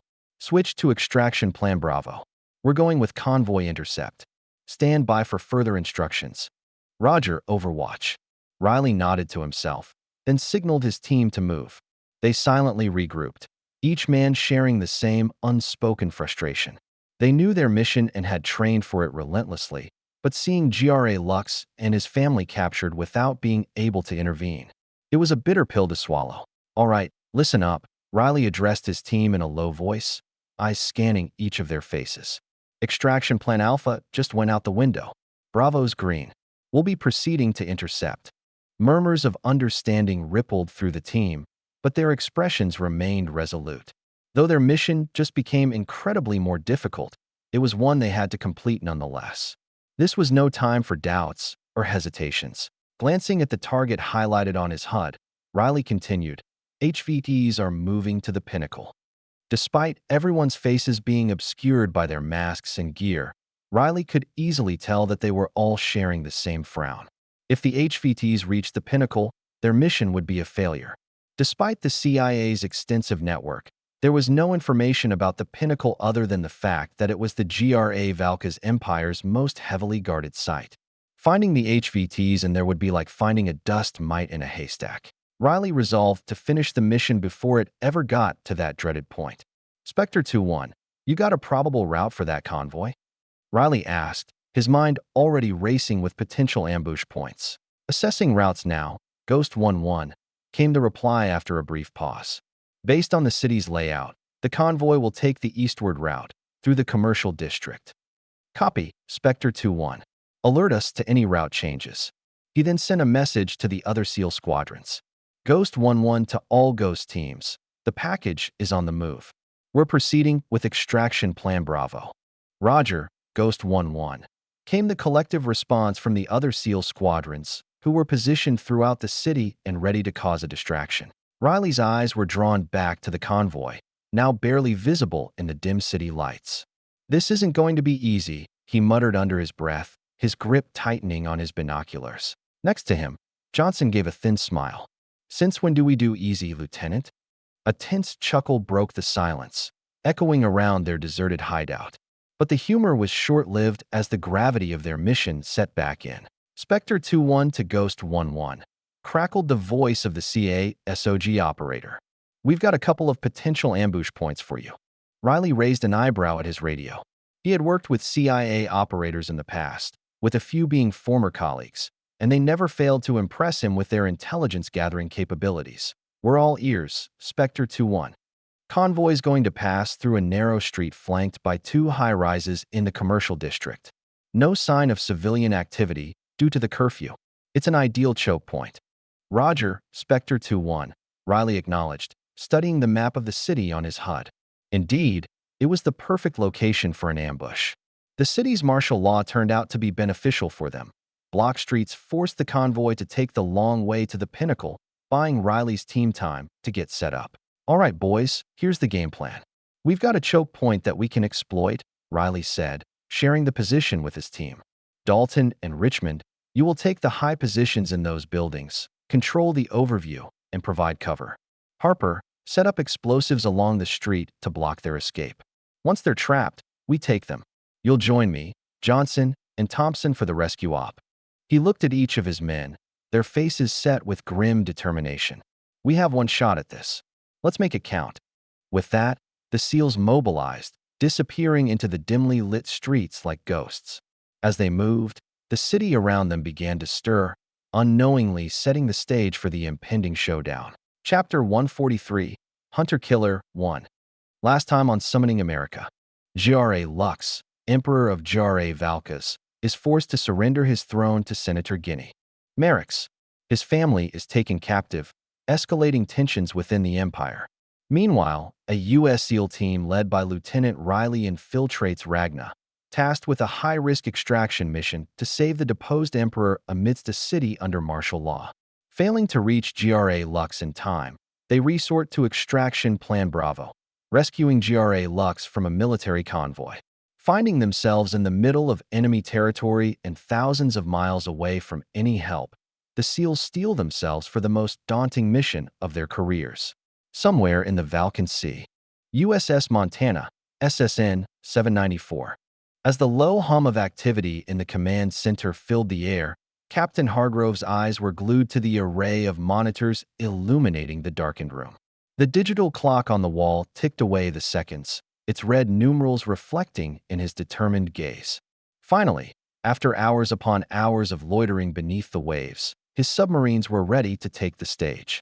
Prepare for Operation Hunter-Killer, he commanded, his voice slicing through the din like a hot knife through butter. The room fell into a hushed silence as all eyes turned towards him. Remember, we're not just providing a distraction for the extraction teams. We're striking at their jugular, softening up the Vakis for what's coming. We need to hit them where it hurts the most. Hargrove glanced at the clock once more. By the time the convoy arrived at the ghost position, the rest of Ragna would be scrambling their defenses in reaction to the unexpected attacks. Taking a deep, steadying breath, Hargrove gave the go-ahead.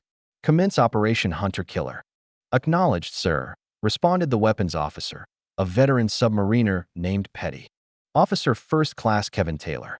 His fingers danced over the control panel as he activated the launch sequence, the missile's intended targets already selected. In response, the control room was filled with a chorus of machinery coming to life, distant hums of generators and mechanical hisses from pneumatic systems. Final launch check, Taylor reported, his eyes scanning readouts on the panel. Targeting systems green. GPS lock acquired. Missile tubes 1 through 4 pressurizing. A low throb reverberated through the hull of the USS Montana, a bass note humming in the ship's structure. Hargrove could feel the vibration in his shoes, the power of the missile tubes being readied for launch. The room filled with the growing roar of compressed air, the sound echoing down the halls. Pressurization complete. Missile tubes 1 through 4 primed and ready, sir, reported Taylor, his voice steady despite the tension in the air. Fire on my mark, Hargrove ordered, his gaze locked onto the real-time satellite feed projected onto the main screen. The capital city of Ragna, the heart of the GRA Valka's empire, was shown in stark detail. Mark, Hargrove declared. The USS Montana shuddered as 4 Tomahawk cruise missiles burst from their tubes beneath the cold waters, breaching the surface with a rush of white foam and sea spray. The roar of their rocket engines filled the control room through the hull's microphones, a deafening crescendo that echoed in the tight space. Missiles away, Taylor confirmed, his tone one of satisfaction. Heading towards targets. Hargrove watched as the missiles climbed higher, their fiery tails tracing a lethal path across the night sky. More missiles followed suit, representing coordinated launches from the USS Michigan and the USS Florida. Each missile, guided by precise GPS coordinates provided by the CIA, had a distinct destination within Ragna. As the missiles descended upon their targets, the drone feed showed the city transforming in a matter of seconds. Each missile strike was an eruption of fiery destruction, reducing buildings to rubble and sending shockwaves rippling throughout the cityscape. Communications towers, once towering sentinels of steel and concrete, crumbled under the force of the explosions. Their destruction severed the Empire's critical lines of communication, leaving them blind and deaf in the face of the assault. Troop barracks ignited in infernos of flames, the powerful explosions transforming them into deadly traps. Screams of alarm and orders for evacuation were drowned out by the deafening blasts and the crackling roar of fire. Ammunition depots, storing the Empire's military might, erupted like fireworks in the night sky. The missile's impact ignited stored munitions, causing secondary explosions that amplified the devastation and sent plumes of fire and smoke towering into the sky. The men aboard the submarines could only thank God that the GRA Valkans had imposed martial law. This action may very well have saved the lives of many civilians who would otherwise have been near the blasts. In addition to the city's military installations, the drone's feeds also showed the seaport, a sprawling complex of docks, warehouses, and naval assets. This was the lifeline of the GRA Valka's empire, a military and logistical hub that was now squarely in the crosshairs of Operation Hunter-Killer. The next volley of missiles was dedicated solely to the seaport. They streaked low across the water, their shadows undulating on the waves before they found their marks. The hardened battleships and carriers of the GRA Valka's navy, symbols of their might, erupted in colossal detonations. Amidst the yielding of metal, the surrounding waters hissed as they churned and steamed from the heat. The steel behemoths, once harbingers of Mu's doom, were now twisted masses of wreckage. The sea was set aflame, painting a vivid picture against the black canvas of the night. Operation Hunter-Killer was living up to its name, wreaking havoc across the city and sowing the seeds of chaos necessary for the SEALs to make their move. Ragna, GRA Valka's empire. Imperial Palace. The beautiful garden in front of the imperial palace was filled with influential figures of the Valka's empire, nobles, military leaders, and members of the press, all watching intently as Senator Guinea Merrick's ascended to the ornate podium. Large flags of the Valka's empire were draped from the balconies overhead, fluttering in the wind. Only hours earlier, Merrick's had been a senator. Now, having successfully led a coup against Emperor Jare Lux, he was addressing the nation as its de facto ruler.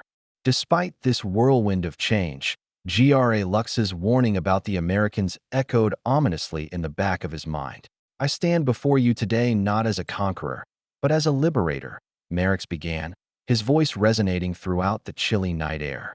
"My only intent is to free our great empire from the chains of ineffective leadership and secure a prosperous future for all Jare Valkans." His words filled the palace grounds, stirring murmurs of agreement and applause from the war hawks and proud nationalists. But some remained unconvinced. Though Jare Lux may have steered the empire in the wrong direction, that didn't mean Merrick's should take control of the reins. "The reign of Emperor Jare Lux has ended," Merrick's continued, solidifying his stance. "As of this moment, I assume leadership of the Jare Valka's empire in accordance with Article 2, Provision 4 of the Imperial Constitution, and with the backing of Resolution 348 of the Imperial Senate. Through pride we rise, and I promise to enact policies that will bring an end to our devastating recession." While the crowd applauded, the doors behind him burst open. An aide, out of breath and panicked, noticed the crowd and regained his composure before submitting a report to Merrick's. "Senator," the aide lowered his voice, "I bear urgent news. We are under attack." As if to confirm the aide's words, several bright flashes erupted in the distance, followed seconds later by the bass of the explosions. Merrick's heart pounded in his chest. He thought he had already pacified the Emperor's loyalists. Even if he hadn't, there should have only been a few stragglers remaining. Not nearly enough of a force to cause the violent disturbances he and many others had just borne witness to. "What? How?" he demanded, his voice barely more than a whisper. "They're missile strikes, sir. We received transmissions warning of missiles before our communications array was hit. We tried creating a local network, using radios. There's nothing but static. Our military bases, significant damage," the aide reported, his voice trembling. "Origin of the missiles, unknown, but..." More flashes erupted in the distance, toward the direction of the Imperial Naval Base. Merrick's didn't need the aide to finish. Jamming and missiles were already clear enough of hints. He knew who was behind this: the Americans. The abrupt silence as the realization of the attack spread throughout the crowd was soon drowned by the continuing tremors of distant explosions. Merrick scanned the crowd, his mind working quickly, aware of the gazes now fixed on him in fearful anticipation. Initially thrown off course by fear and the ominous words of Jare Lux's warnings, Merrick quickly straightened himself. Rather than succumbing to fear, he doubled down and took advantage of the situation. He addressed the microphone again, his voice composed but carrying a weight of gravitas. "My fellow Jare Valkans," he began, his voice echoing through the speakers once again. "Our great empire is now under attack. The American dogs have made their move, just as we, the war hawks, warned they might. We are a proud people, and we will not stand by as foreign aggressors impose their will on our sovereign land." With each word, the crowd's fear seemed to ease, replaced by a growing anger against the invading Americans. Merrick's played on this, adding, "Our defenses have been caught off guard by a surprise attack. This only displays the cowardice of the Americans, and cower they will the moment we bring the full might of our military in retaliation." A roar of applause and cheers swept through the crowd. Merrick's fiery words were already generating momentum. He paused, letting his words sink in before delivering his final blow. This attack, this treacherous assault on our homeland, was only made possible due to the complacency and failure of our previous leadership. Emperor Jare Lux's reluctance to act decisively against the Americans led us to this chaos. Merrick's continued, "As your leader, I vow to correct this course. We will respond, we will fight, and we will emerge victorious. Remember this day, my people, for it will be the day we truly begin our conquest of this world." As he stepped down from the podium, The cheers of the crowd barely registered. His mind was elsewhere, his thoughts consumed with strategies and plans of retaliation. GRA Lux was right about one thing. The Americans' power and influence were indeed far-reaching, but Merrick's was determined to prove the old emperor wrong about his cowardice. He would do everything in his power to keep the Americans on their side of the world, even if it meant introducing the new concept of mutually assured destruction. He was ready for this war, and he would unshackle the GRA Valkan giant and lead his empire to victory. The far-off booms pierced through the silent city. To the unknowing citizens of Ragna, they likely originated from yet another naval exercise. To Lieutenant Jack Riley, each was as clear as a tolling bell. Overwatch to Ghosts, crackled a voice in his earpiece. Operation Hunter-Killer is a go. Riley, crouched in the shadows of an alleyway, glanced at his team. Harper with his fingers lightly brushing the detonator, Dalton ready with his sniper rifle, and the rest of Ghost 1 poised for action. Copy, Overwatch, Riley replied, the excitement of impending action adding a steely edge to his voice. Around him, the city of Ragna seemed oblivious to the upheaval unfolding on the outskirts of the Imperial District. More blasts erupted throughout the city, intermittently flashing the dark surroundings with orange glows. The city was about to wake up to the chaos. From the corner of his eye, he saw Richmond nod, his focus locked onto the far end of the street. Ghosts 2 and 3 were in position as well, securing all angles and ensuring a complete victory over the unsuspecting GRA Valkans. They were in a choke point, a narrow strip of road hemmed by 2 multi-story buildings, with a perfect view of the route the convoy would have to take. Now, it was just a matter of time. The radio crackled again. Convoy Tango inbound. ETA 3 minutes. Riley's heart pounded, adrenaline thrumming in his veins. This was it. The culmination of all their planning and preparation was about to be tested. A sudden illumination lit up the streets as the headlamps of the first 6x6 transport trucks rounded the corner, the heavy rumble of its engine cutting through the distant alarms and explosions. He counted under his breath. 1, 2, 3 vehicles. He caught sight of the distinctive armored personnel carriers, the likely ride of GRA Lux and the other HVTs. 4, 5, 6. Stand by, Ghosts, Riley whispered, the cold edge of the detonator in Harper's hand now the epicenter of their world. The convoy rolled closer, the thumping rhythm of the armored vehicles matching the cadence of his heartbeats. A few seconds more, and they would be within the kill zone. Now, he said, his voice barely a breath on the wind. Harper's thumb pressed down on the detonator. The world erupted in sound and fury. A car parked on the side of the road exploded, the blast ripping into the lead and rear trucks, sending one spiraling into the air. For a moment, the night turned to day as fire consumed the narrow alley, debris flying out in every direction. Then, as the cacophony of the initial blast faded, the ghosts sprang into action, their movements choreographed to near perfection. Dalton, hidden behind the windows of a nearby building, began picking off guards who had staggered from the wreckage, their disorientation making them easy targets.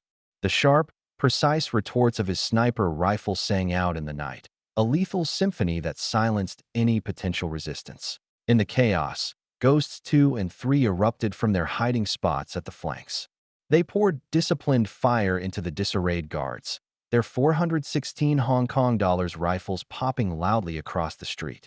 Their overlapping fields of fire ensured no GRA Valkan soldier could gain a solid footing, let alone mount an effective counterattack. The GRA Valkan guards were seasoned veterans, but they were ill-prepared for this level of ambush. Some dove for cover, trying to form a perimeter around the personnel carriers containing the HVTs. Others returned fire blindly, their shots wild in their confusion and panic. Amidst the chaos, Thompson and Johnson moved forward, their rifles barking as they silenced targets with brutal efficiency. They moved like ghosts, their advanced gear and extensive training giving them an edge in the disorienting battleground. Harper, having already set the stage for the explosive entrance, now worked on getting them access to their HVTs. He moved to the armored personnel carrier after the dust had settled and the remaining GRA Valkan guards had been eliminated. Using a compact breaching charge, he blew the door open, revealing the stunned faces of GRA Lux and his family. The next carrier was opened to reveal a handful of his close advisors. Ghost 1-2 to Ghost Actual, HVTs in sight, preparing to secure. He relayed through the comms, his voice calm amidst the chaos. Riley, moving to cover Harper, watched as Ghost 2 began laying down suppressing fire on a nearby patrol that was now joining the fight. Copy, Ghost 1-2. Ghost 2, Ghost 3 status. Ghost 2-1, we're green. Holding Northern Street. Ghost 3-1. Southern perimeter secure. Ready for extraction. Satisfied, Riley turned his attention back to Harper, who was now escorting GRA Lux and the other HVTs out of the damaged carriers. They moved quickly towards the rear where Ghost 3 was waiting, while Ghost 2 kept the rapidly closing patrols busy. Dalton caught up, aiding Ghost 2 where he could. Overwatch, Ghost Actual. Riley spoke into his comms as they prepared to move. Extraction protocol initiated. All HVTs secured. We're Oscar Mike. Roger, Ghost Actual. Maintain current course. Stay safe. The firefight still raged, but they had the HVTs. Now, the hardest part began, getting out of Ragna, a city now fully awake to their presence. And then, the longest journey of their lives, navigating back to the submarines waiting silently in the depths of the ocean. Riley could only hope that the distractions and communication blackouts were enough, but something told him that this operation was only just beginning. Chapter 144, Hunter-Killer 2. Ragna, GRA Valka's Empire. As the staccato of gunfire ceased and the dust of the ensuing chaos began to settle, GRA Lux realized that unexpected aid had arrived. Despite the odds stacked against them by the Merrick's considerable power, his allies had somehow managed to mount a daring rescue. As the last embers of battle subsided, the personnel carrier's back door was ripped open. Bathed in swirling dust particles and backlit by the harsh glow of nearby flames, stood an alien figure encased in futuristic armor. The sight of an American soldier amidst the wreckage was as startling as the rescue itself. Overwatch, Ghost Actual. The American's voice cut through the lingering echoes of the skirmish. Extraction protocol initiated. All HVTs secured. We're Oscar Mike. The man, Ghost Actual, as he'd identified himself, turned towards GRA Lux, his tone pragmatic and straightforward. Mr. Emperor, we're getting you out of here. Stick close and stay between us. For a brief moment, GRA Lux could only stare, struggling to comprehend the turn of events. Finally, with a faint nod of understanding, his rigid stance relaxed somewhat. Why? His voice was steady, a stark contrast to the chaos around them. Why are you doing this? Ghost Actual chose his words carefully. One wrong phrase could stoke tension in the already volatile situation. We have our orders, Mr. Emperor. For now, those orders entail ensuring the safety of you and your family. Seeing no further reason to question the situation, GRA Lux accepted this answer. He would take any opportunity to keep his family safe and maintain a flicker of hope for the GRA Valka's Empire. Very well, he acquiesced. Lead the way. As the ghosts mobilized for departure, Riley cast a fleeting glance at the smoldering ruin left behind.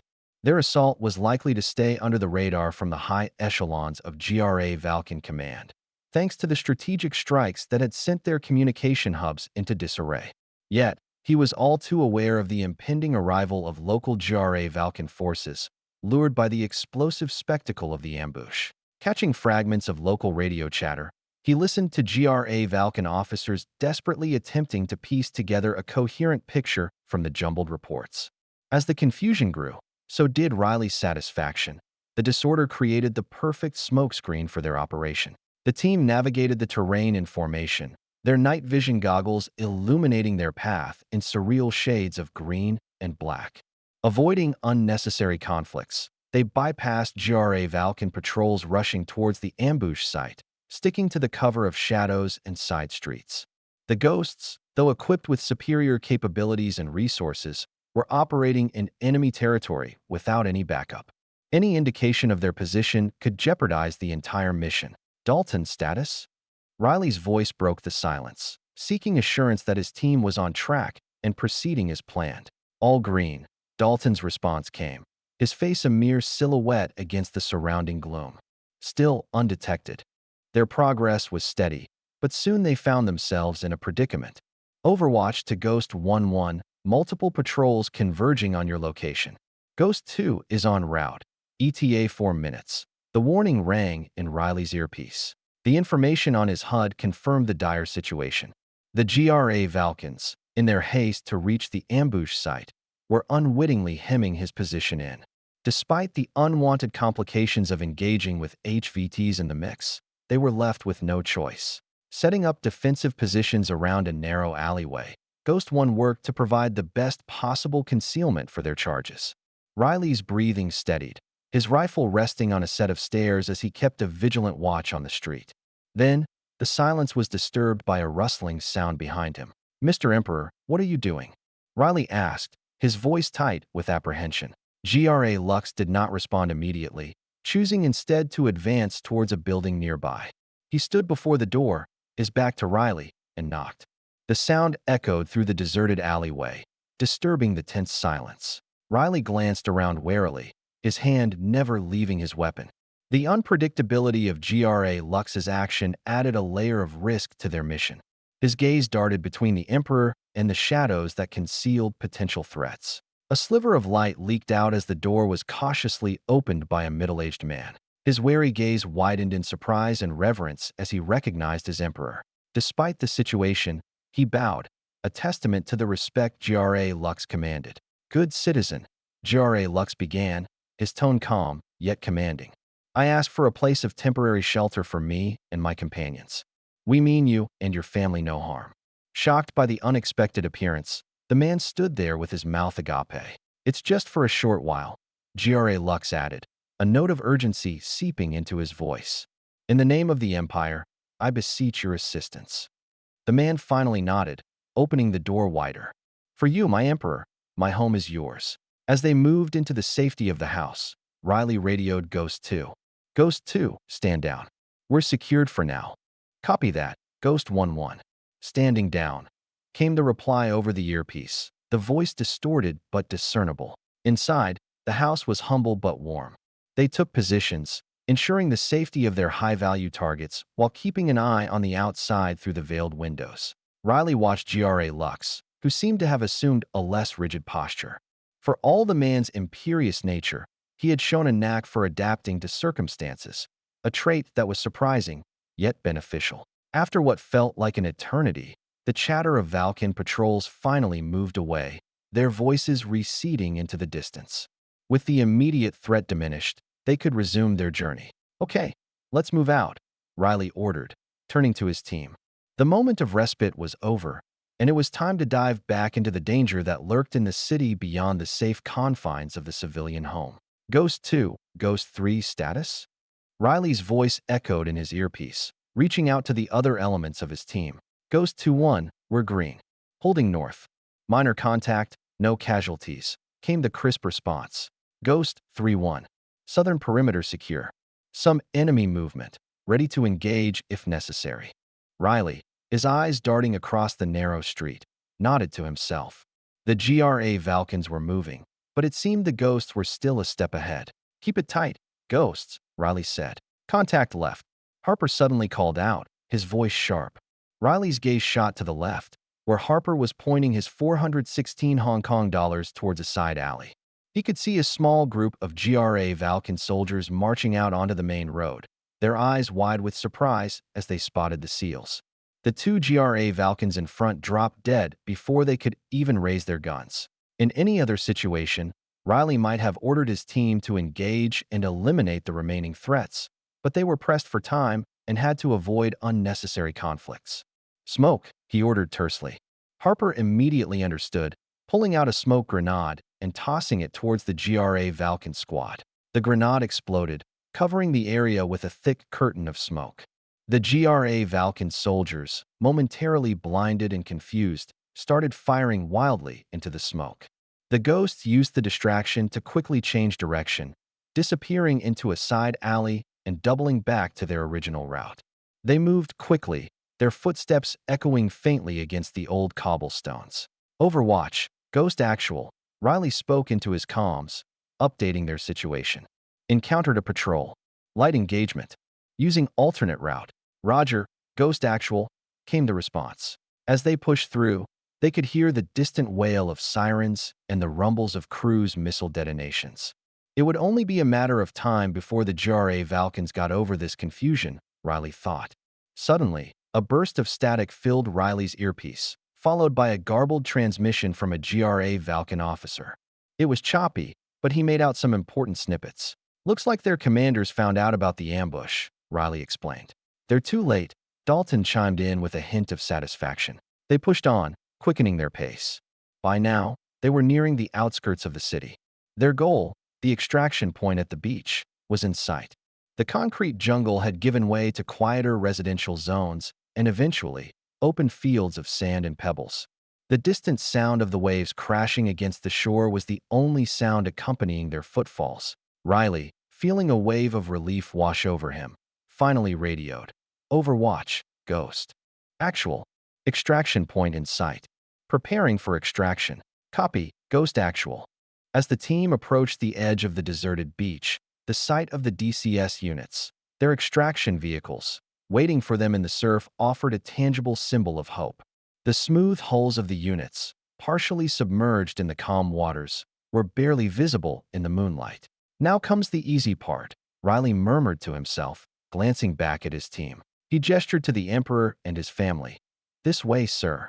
As they moved towards the units, their footsteps leaving a trail in the sand, the enormity of their mission started to sink in. They had infiltrated enemy territory, extracted the targets, and were now about to make their way back to the awaiting submersibles. Riley couldn't help but feel a surge of relief as he watched his team guide the GRA Valkyn Royals onto the units, their movements fluid and professional even after hours of relentless exertion. His gaze turned towards the quiet cityscape they had just emerged from. Soon, it would awaken to a new day and a changed political landscape. As the DCS units hummed to life, he gave one final order: "Mount up, Ghosts. We're going home." With that, the Ghosts secured their high-value targets inside the units.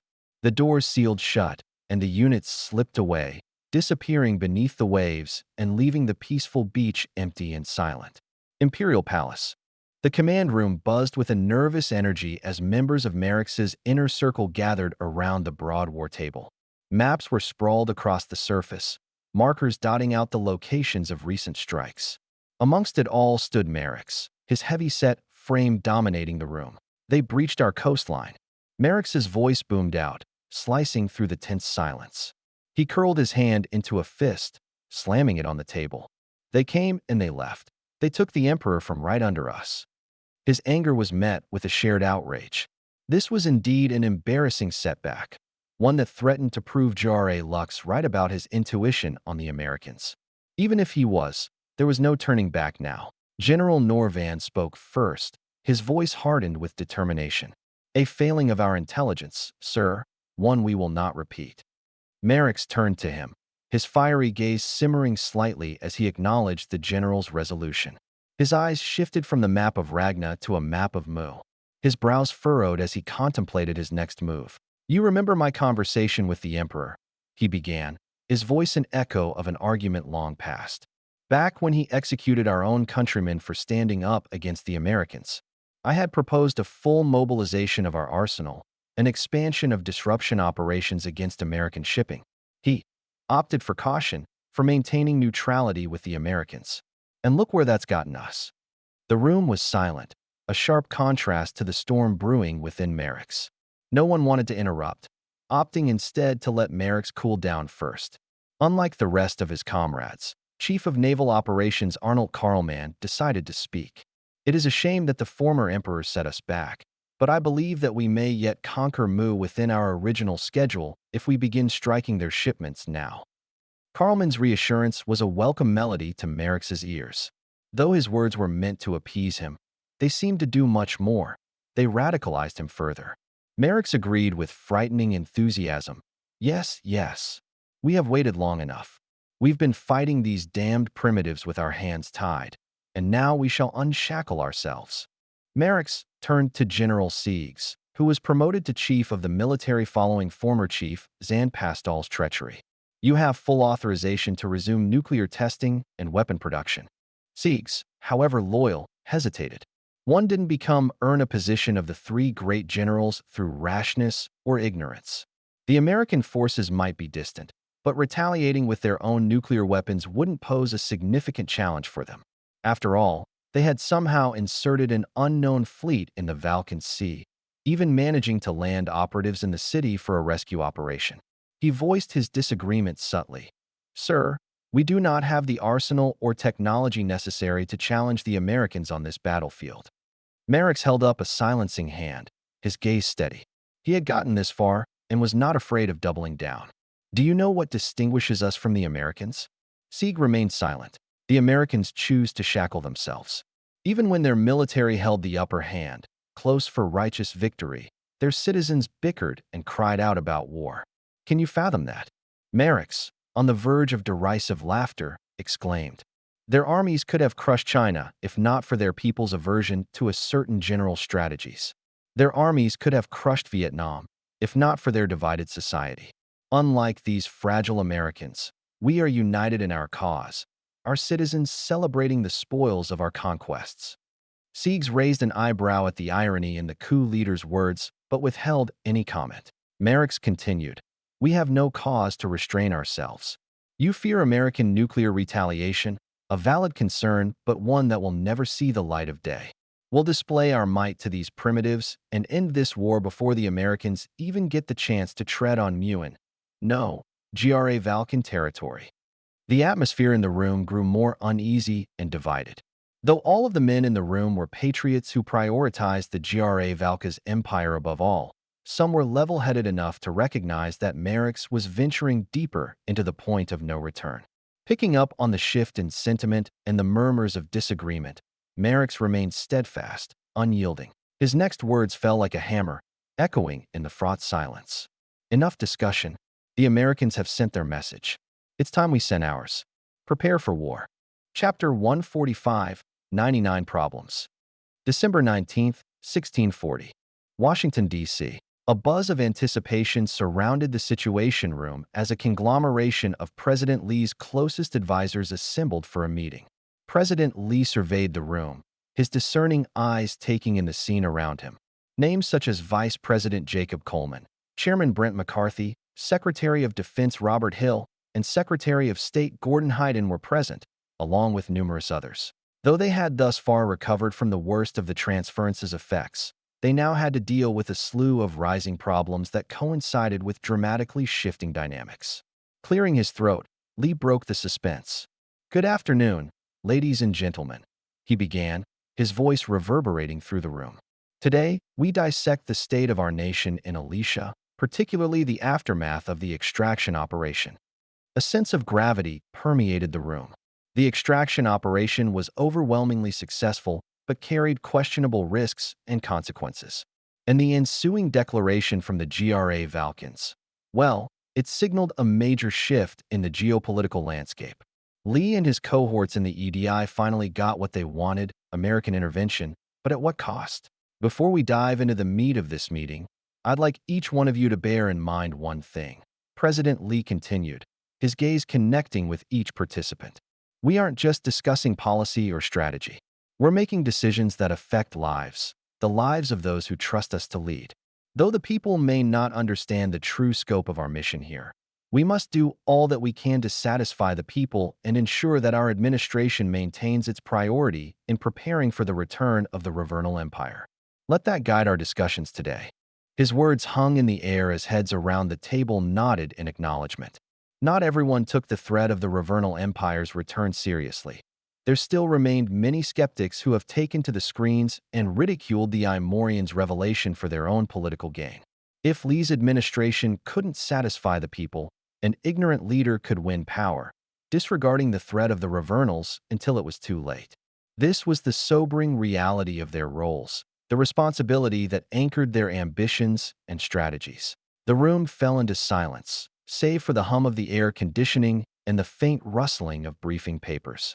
Eyes turned to President Lee once more, awaiting the deep dive into the matters at hand. "Let's proceed," Lee directed, opening the floor to the first point of discussion on their packed agenda, the recent extraction operation. His words served as a signal for Hill to take the floor. The room's attention shifted, expectantly, to Hill. The extraction was a resounding success, Hill began, his voice crisp and assertive. All of our high-value targets, Emperor Jare Lux, Crown Prince Jare Cabal, the Imperial family, Chief of the Military Zan Pastal, Office of the Sovereign Secretary Varden Kurtz, and several other vital personnel, were safely retrieved. Our forces, I'm relieved to report, sustained light injuries, but no fatalities. A sigh of relief fluttered through the room, a testament to the weight of the mission's outcome on everyone present. They had won a significant victory. However, Hill, ever the realist, quickly tempered the momentary relief. While this is indeed a victory, it is also the beginning of a complex, potentially volatile geopolitical landscape. We initiated a first strike, akin to Pearl Harbor, he cautioned. The room fell silent, faces tight with understanding. The ripples of their actions would soon be felt throughout Alicia, and more importantly, back home. Hill continued. As a result, we are now at war with the GRA Valka's empire. Thankfully, they didn't want to admit that Americans snuck past their patrols and managed to strike at the mainland. However, their response made it clear that they wouldn't be giving up without a heavy, attrition-laden fight. Vice President Coleman picked up on the details of the declaration itself. The wording of their declaration contains a lot of what? Buzzwords? They're talking about U.S. imperialism as if they're not the damned imperialists. And some of the idiots here are going to gobble it up. Well, that's a rather crude way of putting it, but yes. It seems like the GRA Valkans have figured out something about our society. Hopefully, the facts about the GRA Valkans will prevail. Jan, Lee then turned to his press secretary. I'm trusting you to spin this as best you can. After receiving affirmation from Jan, President Lee nodded toward the director of the CIA, Ethan Klein. In the wake of the GRA Valkan coup, many of our assets were compromised, Klein admitted, his voice steady. Fortunately, most were doves and thus evacuated or went into hiding as soon as Merrick's war hawks came to power. The cost, however, remains significant. Though our actions have secured the safety of our future, friends and power, our intelligence network in the GRA Valka's empire took a staggering hit. Hayden chimed in, focusing on the diplomatic and political implications of this operation. Additionally, our actions have further radicalized the GRA Valkan government. Without doves to hold back the war hawks, and with their sentiments riled up by our first strike, we may find it harder to secure a GRA Valkan capitulation in the future. Hayden turned to Hill, his eyes conveying his fears. It is likely that nothing short of an unconditional surrender can end this conflict. McCarthy nodded in agreement. We've got the firepower to bring the GRA Valkans to their knees, but collateral damage can't be avoided. If the GRA Valkans are anything like the Imperial Japanese, it'll take some devastating blows to get them to surrender. Severe bombings, boots on the ground. No matter the approach, public support will drop like a rock. Lee took a deep breath, pondering their words. What can we do to avoid this? Director of National Intelligence Alan Fitch offered his expertise. Emperor Jare Lux and his entourage are far more than rescued hostages or future friends in power, as Director Klein put it. These individuals have intimate knowledge of the GRA Valka's empire's political, military, and even cultural structures. But, Klein interjected, leaning forward, we must be careful.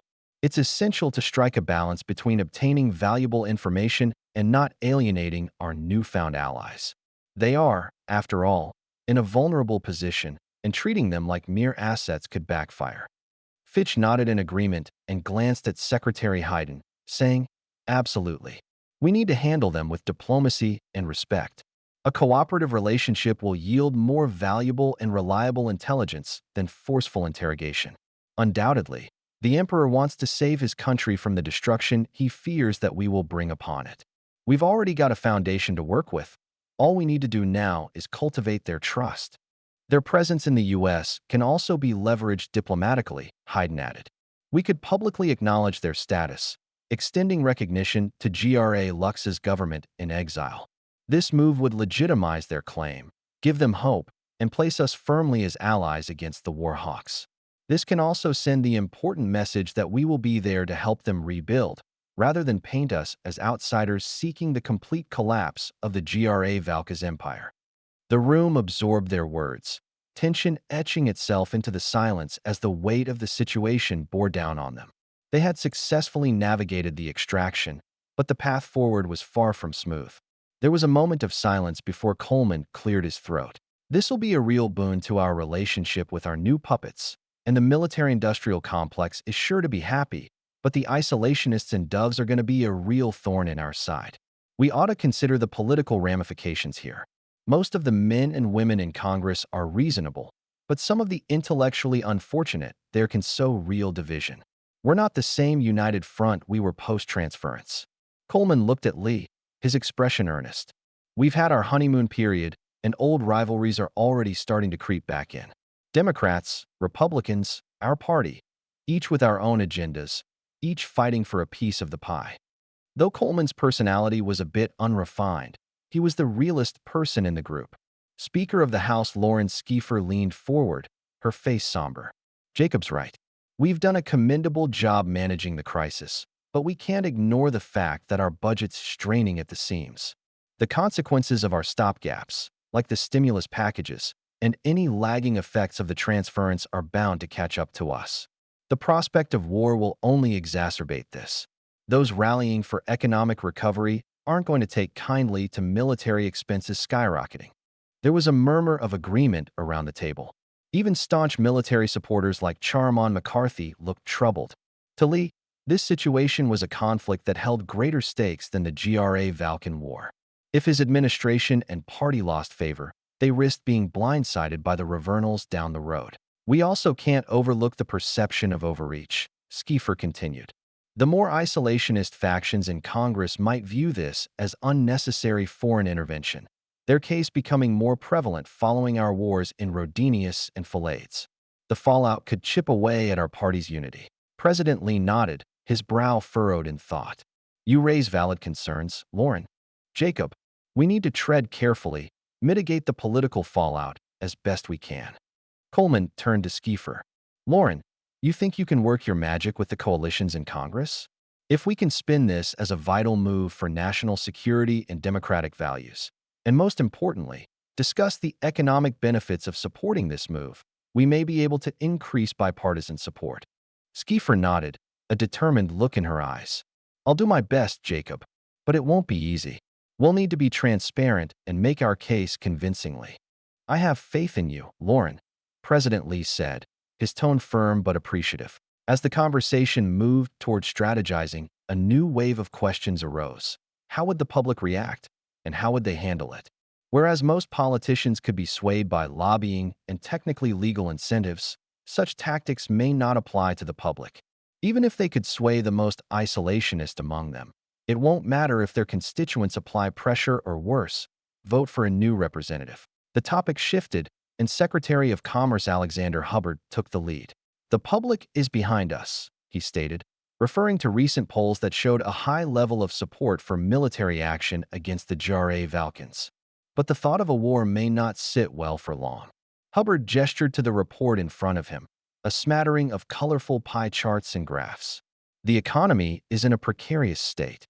Though wartime economies can see significant boosts, I would caution in applying historical precedents to this unique situation we're in. War can siphon much-needed capital from recovery, and a slowdown in recovery, or, God forbid, a reversal could quickly dampen public support.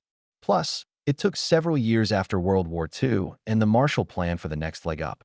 The election is in 2 years. We don't have that kind of time." Hill chimed in, his voice steady.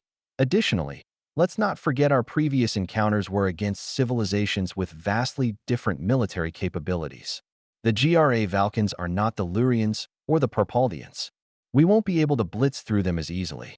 If we put boots on the ground, we'll be guaranteed to suffer casualties." The room fell into a pensive silence. It was McCarthy who broke it. "You're right," he conceded, rubbing his temple. "We've been winning, and winning breeds confidence. There's no doubt we'll win, but this could be another Afghanistan or Vietnam.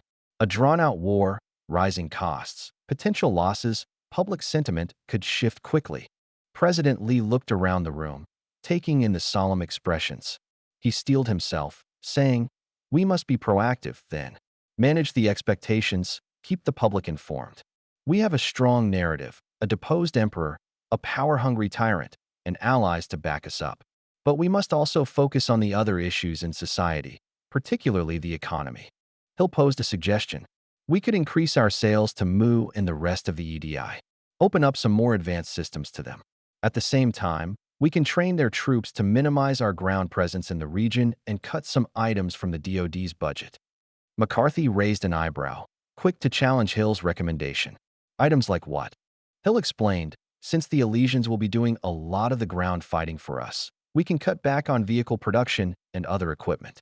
Since the GRA Falcons aren't even a threat for our older F-16s, we can revise the next orders of high-tech equipment, B-2s and B-21s, F-35s, and so on.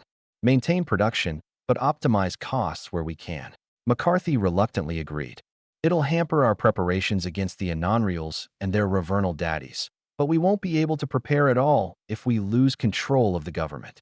We can make do with what we've got, but if the Anonreals decide to join the party, we'll be stretched very thin. The mention of the Ravernal Empire shifted the room's atmosphere. It was no secret that the Anonreals were plotting to hasten the return of their ancient ancestors, but there was only so much the US could do about them currently. A war against their magically advanced empire would not only be a strategic blunder, but also a political one. Fighting the GRA Falcons and Anonreals at the same time is feasible, but would lead to losses. Plus, without any publicly acknowledged basis to fight the Anonreals, Lee could very well kiss his and his party's reputation goodbye. They've been quiet, for the most part, but we've noticed an uptick in military activities. And let's not forget their technological capabilities, Fitch warned, drawing a concerned murmur from the room. World War II-era battleships are one thing. Pal Chimray, biological horrors, and magic we still know little about are another. McCarthy added his 2 cents. We're monitoring them, but it's a balance. If we focus too much on the GRA Falcons, we risk being blindsided by the Anonreals. Hill took a deep breath before saying, we'll need to work out a strategy that allows us to do both. War on one front is challenging enough, but the prospect of a potential second aggressor, or even a third, we need to tread carefully. Lee frowned, his ears registering something unfamiliar. Third, Fitch loaded several satellite images onto the screens nearby. The images depicted ironclad airships that seemed like ancient ancestors of the V-22 Osprey, if this distant comparison could even be called one. These 3 vessels departed from a cross-shaped island located far southeast, about 1,000 miles southeast of Silkark, about 3,000 miles southeast of Florida.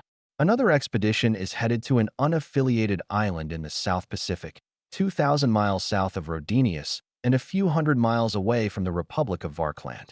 Their intentions are unknown, but possibly exploration or diplomacy. 99 problems, Lee muttered to himself. Let's hope Silkark ain't one of them. Chapter 146, Silkark. December 21st, 1640. Southern Atlantic Ocean. The Kingdom of Silkark. Have a holly jolly Christmas, it's the best time of the year. The familiar tunes of the seasonal melody permeated the office, their cheerful rhythm bouncing off the Christmas tree that stood near the window. Orbs and miniature presents adorned the tree's branches, glinting under the soft glow of the twinkling lights. Ambassador Samuel Anders paused, taking in the sight. A soft sigh escaped his lips, the corners of his mouth turning upwards into a smile. Despite the miles separating him from his homeland, he felt a sense of contentment. Sure, it wasn't the same as spending Christmas with his wife back in Orange County, but Silkark had its own quaint charms. Plus, it was peaceful here, a stark contrast from the hustle and bustle that had consumed his life over the past months. He recalled his recent assignment, a series of high-stakes meetings with the Oni nation of Hyskainen and the Kingdom of Esperanto that sought to expand American investments in Gramius. Though both nations were thankful to the Americans for ousting the conniving Anonreals, there was still some lingering bad blood. Securing beneficial agreements with each individual nation was easy compared to resolving the animosity between the 2 factions, but he had done his duty. And now, after what felt like a lifetime of tension and challenge, he had been posted to Silkark.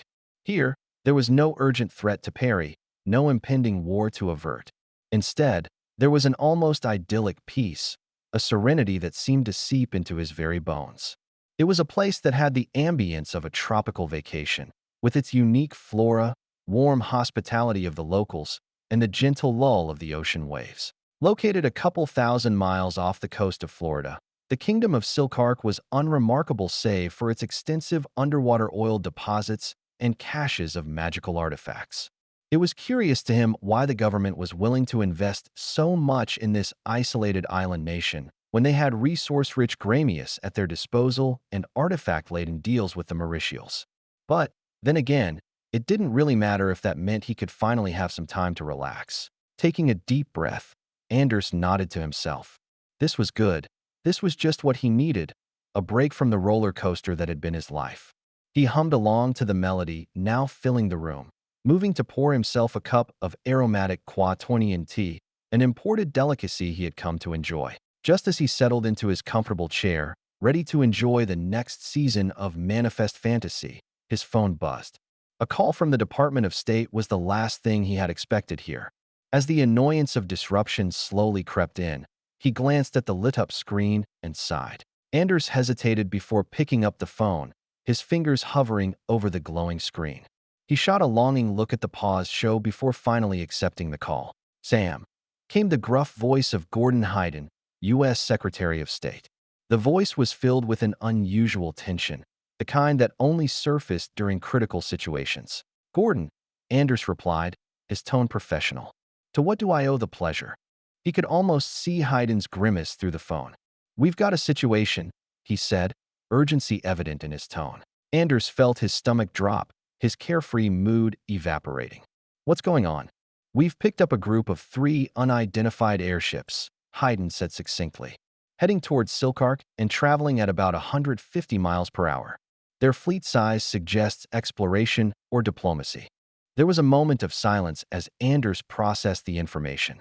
First contact? He asked, slightly surprised. Looks like it, Hayden replied. I've just sent you an information package. Satellite imagery, radio signal analysis, the works. Start familiarizing yourself with it. Anders nodded, scrolling through the data on his monitor. He took particular interest in the images of the airships themselves, which resembled something he was familiar with. Final Fantasy, huh? Any insight into their tech level? Not a lot, admitted Hayden. But from their flight patterns and some of the other details, we might be looking at something on par with the Anonreals. Anders let out a low whistle, glancing back at the image of the airships. That was impressive and potentially troubling. His usual strategy of leveraging American technological and military prowess wouldn't work this time. He had a small military outpost and maybe a couple destroyers and some jets at his disposal. This wouldn't be enough to sway a civilization as advanced as the Anonreals. Hayden continued, his voice stern. You know the drill, Sam. We can't afford another Loria or Parpaldia.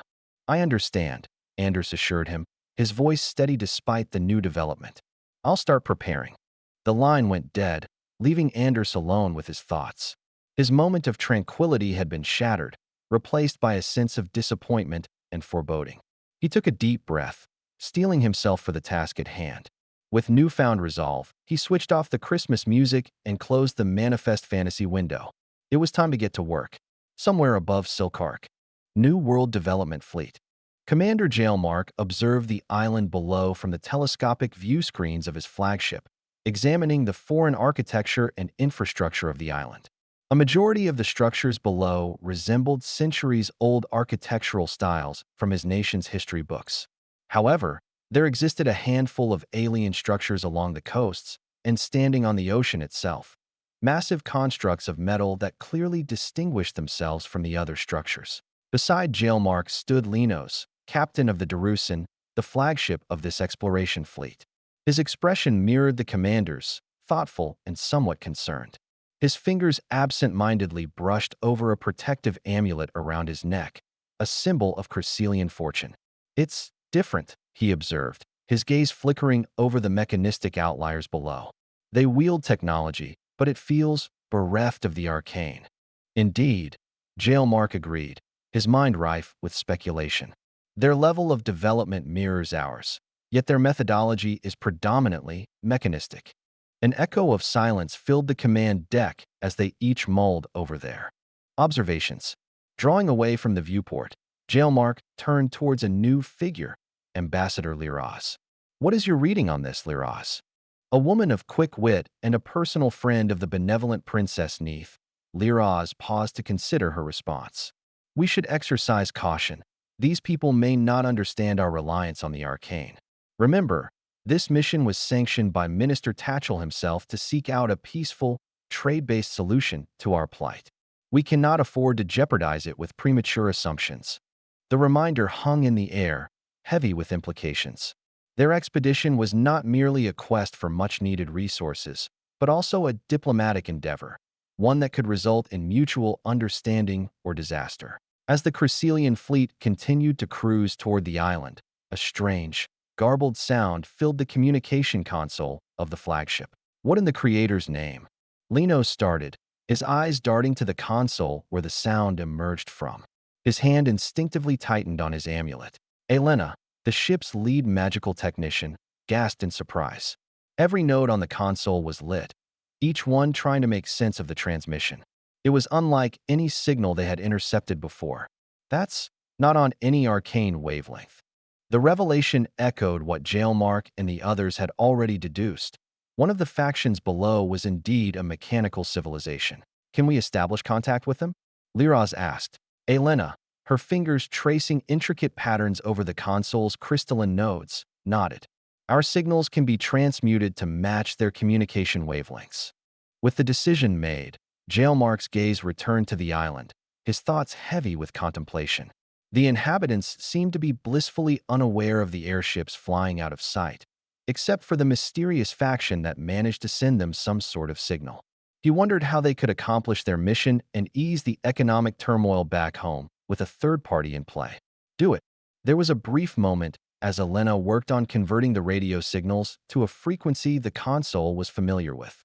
In mere seconds, the garble was transformed into comprehensible speech, the message clear and crisp. Unidentified aircraft, this is U.S. Outpost Delta 4, under the authority of the United States Southern Command. You are on a course approaching Silkark sovereign airspace. Please state your call sign, purpose of flight, and point of origin for identification and clearance purposes. Maintain your current altitude and heading until instructions are given. Over. Jailmark and Linos shared a look of surprise. The mechanistic faction's alertness and rapid response exceeded their expectations. To maintain the peace, Jailmark decided to adhere to their communication protocol. Esteemed Outpost Delta 4, I am Commander Jailmark of the Chryselian New World Development Fleet, hailing from our sacred kingdom of Great Chryselis. Our expedition is one of exploration, seeking peaceful discourse with your kind. A moment of silence ensued, a temporary void filled only with the hum of the ship's engines. After a few moments, the professional voice cut through the static again, this time bearing an undertone of relief. Commander Jailmark, your peaceful intentions are appreciated. We're adjusting our alert status accordingly. Jailmark, relieved to hear the subtly relaxed tone of voice, sought to maintain the cooperative atmosphere. We are unfamiliar with your world. It is a day of firsts for both of us. Indeed, Commander, the reply came. We suggest continuing our interaction on the ground. A landing zone has been arranged for your fleet. It is marked with bright blue lights. You shouldn't miss it. A pair of our aircraft will escort you. Acknowledging the guidance, Jailmark turned to Linos, who returned the look with a nod of comprehension, ready to guide the fleet to the designated area. We acknowledge your instructions, Outpost Delta 4. Our descent shall commence shortly. As the Chryselian fleet maintained its descent, an unexpected shift occurred within their monitoring systems. The static crackle of their communication console echoed within the bridge, followed by a new, unfamiliar voice. Chryselian vessels, this is Fighter Flight Foxtrot 9 of the U.S. Southern Command. We are on an intercept course. This is standard safety protocol. Maintain your current course and speed. Despite the voice's message, their radar remained unsettlingly serene, devoid of any indicators of the proclaimed interceptors. Not even the matter could detect the crafts or their pilots. Elena found the emptiness disconcerting, her instincts screaming that something was amiss, yet the screens told her otherwise. Commander, she said hesitantly, casting a sidelong glance at Jailmark. Our sensors show no incoming craft, but Jailmark, his eyes fixed on the silent radar, responded, Elena, we can only trust what our systems tell us. Right now, they tell us there's nothing out there. Yet as the words left his lips, the peaceful panorama outside their viewports was disrupted. Materializing on either side of their fleet, a pair of sleek, metallic aircraft emerged seemingly from the void itself. Their entrance was punctuated by an alien roar, a stark contrast to the hum of the Chryselian ship's arcane engines. For a moment, only the shared heartbeat of surprise echoed through the command deck. Jailmark found his voice first, his gaze still fixed on the sleek fighters. Invisible. By the ancients, they were completely invisible to our systems. A technology surpassing even the most advanced arcane, Elena whispered, her eyes wide with a mix of awe and apprehension. The presence of these invisible aircraft, these metallic raptors, was an undeniable testament to their advanced capabilities. Still, despite the display of power, the jets did not exhibit aggression. They were a sign of vigilance, a testament to the desire for safety. As the mysterious flying machines escorted them, Jailmark found his excitement growing. This was turning into a truly fascinating expedition. With a shared sense of respect, the Chryselian ships adjusted their formation, making room for their silent escorts. Ensure a comm link is maintained with Foxtrot 9. Their technology is beyond our understanding, but our mission is clear. We must continue to the landing zone, Jailmark ordered. As the airships neared the designated landing zone, the aircraft escorting them broke formation, with one maintaining a steady course beside the flagship and the other moving overhead. As the ground neared, they could see the details of the alien outpost. The runway was a strip of artificial stone, and the buildings were geometric and purpose-built. Around the runway, vehicles of different shapes and sizes moved to safe positions, their lights blinking in the early morning haze. There was purposeful chaos on the ground, indicative of their organized efficiency. The airship touched down smoothly, its gentle landing in stark contrast to the thunderous roar of the aircraft overhead. As the vibration of landing settled, Jailmark stood from his chair and straightened his uniform, preparing to disembark. Open the hatch, Elena, he ordered, his tone filled with a mixture of excitement and trepidation. As the hatch of the flagship opened, the Chryselians were greeted by the sight of a small welcoming committee. There was a hint of tension in the air as both parties took their first proper look at each other, each one undoubtedly wondering what the future held. Gazing upon the foreign representatives waiting on the tarmac, Jailmark couldn't help but smile. This, he thought, was the moment where history was made. It was all unfolding before him. The thrill of exploration, the satisfaction of discovering new civilizations, and the boldness of going where no Chryselian had gone before. Chapter 147, Silkark 2. Southern Atlantic Ocean. The Kingdom of Silkark. On behalf of the United States of America, welcome to Silkark, Commander. Jailmark, the American representative said. I'm Protocol Officer Eliza Davis, and I'll be handling your trip to the embassy. She reached out to shake hands with the Chryselian leader. Please follow me. We have a vehicle for you. Commander Jailmark followed her lead. As they walked toward a sleek black car, his eyes flickered around the area, drinking in the sights of the civilization around them. Their landing zone stood in stark contrast to its surroundings, an island of concrete and technology amidst a sea of wood and peasantry. On the ground, the towers in the ocean looked even more massive, painting a surreal blend of mechanical constructs and historical villages. As Jailmark entered the vehicle, he noticed the furnished interior, leather seats, ambient music coming from within the car itself, and the cool breeze of air conditioning. While the vehicle itself was nothing special, he was surprised to see facets of Chryselian technology overseas, emulated without the use of the arcane. The expressions on his countrymen's faces were akin to his own, each describing their shock and silence. The ride to the embassy was comfortable and scenic, each passing moment building upon the mixed excitement and tension of this mission. Though the views of Silkarkian residences were rather mundane, each American structure told a unique story, with some indecipherable even to Elena. Most were warehouses that complemented the expansive ports along the coasts. It didn't take a genius to realize that these were for commercial shipping, and that implied stores of natural wealth hiding under Silkark. A shame the Americans got to it first, Jailmark lamented. Upon arrival at the American embassy, Officer Davis guided them towards a pair of towering wooden doors sitting behind a classical colonnade.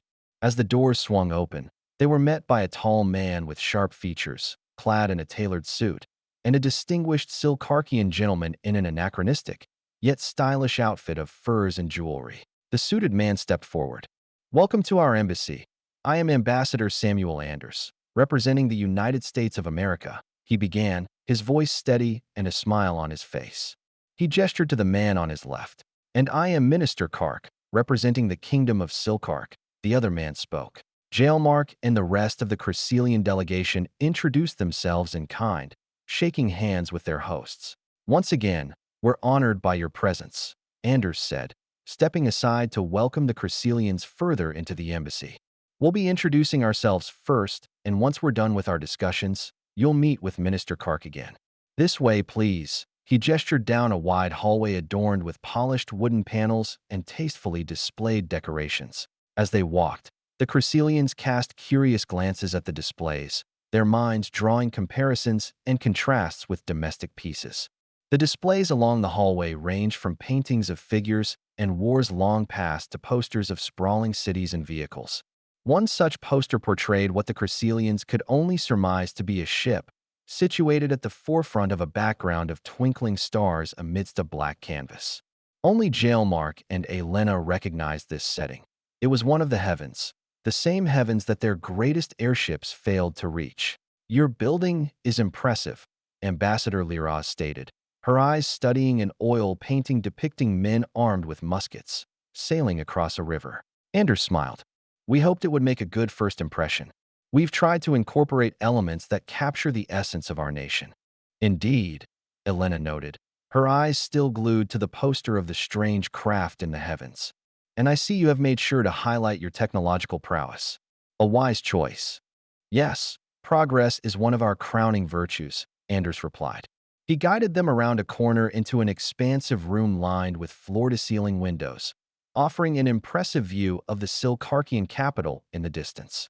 In the center of the room was a round table, set with refreshments and surrounded by high-backed chairs. "This is where we will hold our discussions.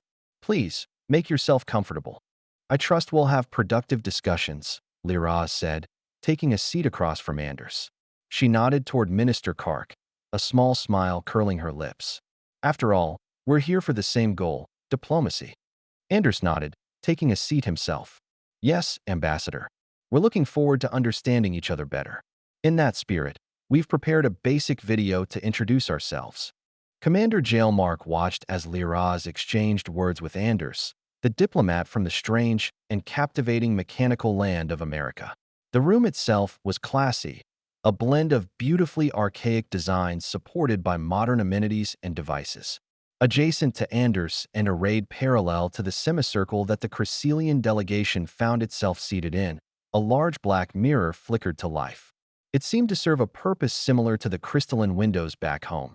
It was a device for displaying images.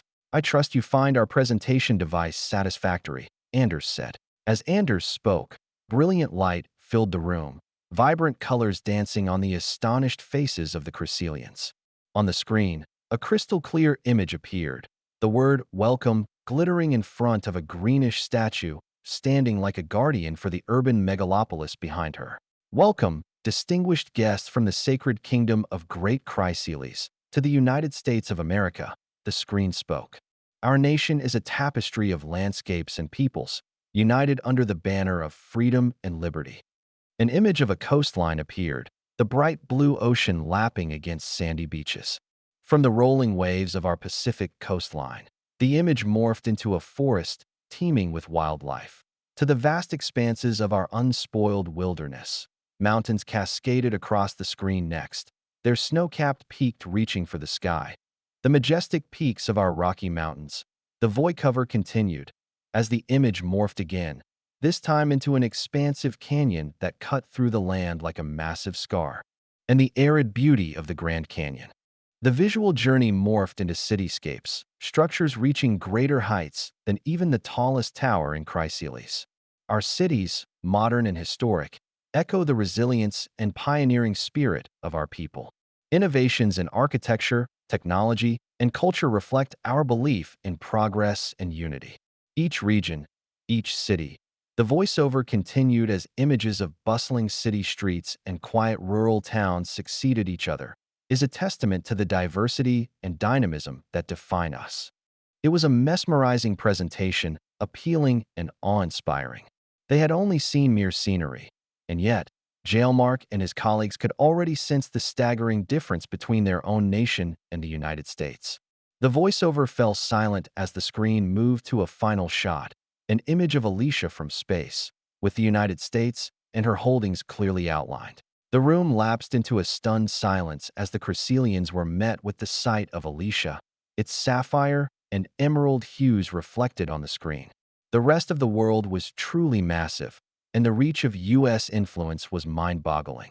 In comparison, Chrysalis was a speck, the tiny island nation barely visible on the screen. Commander Jailmark stared at the screen, his heart pounding in his chest.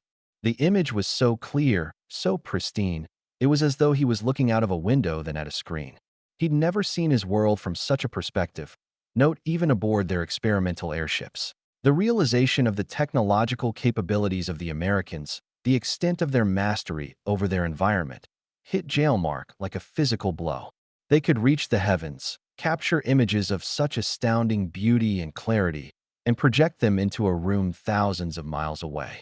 It was nothing short of miraculous. Yet, it was only the beginning. The video continued, this time diving into American history. The screen filled with rapidly changing images, each scene narrating a segment of history. A timeline appeared on one side of the screen, marking the significant epochs with clear, bold labels. A dramatic voiceover accompanied the visuals, explaining the timeline in brief but compelling terms. In the year of our Lord 1776, the United States of America declared its independence, founding a new nation built on the principles of liberty, justice, and the pursuit of happiness. It began, showing an image of the signing of the Declaration of Independence. The Crescelian delegation watched as the timeline moved swiftly through the major historical periods of the United States. The expansion westward during the 19th century, the Industrial Revolution and its accompanying boom in technology and infrastructure, the devastating Civil War and the Reconstruction era that followed. The 20th century brought new layers of complexity and advancement. As the timeline approached the mid-20th century, the screen shifted to depict a somber period in human history. The world plunged into the Second World War, with the United States playing a significant role in the global conflict. World War II, the voiceover explained, was a cataclysmic event that reshaped our world. An image of an unfamiliar planet appeared, a world similar to Alicia.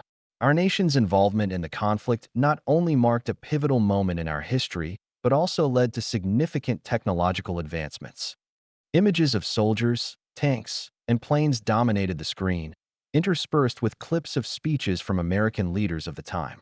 Then, a quieter image appeared, a group of scientists hard at work in a lab. The narration continued. Among these advancements was the development of nuclear technology. Commander Jailmark tensed slightly, and he noted similar reactions among his team. This was a significant revelation. The video showed a series of controlled nuclear tests, the massive mushroom clouds, and the resulting devastation a testament to the destructive power the Americans had harnessed. The screen transitioned to more peaceful scenes, displaying the use of nuclear technology for power generation. Elena leaned in towards Jailmark, her voice low. These nuclear weapons, they appear to function similarly to core magic. The energy released, it's comparable, perhaps even greater, she observed, her expression a mix of fascination and concern. Jailmark nodded, taking in this critical information. It was a good thing their orders were straight from Divine King Yuj, and not a warmonger like Minute.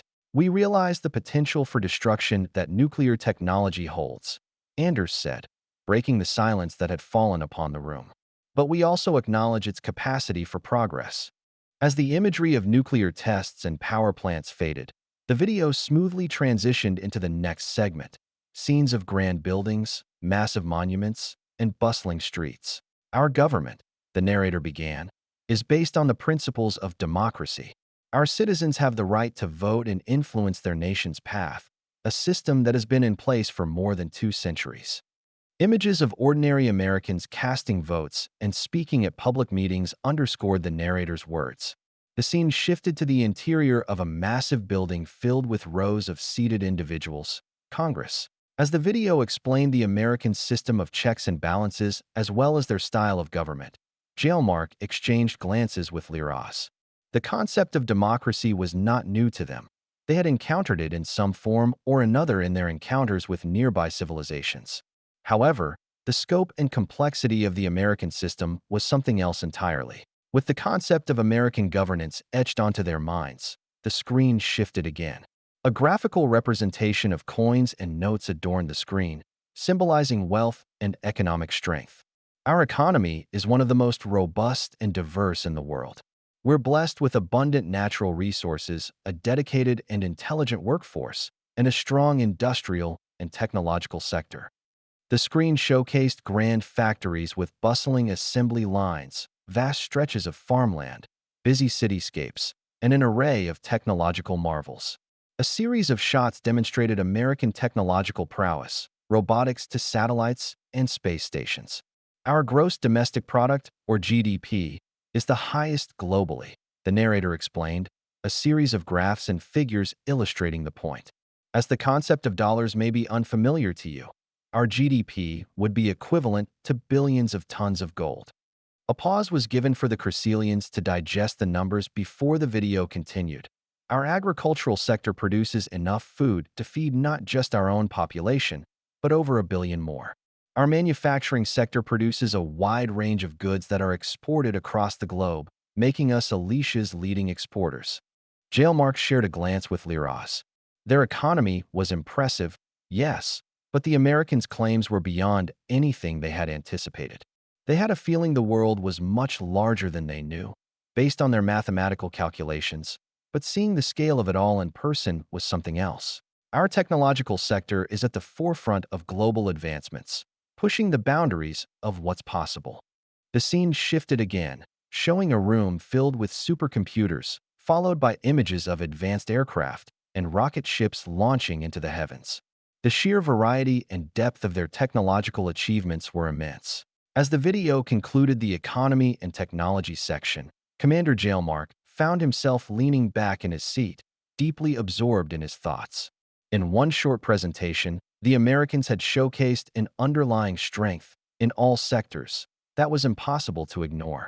It was a lot to take in, but one thing was clear: underestimating these people would be a serious mistake. He glanced over at Liras, noting the quiet concentration on her face. She, too, was absorbing the implications, calculating the balance of power. This was not a civilization they could intimidate with a show of force. The Crescelian navy, as formidable as it was, would be seen for what it was, a blunt instrument of force. While they constructed weapons of terror, the Americans constructed weapons of war, coldly efficient in annihilating their enemies. He found his mind racing back to their earlier conversations about Silkark. How did Silkark fit into all of this? They were allies, or at least partners, of this formidable nation. Yet, there was a vast gap in their capabilities, similar to the ones present in the Crescelian vassal nations. If the Silkarkians were indeed a vassal of sorts under the umbrella of American influence, then they may as well abandon any dreams of conquest and focus on commerce with this economic titan. The video continued, describing details about America's population. The United States is home to over 340 million individuals, each with their own unique story, origins, and dreams. The true strength of the United States is found not in uniformity, but in unity. Despite our many differences, we stand united under common ideals and the pursuit of shared goals. As the voice echoed, the camera zoomed into scenes that embodied these ideals. Laboratories filled with dedicated researchers, elven paramedics casting healing magic, powerful beastmen training at a facility, and music venues alive with energy, passion, and magical displays of light. We are a nation that values the power of knowledge, cherishes the pursuit of truth, and believes in the potential of every individual to make a difference. We're a beacon of opportunity, drawing the innovative and the visionary from across the globe. We are a shining city upon a hill, a beacon that attracts the best and brightest from all corners of the world. Jailmark equated this to the desire he once had of journeying to the kingdom's glorious capital, Cedar. Except, this was on a far greater scale, one that dwarfed even the greatest of Chrysalian ambitions. The screen shifted, settling on a powerful view of a rocket soaring into the sky, its fiery trail illuminating the night. Clearly, this was a subject the Americans were proud about. Our exploration of space mirrors our spirit of discovery and ambition, of reaching beyond our earthly limitations to unlock new horizons. And yet, as we reach for the stars, we remain firmly grounded, ever vigilant in the defense of our nation. The presentation finally showcased the Americans' military capabilities, from naval armadas slicing through the ocean to sleek metallic raptors soaring in formation across a clear sky. It was a show of might, subtly but powerfully communicated, an economy born from our innovation and resilience. The narration continued, showing images of bustling malls, high-tech factories, and expansive agricultural fields. We have built a system that not only sustains our people, but influences across the world.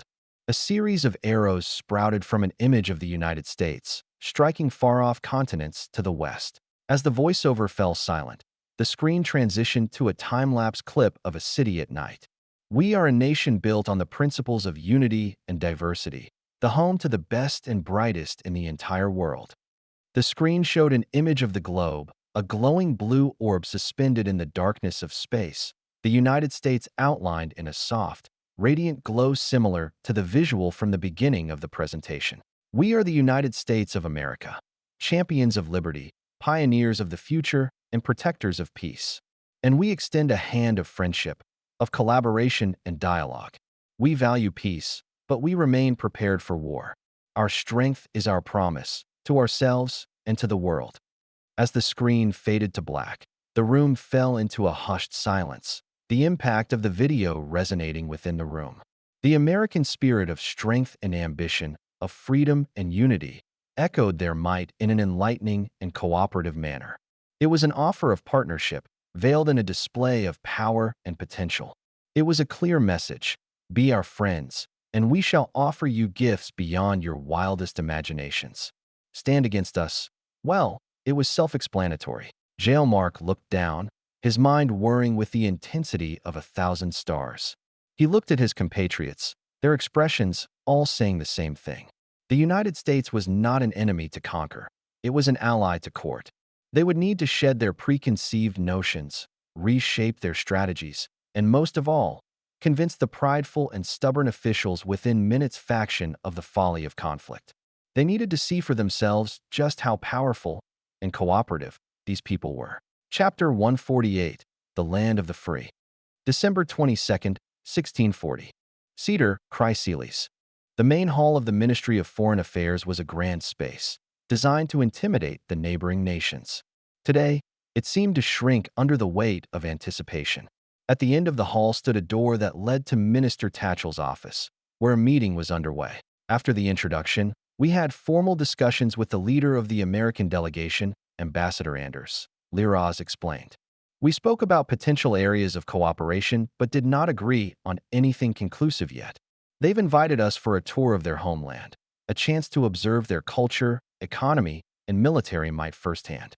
They seem quite eager to display their capabilities. I agreed to this proposal.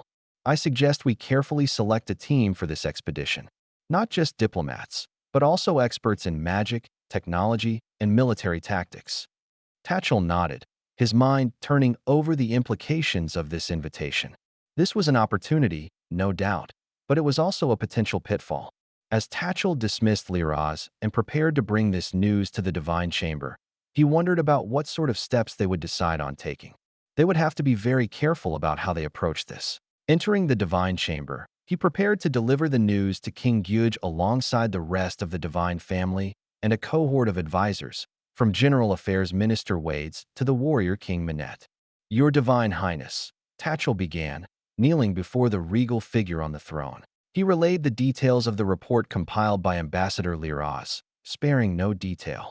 From the awe-inspiring display of American technology and the vivid landscape of their vast lands, to the revelation of their formidable military prowess, Tatchell recounted every observation and deduction made by Commander Jailmark and Technician Elena. He explained how the Americans made a point to emphasize their desire for peace, but also their readiness for war. Considering the disparity in power, he stressed, it would be prudent to determine a policy by which we can coexist with these Americans, reaping off their trade rather than reaping the souls of our kin in battle. Gyuj digested the information, eyes gleaming with a mix of curiosity and caution. The details presented a clear picture. The Americans were a powerful entity, a civilization that could not be taken lightly. We must tread carefully, the Divine King finally said. We are dealing with an entity we do not fully understand, yet one that holds tremendous power. He paused, looking each of his advisors in the eye. We shall not bow down, nor will we provoke. Our next steps must be considered carefully, taking into account everything we have learned so far. I want to know more about these Americans, about their ways, and about their intentions. Arrange for a diplomatic party to attend this proposed tour. The officials present delved into discussion, a consensus gradually forming around Neith, the Divine Princess. Her youth and curiosity made her an ideal candidate to soak in the new experiences and insights this tour would provide. Her diplomatic tendencies would also serve her well in the gentle dance of interactions with the Americans. Divine Princess, Tatchell addressed Neith directly. You have always shown wisdom beyond your years. It would be an honor if you would represent us in this critical task. Neith, startled at first by the proposition, considered it carefully. The responsibility was immense. Still, she felt an exciting thrill at the prospect. It was a chance to be a part of something groundbreaking, something that would reshape their understanding of the world. With a determined nod, she accepted. I am honored by your faith in me and will endeavor to represent Chryseles to the best of my abilities. With Neith selected as the main representative and Liraz sent to support her, the council now had to finalize the delegation's other members. It was critical to select a diverse set of specialists with a broad range of knowledge and expertise to properly determine what the Americans exactly were. I propose Scholar Ilsa be added to the delegation, Tatchell suggested. Her understanding of our own economics is unparalleled, and her perspective will be crucial in dissecting the intricacies of the American economy, as well as determining how a relationship with these Americans can benefit us. The Divine King, with a thoughtful expression, agreed. An excellent point, Tatchell. Her insights will indeed be valuable. The discussion moved on to the technological aspects of the United States, something that the initial expedition noted to be bereft of the arcane, but otherwise knew little about. Tettle, the Grand Mage, spoke up. Given the strange power that the New World Development Fleet observed, I myself shall determine what these Americans have in store for us. I also request the presence of magical technician Elena, who had already experienced American technology firsthand. Request granted, Gyuj nodded. Minette was the next to speak, hoping to wedge some of his influence into the selection. The proposed members, aside from Elena, whom he did not know, were all staunch opponents of his imperialist policies. Thus, he proposed the inclusion of a group of his top subordinates. We should include Commander Seedlin, Divine Knight Moreau, and Lieutenant Dalcino. Commander Seedlin's track record is second to mine, and Lieutenant Declino's position as ace marksman has its own merits. Divine Knight Moreau was not as exceptional as the other two, but he was fervently loyal to Minette. I believe these men and their skills will be valuable assets in assessing the Americans' military capabilities. Their suggestions were met with agreement, and the delegation's members were confirmed. However, one more aspect remained to be considered: their own impressions and interactions with American society and culture.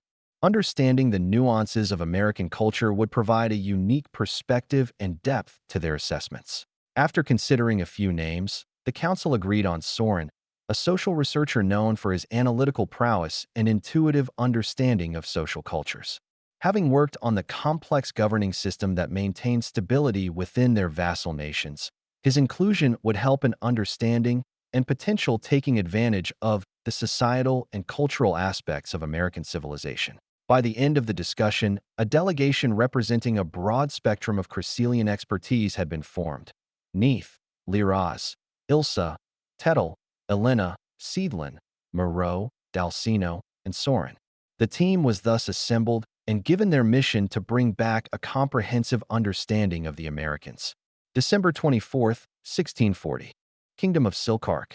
With a soft rumble, the airship settled down, the hum of its magical engines dissipating as the landing gear made contact with the artificial stone below. As Princess Neith and her delegation stepped out of the airship, they were warmly greeted by a welcoming party led by a man in a sharp suit. "Your Highness, Princess Neith," he said, bowing slightly. "I am Ambassador Anders, and I extend to you the warmest welcome on behalf of the United States. This," he gestured to the aircraft behind him, "is the jet that we'll be flying on. I assure you that your journey will be comfortable and safe." Ambassador Anders guided them inside the plane, which was extraordinarily spacious.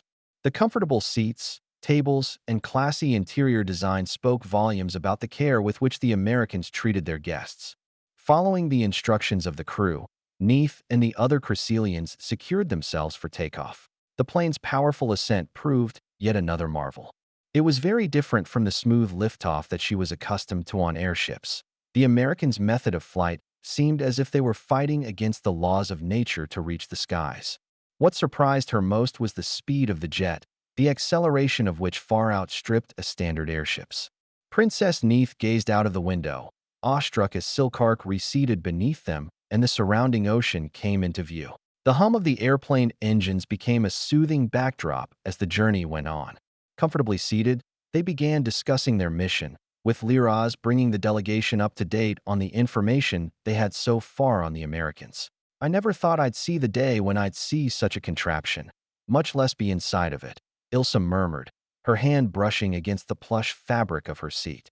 "The concept of these machines, the reliance on them instead of magic, it's beyond intriguing. I can't help but wonder how it shapes their economy." Seidlin, always the tactful observer, nodded his agreement from his position by the window. Looking out, he sipped on a can of Coca-Cola, savoring the unusual taste. "They have a peculiar relationship with these machines. We're born with magic, it's part of our essence. For them, it's different. They create machines to mimic magic," Moreau interjected, his voice carrying an undercurrent of derision. "Our magic is a divine gift, but theirs? Lifeless devices conjured by man." His statement hung in the air until it was countered by Neith's reasoning. "We are here to learn and to understand. To judge prematurely would be an error. This plane is one such example.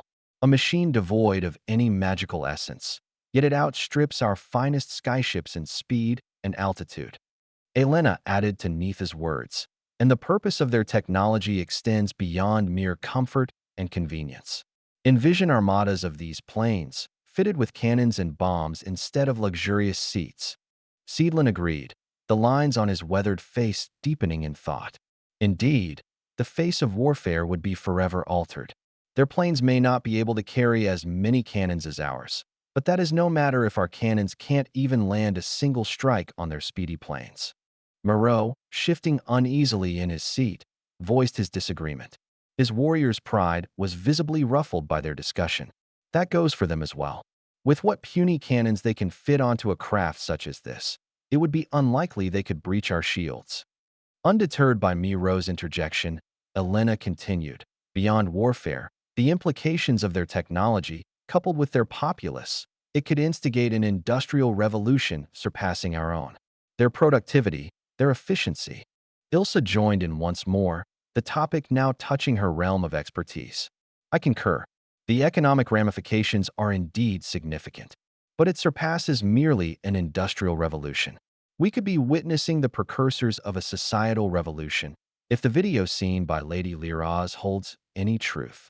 The group's sociologist, Soren, couldn't agree more with Ilsa's statement. "Imagine the realms of labor this kind of technology could potentially replace," he said. "Imagine the change it would bring to trade and communication, to the ordinary course of life itself." Dalcino, who had thus far been silent, finally spoke. His gaze was fixed on the window, observing the clouds whiz by. It's not just about the war machines and workforces. It's about the lives of us common folk. The average man in Chryseles would have never dreamt of such speed, such convenience. I am surprised they have airships dedicated for civilian travel only. This fact was most unsettling. Although their guesses on the American military were limited by Liraz's notes on the American video, the fact that air travel was not exclusive to the military spoke volumes. If planes were numerous enough to be used by the people, then they likely had an unfathomable amount fielded by their military. According to Liraz, thousands upon thousands of bomber planes were constantly used in battle almost a century ago, leveling cities with thousands of tons of bombs. They could only shudder at how much more power the Americans developed over the past 80 years. Tettle, the Grand Mage, chimed in. Yet, let us not forget the essence of our people. We are bound by the arcane, this divine magic that pulses within our land and our beings. This mechanical revolution could potentially estrange us from our roots. Tettle's statement prompted thoughtful silence from the delegation. The hum of the airplane engine was the only sound punctuating the quiet. Neith broke the silence. Tettle, you raise an important concern. Our roots, our bond with the arcane, it defines us. We are not looking to replace our roots, but to grow from them. We may benefit from mechanical knowledge, and we may benefit from a relationship with a wealthy nation of mechanists. The dialogue faded as the group returned to their individual thoughts. The plane started its descent, and soon the Crescelians were greeted with their first glimpse of the American coastline, a land foreign yet fascinating. The sight elicited a collective gasp from the Crescelians, with many pressing their faces against the plane's windows to get a better view. Elena's voice rang out above the excited murmurings. There it is. America. Everyone's eyes turned to the windows where, in the distance, they could make out the shimmering coastline of a vast land. The sight was made all the more breathtaking by the light of the setting sun, which bathed the landscape in warm hues. From the cockpit, Ambassador Anders introduced his guests over the plane's intercom. Welcome to the United States of America. Our first destination is the city of Miami, located in the state of Florida. It's a city known for its vibrant culture, stunning beaches, and incredible diversity, a true testament to the American spirit.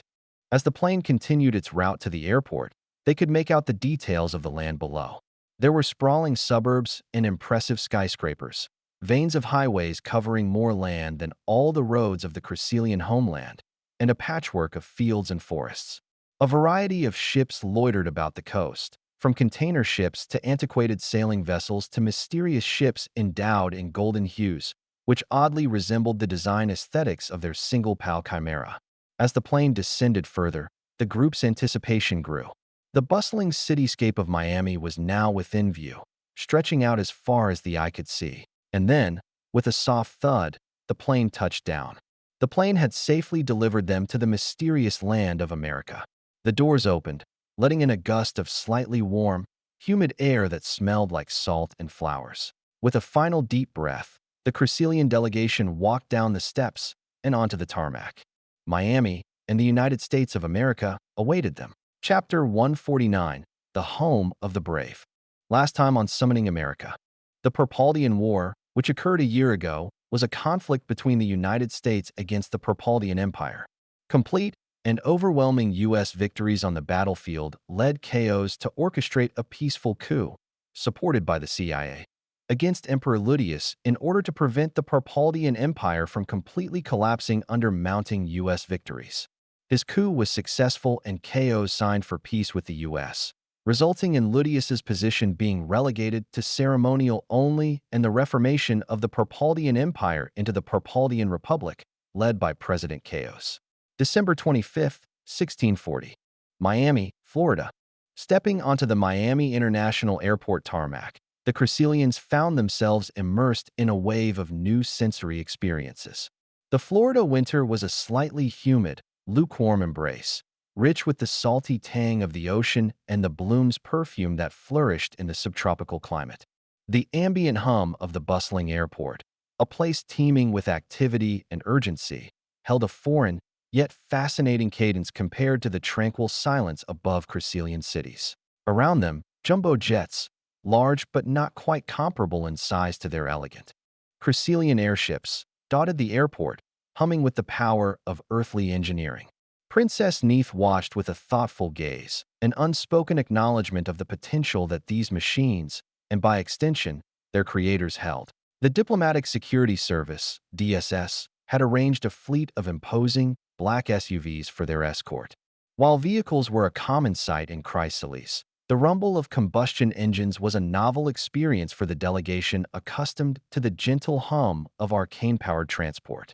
Even Divine Knight Moreau, a traditionalist at heart, felt the walls of his prejudice crumble in the face of familiar technologies replicated by mechanical forces. The convoy smoothly exited the confines of the airport, navigating toward the freeway as they journeyed past Miami's streets. As seen from the sky, the highway was enormous. It facilitated traffic at far greater scales than the streets back in Chrysalis. The sheer number of vehicles was an obvious testament to the city's population density and industrialized nature, and caught the attention of the two scholars, Ilsa and Soren. Due to traffic congestion on the freeway, the convoy detoured through the upscale district of Brickell. The Chrysalians caught a glimpse of Miami Beach, its iconic white sands dotted with sunbathers under a canopy of colorful beach umbrellas. Palm trees dotted the streets, putting the Chrysalians in awe of this exotic, never-before-seen flora.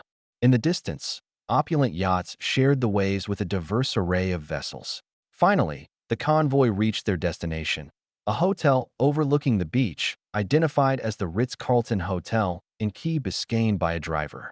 Its grandeur was a symbol of luxury, and its location provided the necessary security for such a prestigious delegation. As the Chrysalians disembarked onto the palm-fringed driveway, an air of anticipation hung about them. They were now at the epicenter of Miami, ready to explore all these Americans had to offer.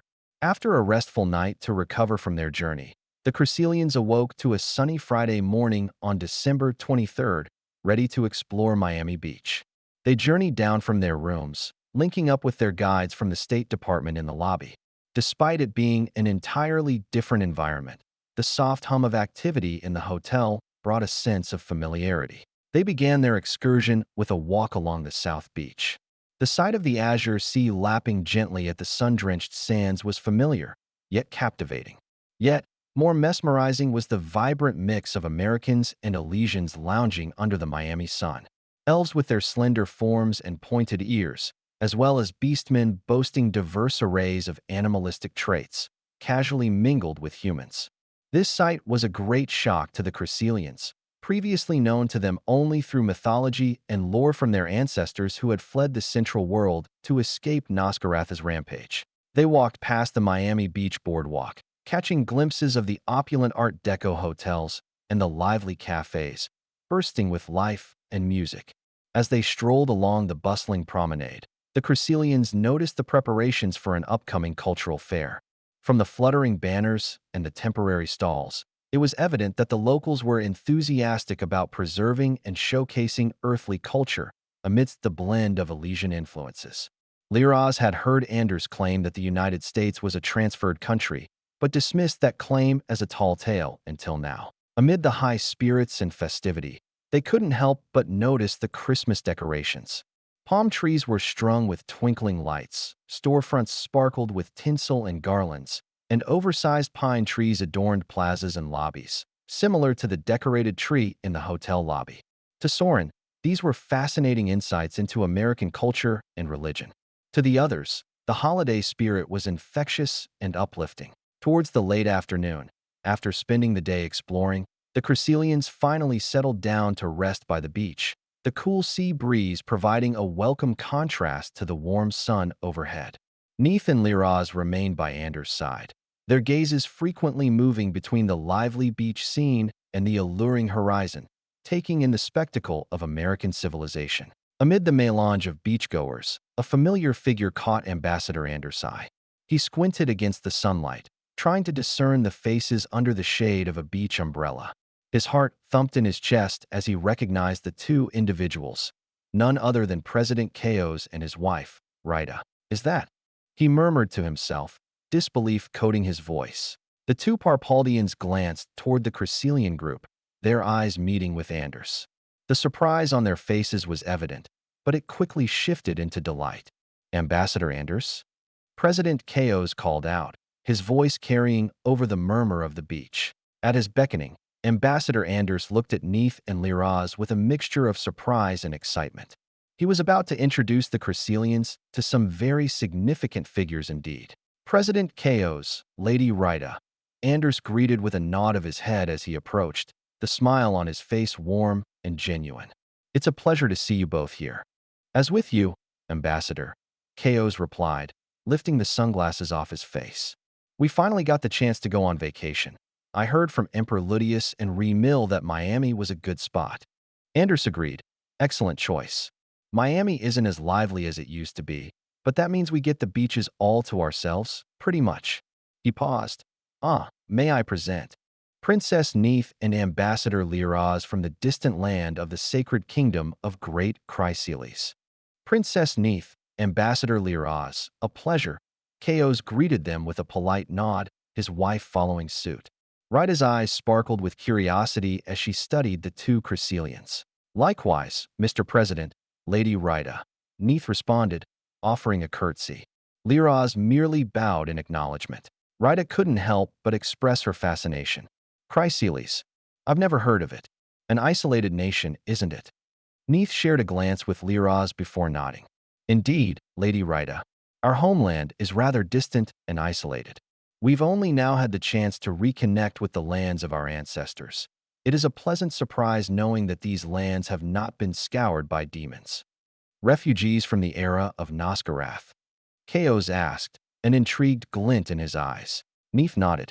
You know, the Americans here actually defeated the Demon King. Neith's eyes widened in surprise as she turned to Anders. Is this true? Anders nodded. Indeed it is, Your Highness. He pulled out his phone, conducted a quick Google search of Nosgarath, and showed it to the princess. The group spent a few more moments exchanging cultural introductions, formalities, and inquiries before the Chryselians finally excused themselves and returned back to the hotel. Left with the Parpaldians, the conversation drifted toward more casual topics. You know, Anders, Chaos began, a smile playing on his lips. They're finally setting up the internet in Estherant. Quite the development, don't you think? Oh, I can only imagine the excitement, Anders chuckled. Has it changed anything so far? It seems meme culture has taken root among us few who are lucky enough to have phones and computers. Some of it is kind of sus. Chaos grinned, stifling laughter. Anders broke into a smile, shaking his head. Man, I can't believe it, he said before finally bursting into laughter. After sharing a hearty chuckle with his old acquaintance, Chaos continued. Thanks to the internet, we've been able to stream the latest content from the United States. No more waiting for DVD shipments, Rita chimed in. Oh, Anders raised an eyebrow. What stuff are you watching? Have you seen the latest about Manifest Fantasy? Our people are rather obsessed. I can relate to that, Anders said, matching Chaos' grin. It's a popular show back in the States too. Unfortunately, I haven't been able to catch up. Work's been busy. Chaos gave his condolences, discussing other technological developments and popular culture instead. In the past year, the Parpaldian Republic saw a lot of changes, with the integration of a modernized plumbing system and the installation of undersea cables representing the tip of the iceberg. The loss of income from their vassal states was a significant blow, but the new nation was recovering steadily under the watchful guidance of the United States government. Anders leaned back in his chair, his expression becoming more thoughtful. President Chaos, it's really quite something, seeing how far Parpaldia has come. Yes. Indeed, the changes have been monumental. Indeed, Ryder agreed, her eyes reflecting a quiet resilience. We had to take some drastic steps, and they were not always well received. But we knew it was necessary for the future of our nation. Chaos cleared his throat, leaning back in his chair as he gazed out at the water, the waves reflecting the deepening hues of the setting sun. You see, Anders, Chaos began, his voice noticeably deeper than before. Our transition from an empire to a constitutional republic was, and still is, a feat akin to moving a mountain. There is a deep-rooted system, a web of power, influence, and tradition that must be carefully unwoven and reshaped. The nobility, for one, presented a unique challenge. The old hierarchies were intricately entwined with our society's fabric. These were individuals used to privilege and power. Taking that away, it was no easy task.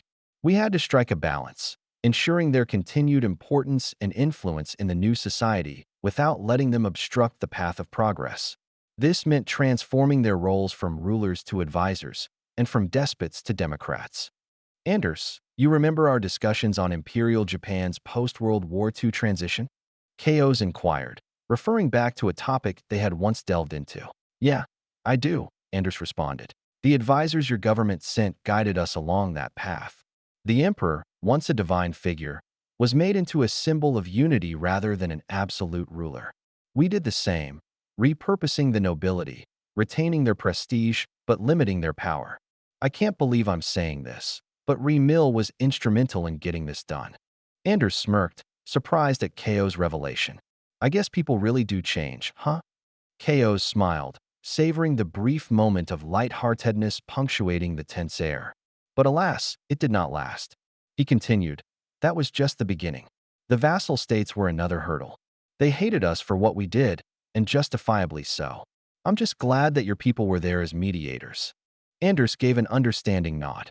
Then came the toughest part. Ko's voice became grim, abolishing slavery. It wasn't just about the nobles. The slaves themselves, many we've had to send back home. Some didn't have a home to go back to, or no family left. Others were born and raised in captivity. Those who stayed behind in Parpaldia, they had no skills, no experience beyond servitude. But we had a plan. We set up schools and training centers under your people's guidance. It was a massive investment, one that is continuing to strain our coffers and my administration's relationship with the aristocracy. As for public sentiment, Ko's sighed.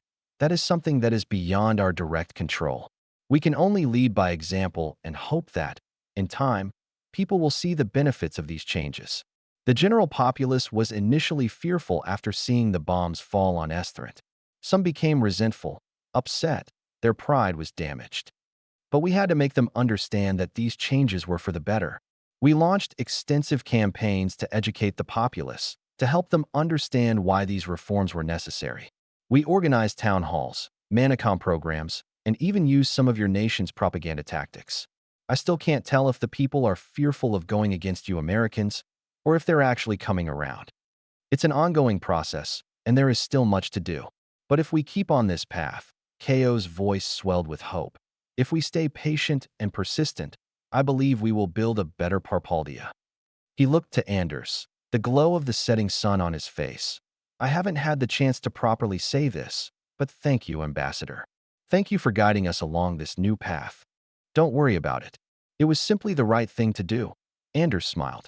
The road ahead will certainly be challenging, but you've got our support. The resilience and dedication of your people will certainly pay off in the long run. And of course, the United States will continue to stand by you in this journey. Anders paused, shifting slightly in his chair and letting a respectful silence settle over their conversation. Breaking the silence, Ko's ventured a cautious segue into their next topic. Speaking of challenges, he began, a change in his tone indicating a shift in conversation. I've noticed increased activity in your bases in the region. Could this be related to GRA Valka's empire? Indeed it is, Anders said. Ko's nodded, I see. It's all over the news after all. The Americans finally joining the war to help the Muans and Mauritials. From what I've seen on MNN and your news companies, the GRA Valkans seem to be giving the EDI quite the challenge. If even the Mauritials have abandoned their haughtiness, well that's how you know it's gotten bad. Anders chuckled at this, shaking his head slightly. Yeah, they're not particularly fond of admitting it, but it's true. Without our intervention, the world might be too badly bruised, too fragile to stand against the Ravernals. Ko sipped his drink, the golden glow on the horizon starting to recede. Even the Americans believe their prophesied return. Must be true after all. Yeah, we're hoping to put an end to this war as quickly as possible. If we're lucky, we'll be done within a year or two, Anders speculated. I wouldn't be surprised, Rita commented. I almost feel pity for the GRA Valkans. Ko smiled. Indeed, I can imagine. A single naval battle was all it took to flip Arde, Madel, and the others. But your people got lucky, having friends like us in Parpaldia's upper echelons. These GRA Valkans. Can your nation manage to replicate such success? Anders shrugged. I truly don't know. I doubt that the GRA Valkans would be stubborn enough to keep fighting after losing half their ships and planes.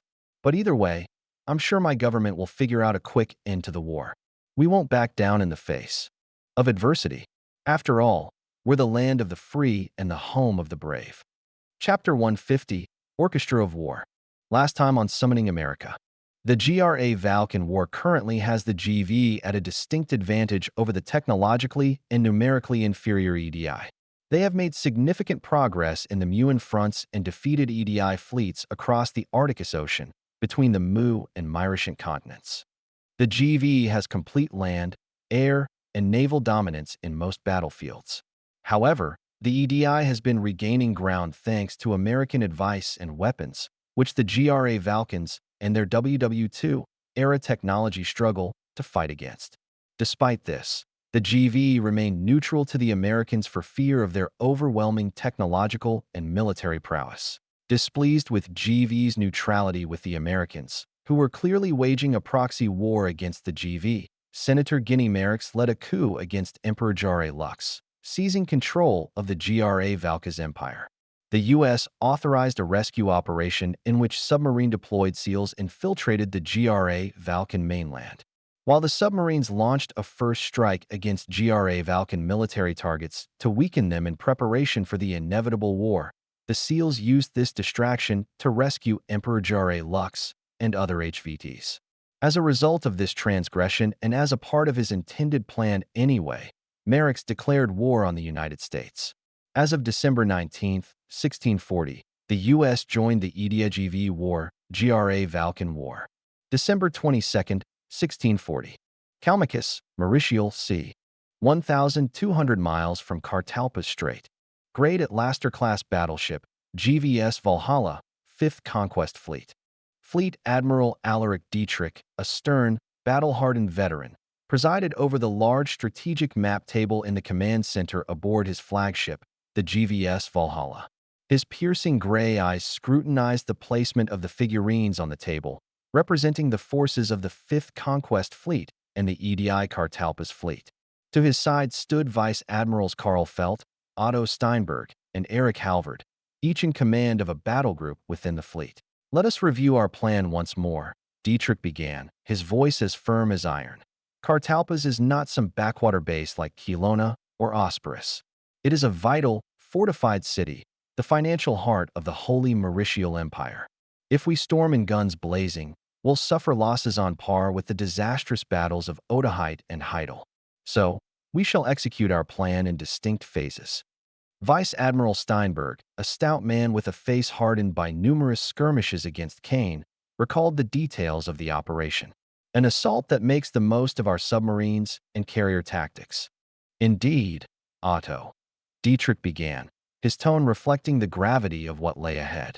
Our objective is to ruin as much Kartalpa's infrastructure as possible to prevent usage by the Americans.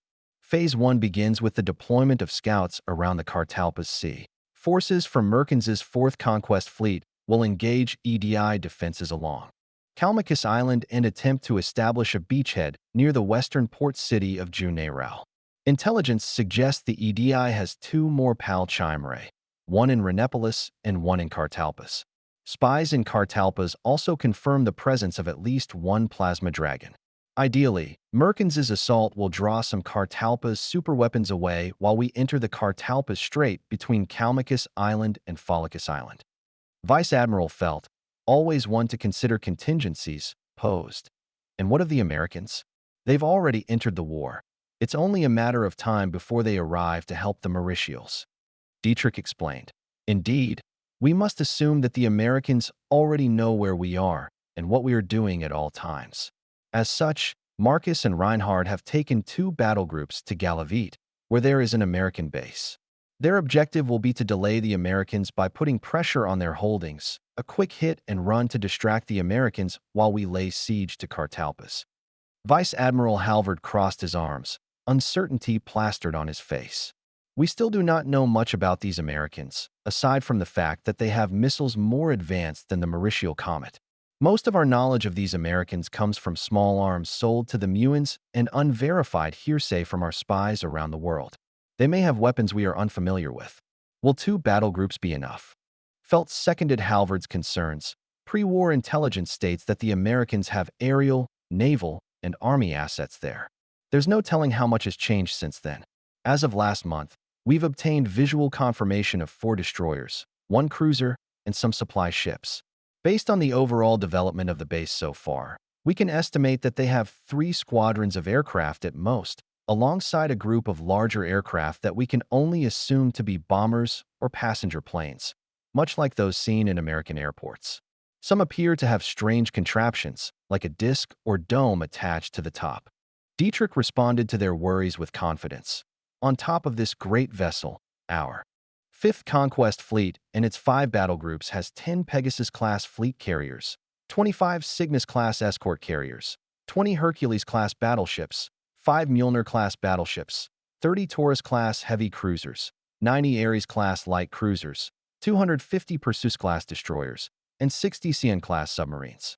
The 2 battle groups dispatched to Galavit contain 2/5 of our entire fleet. Certainly, they may have weapons we are unfamiliar with, but we can estimate the capabilities of these weapons based on what we've seen so far.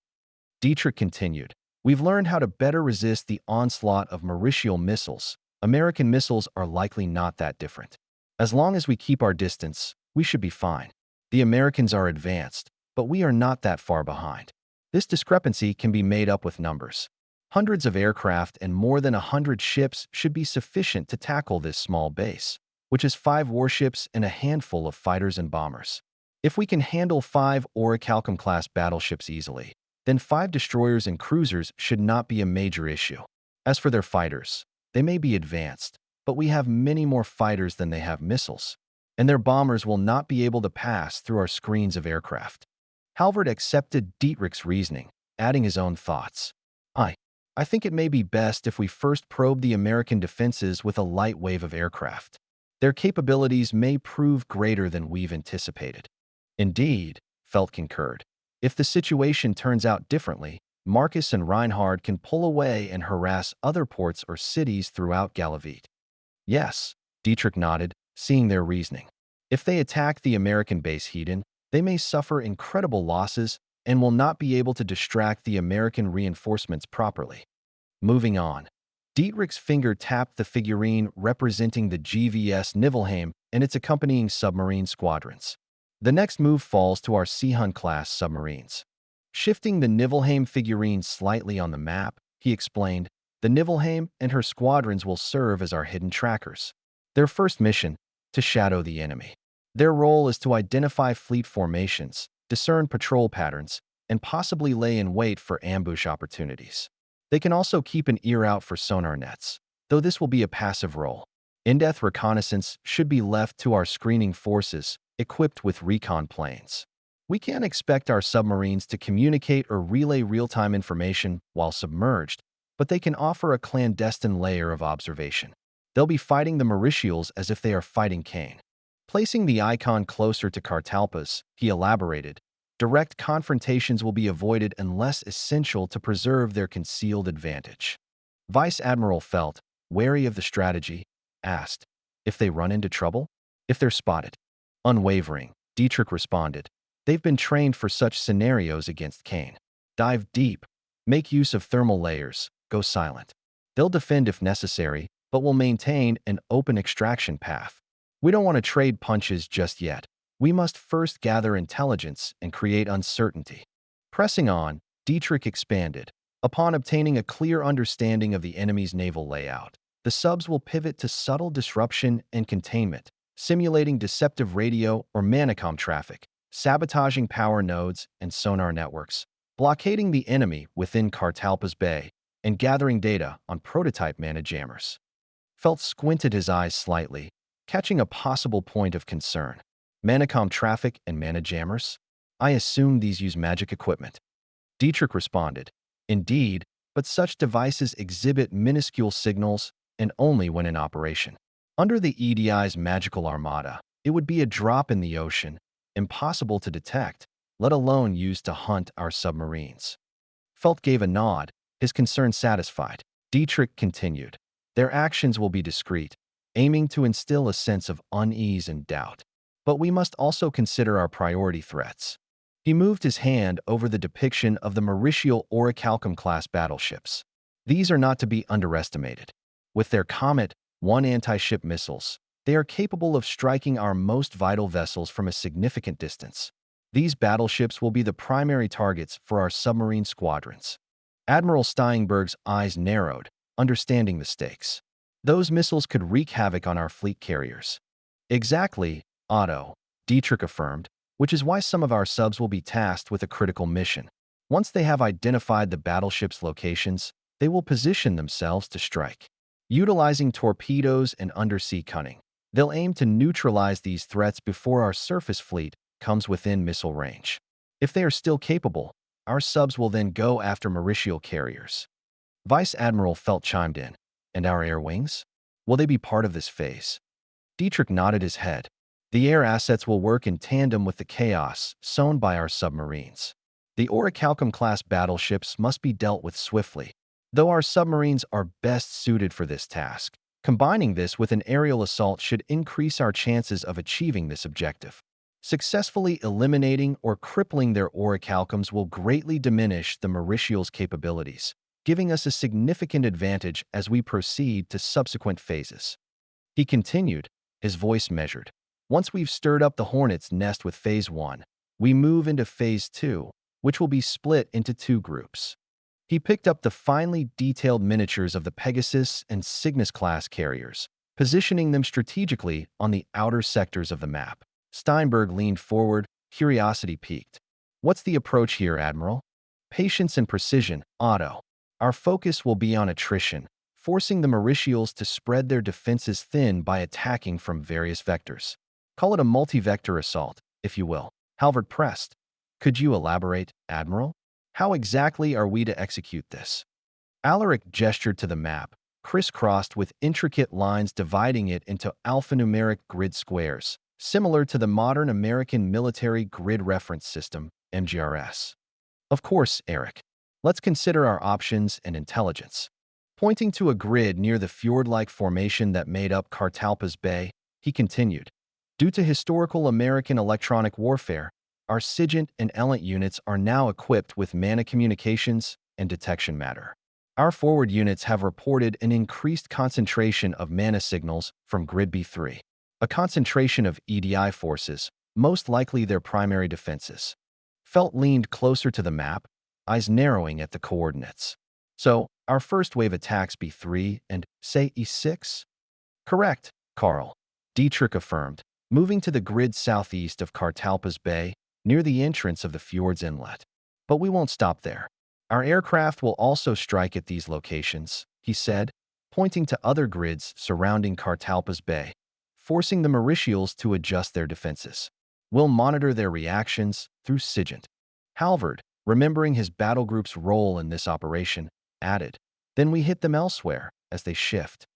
Indeed, Eric, Dietrich replied, pointing at the other grids like a pianist chaining keys together. Your second wave will attack from completely different vectors. We'll continue this pattern, constantly shifting based on intelligence and feedback. The Mauritial air defenses are consolidated, supported by superweapons and illusion magic. If we immediately attack the port infrastructure, our aircraft will be swarmed by illusions. We must drain their magic supplies first in order to achieve air superiority. He took a step back, letting the plan sink in. We need to complete our objective as fast as possible. These attacks are pressure tactics, designed to pummel and weaken the enemy until we have an opening to target the port's infrastructure. Halvard frowned, concern in his eyes. What of the Americans?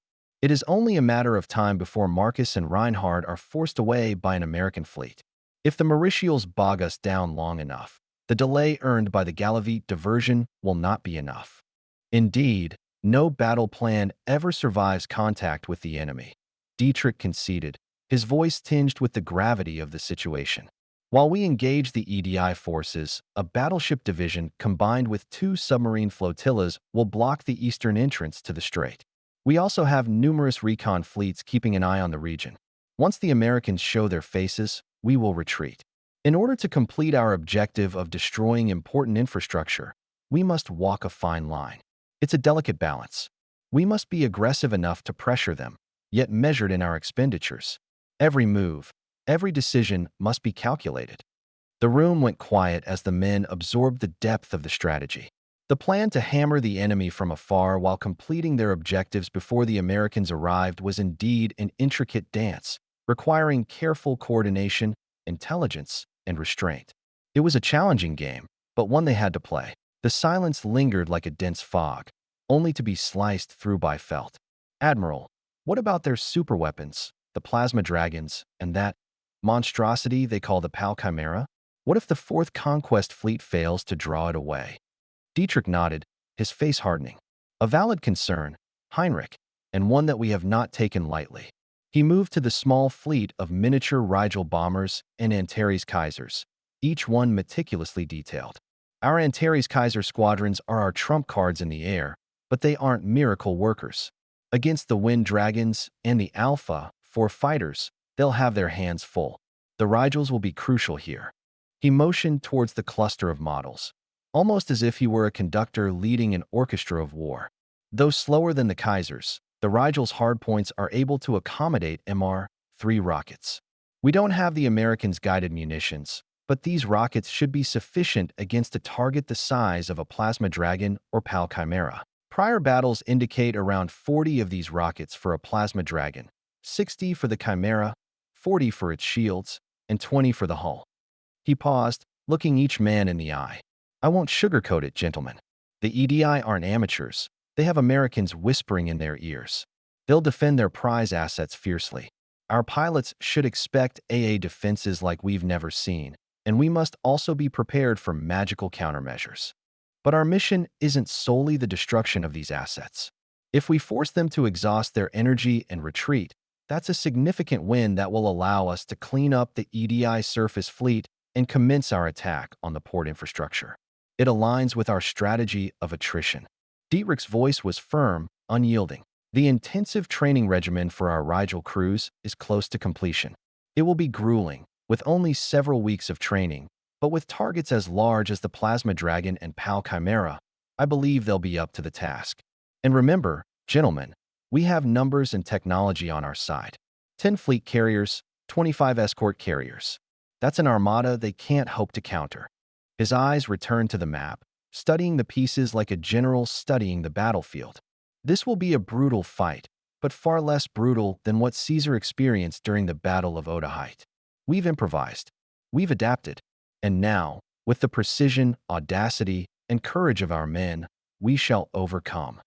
The rear admirals nodded, each man absorbing the enormity of what was being proposed. Dietrich cleared his throat, drawing their attention to a new aspect of the plan. Gentlemen, once we've put the enemy on the back foot, we commence Phase 3.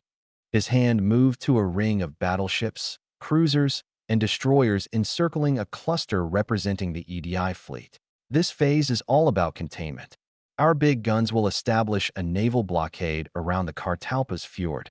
We'll use our new magical element, or magent, capabilities to track their communications and positions. Halvard nodded, grasping the intent. The enemy will want to attack our carriers, but will be too far from their striking range. Our surface fleet will keep them contained, preventing them from chasing us. Though wouldn't this risk some of our fleet? Why not simply conduct a hit-and-run strategy where we continuously kite the enemy? Felt resonated with Halvard's concern. Despite his cautious nature, he sided with Dietrich's aggressive strategy. There is a greater risk at hand, he explained. The risk of American reinforcements. Normally, we would want to enact the strategy you mentioned in order to minimize losses, but we are in a race against time. Such caution would, unfortunately, take too much time and prevent us from ruining the Cartalpa's infrastructure before the Americans arrive. Dietrich nodded. Indeed. We'll pull back our carriers if the EDI launches a suicide run with their superweapons, but I doubt this will happen. Assuming all orichalcums and superweapons are dealt with, our carriers must remain within striking range of Cartalpa's itself. The room fell silent, save for the rhythmic tap of a pencil against the wooden table. The gathered officers stared at the map, their eyes tracing the elaborate movements. The music died down, like a dramatic pause building up to a crescendo. The end was near, they could all feel it. Dietrich's voice, calm and resolute, cut through the silence. Phase 4, gentlemen, is where we bring it all home. Our ultimate objective is to cripple the infrastructure of Cartalpa's. We must leave the city in disarray, disrupting the EDI war effort before the Americans come to their aid. We will have the enemy encircled, their reserves drained, their superweapons neutralized.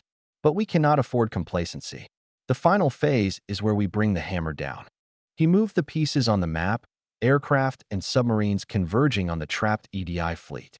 By this point, all priority targets would have been neutralized, leaving second-priority targets like Mithril-class battleships.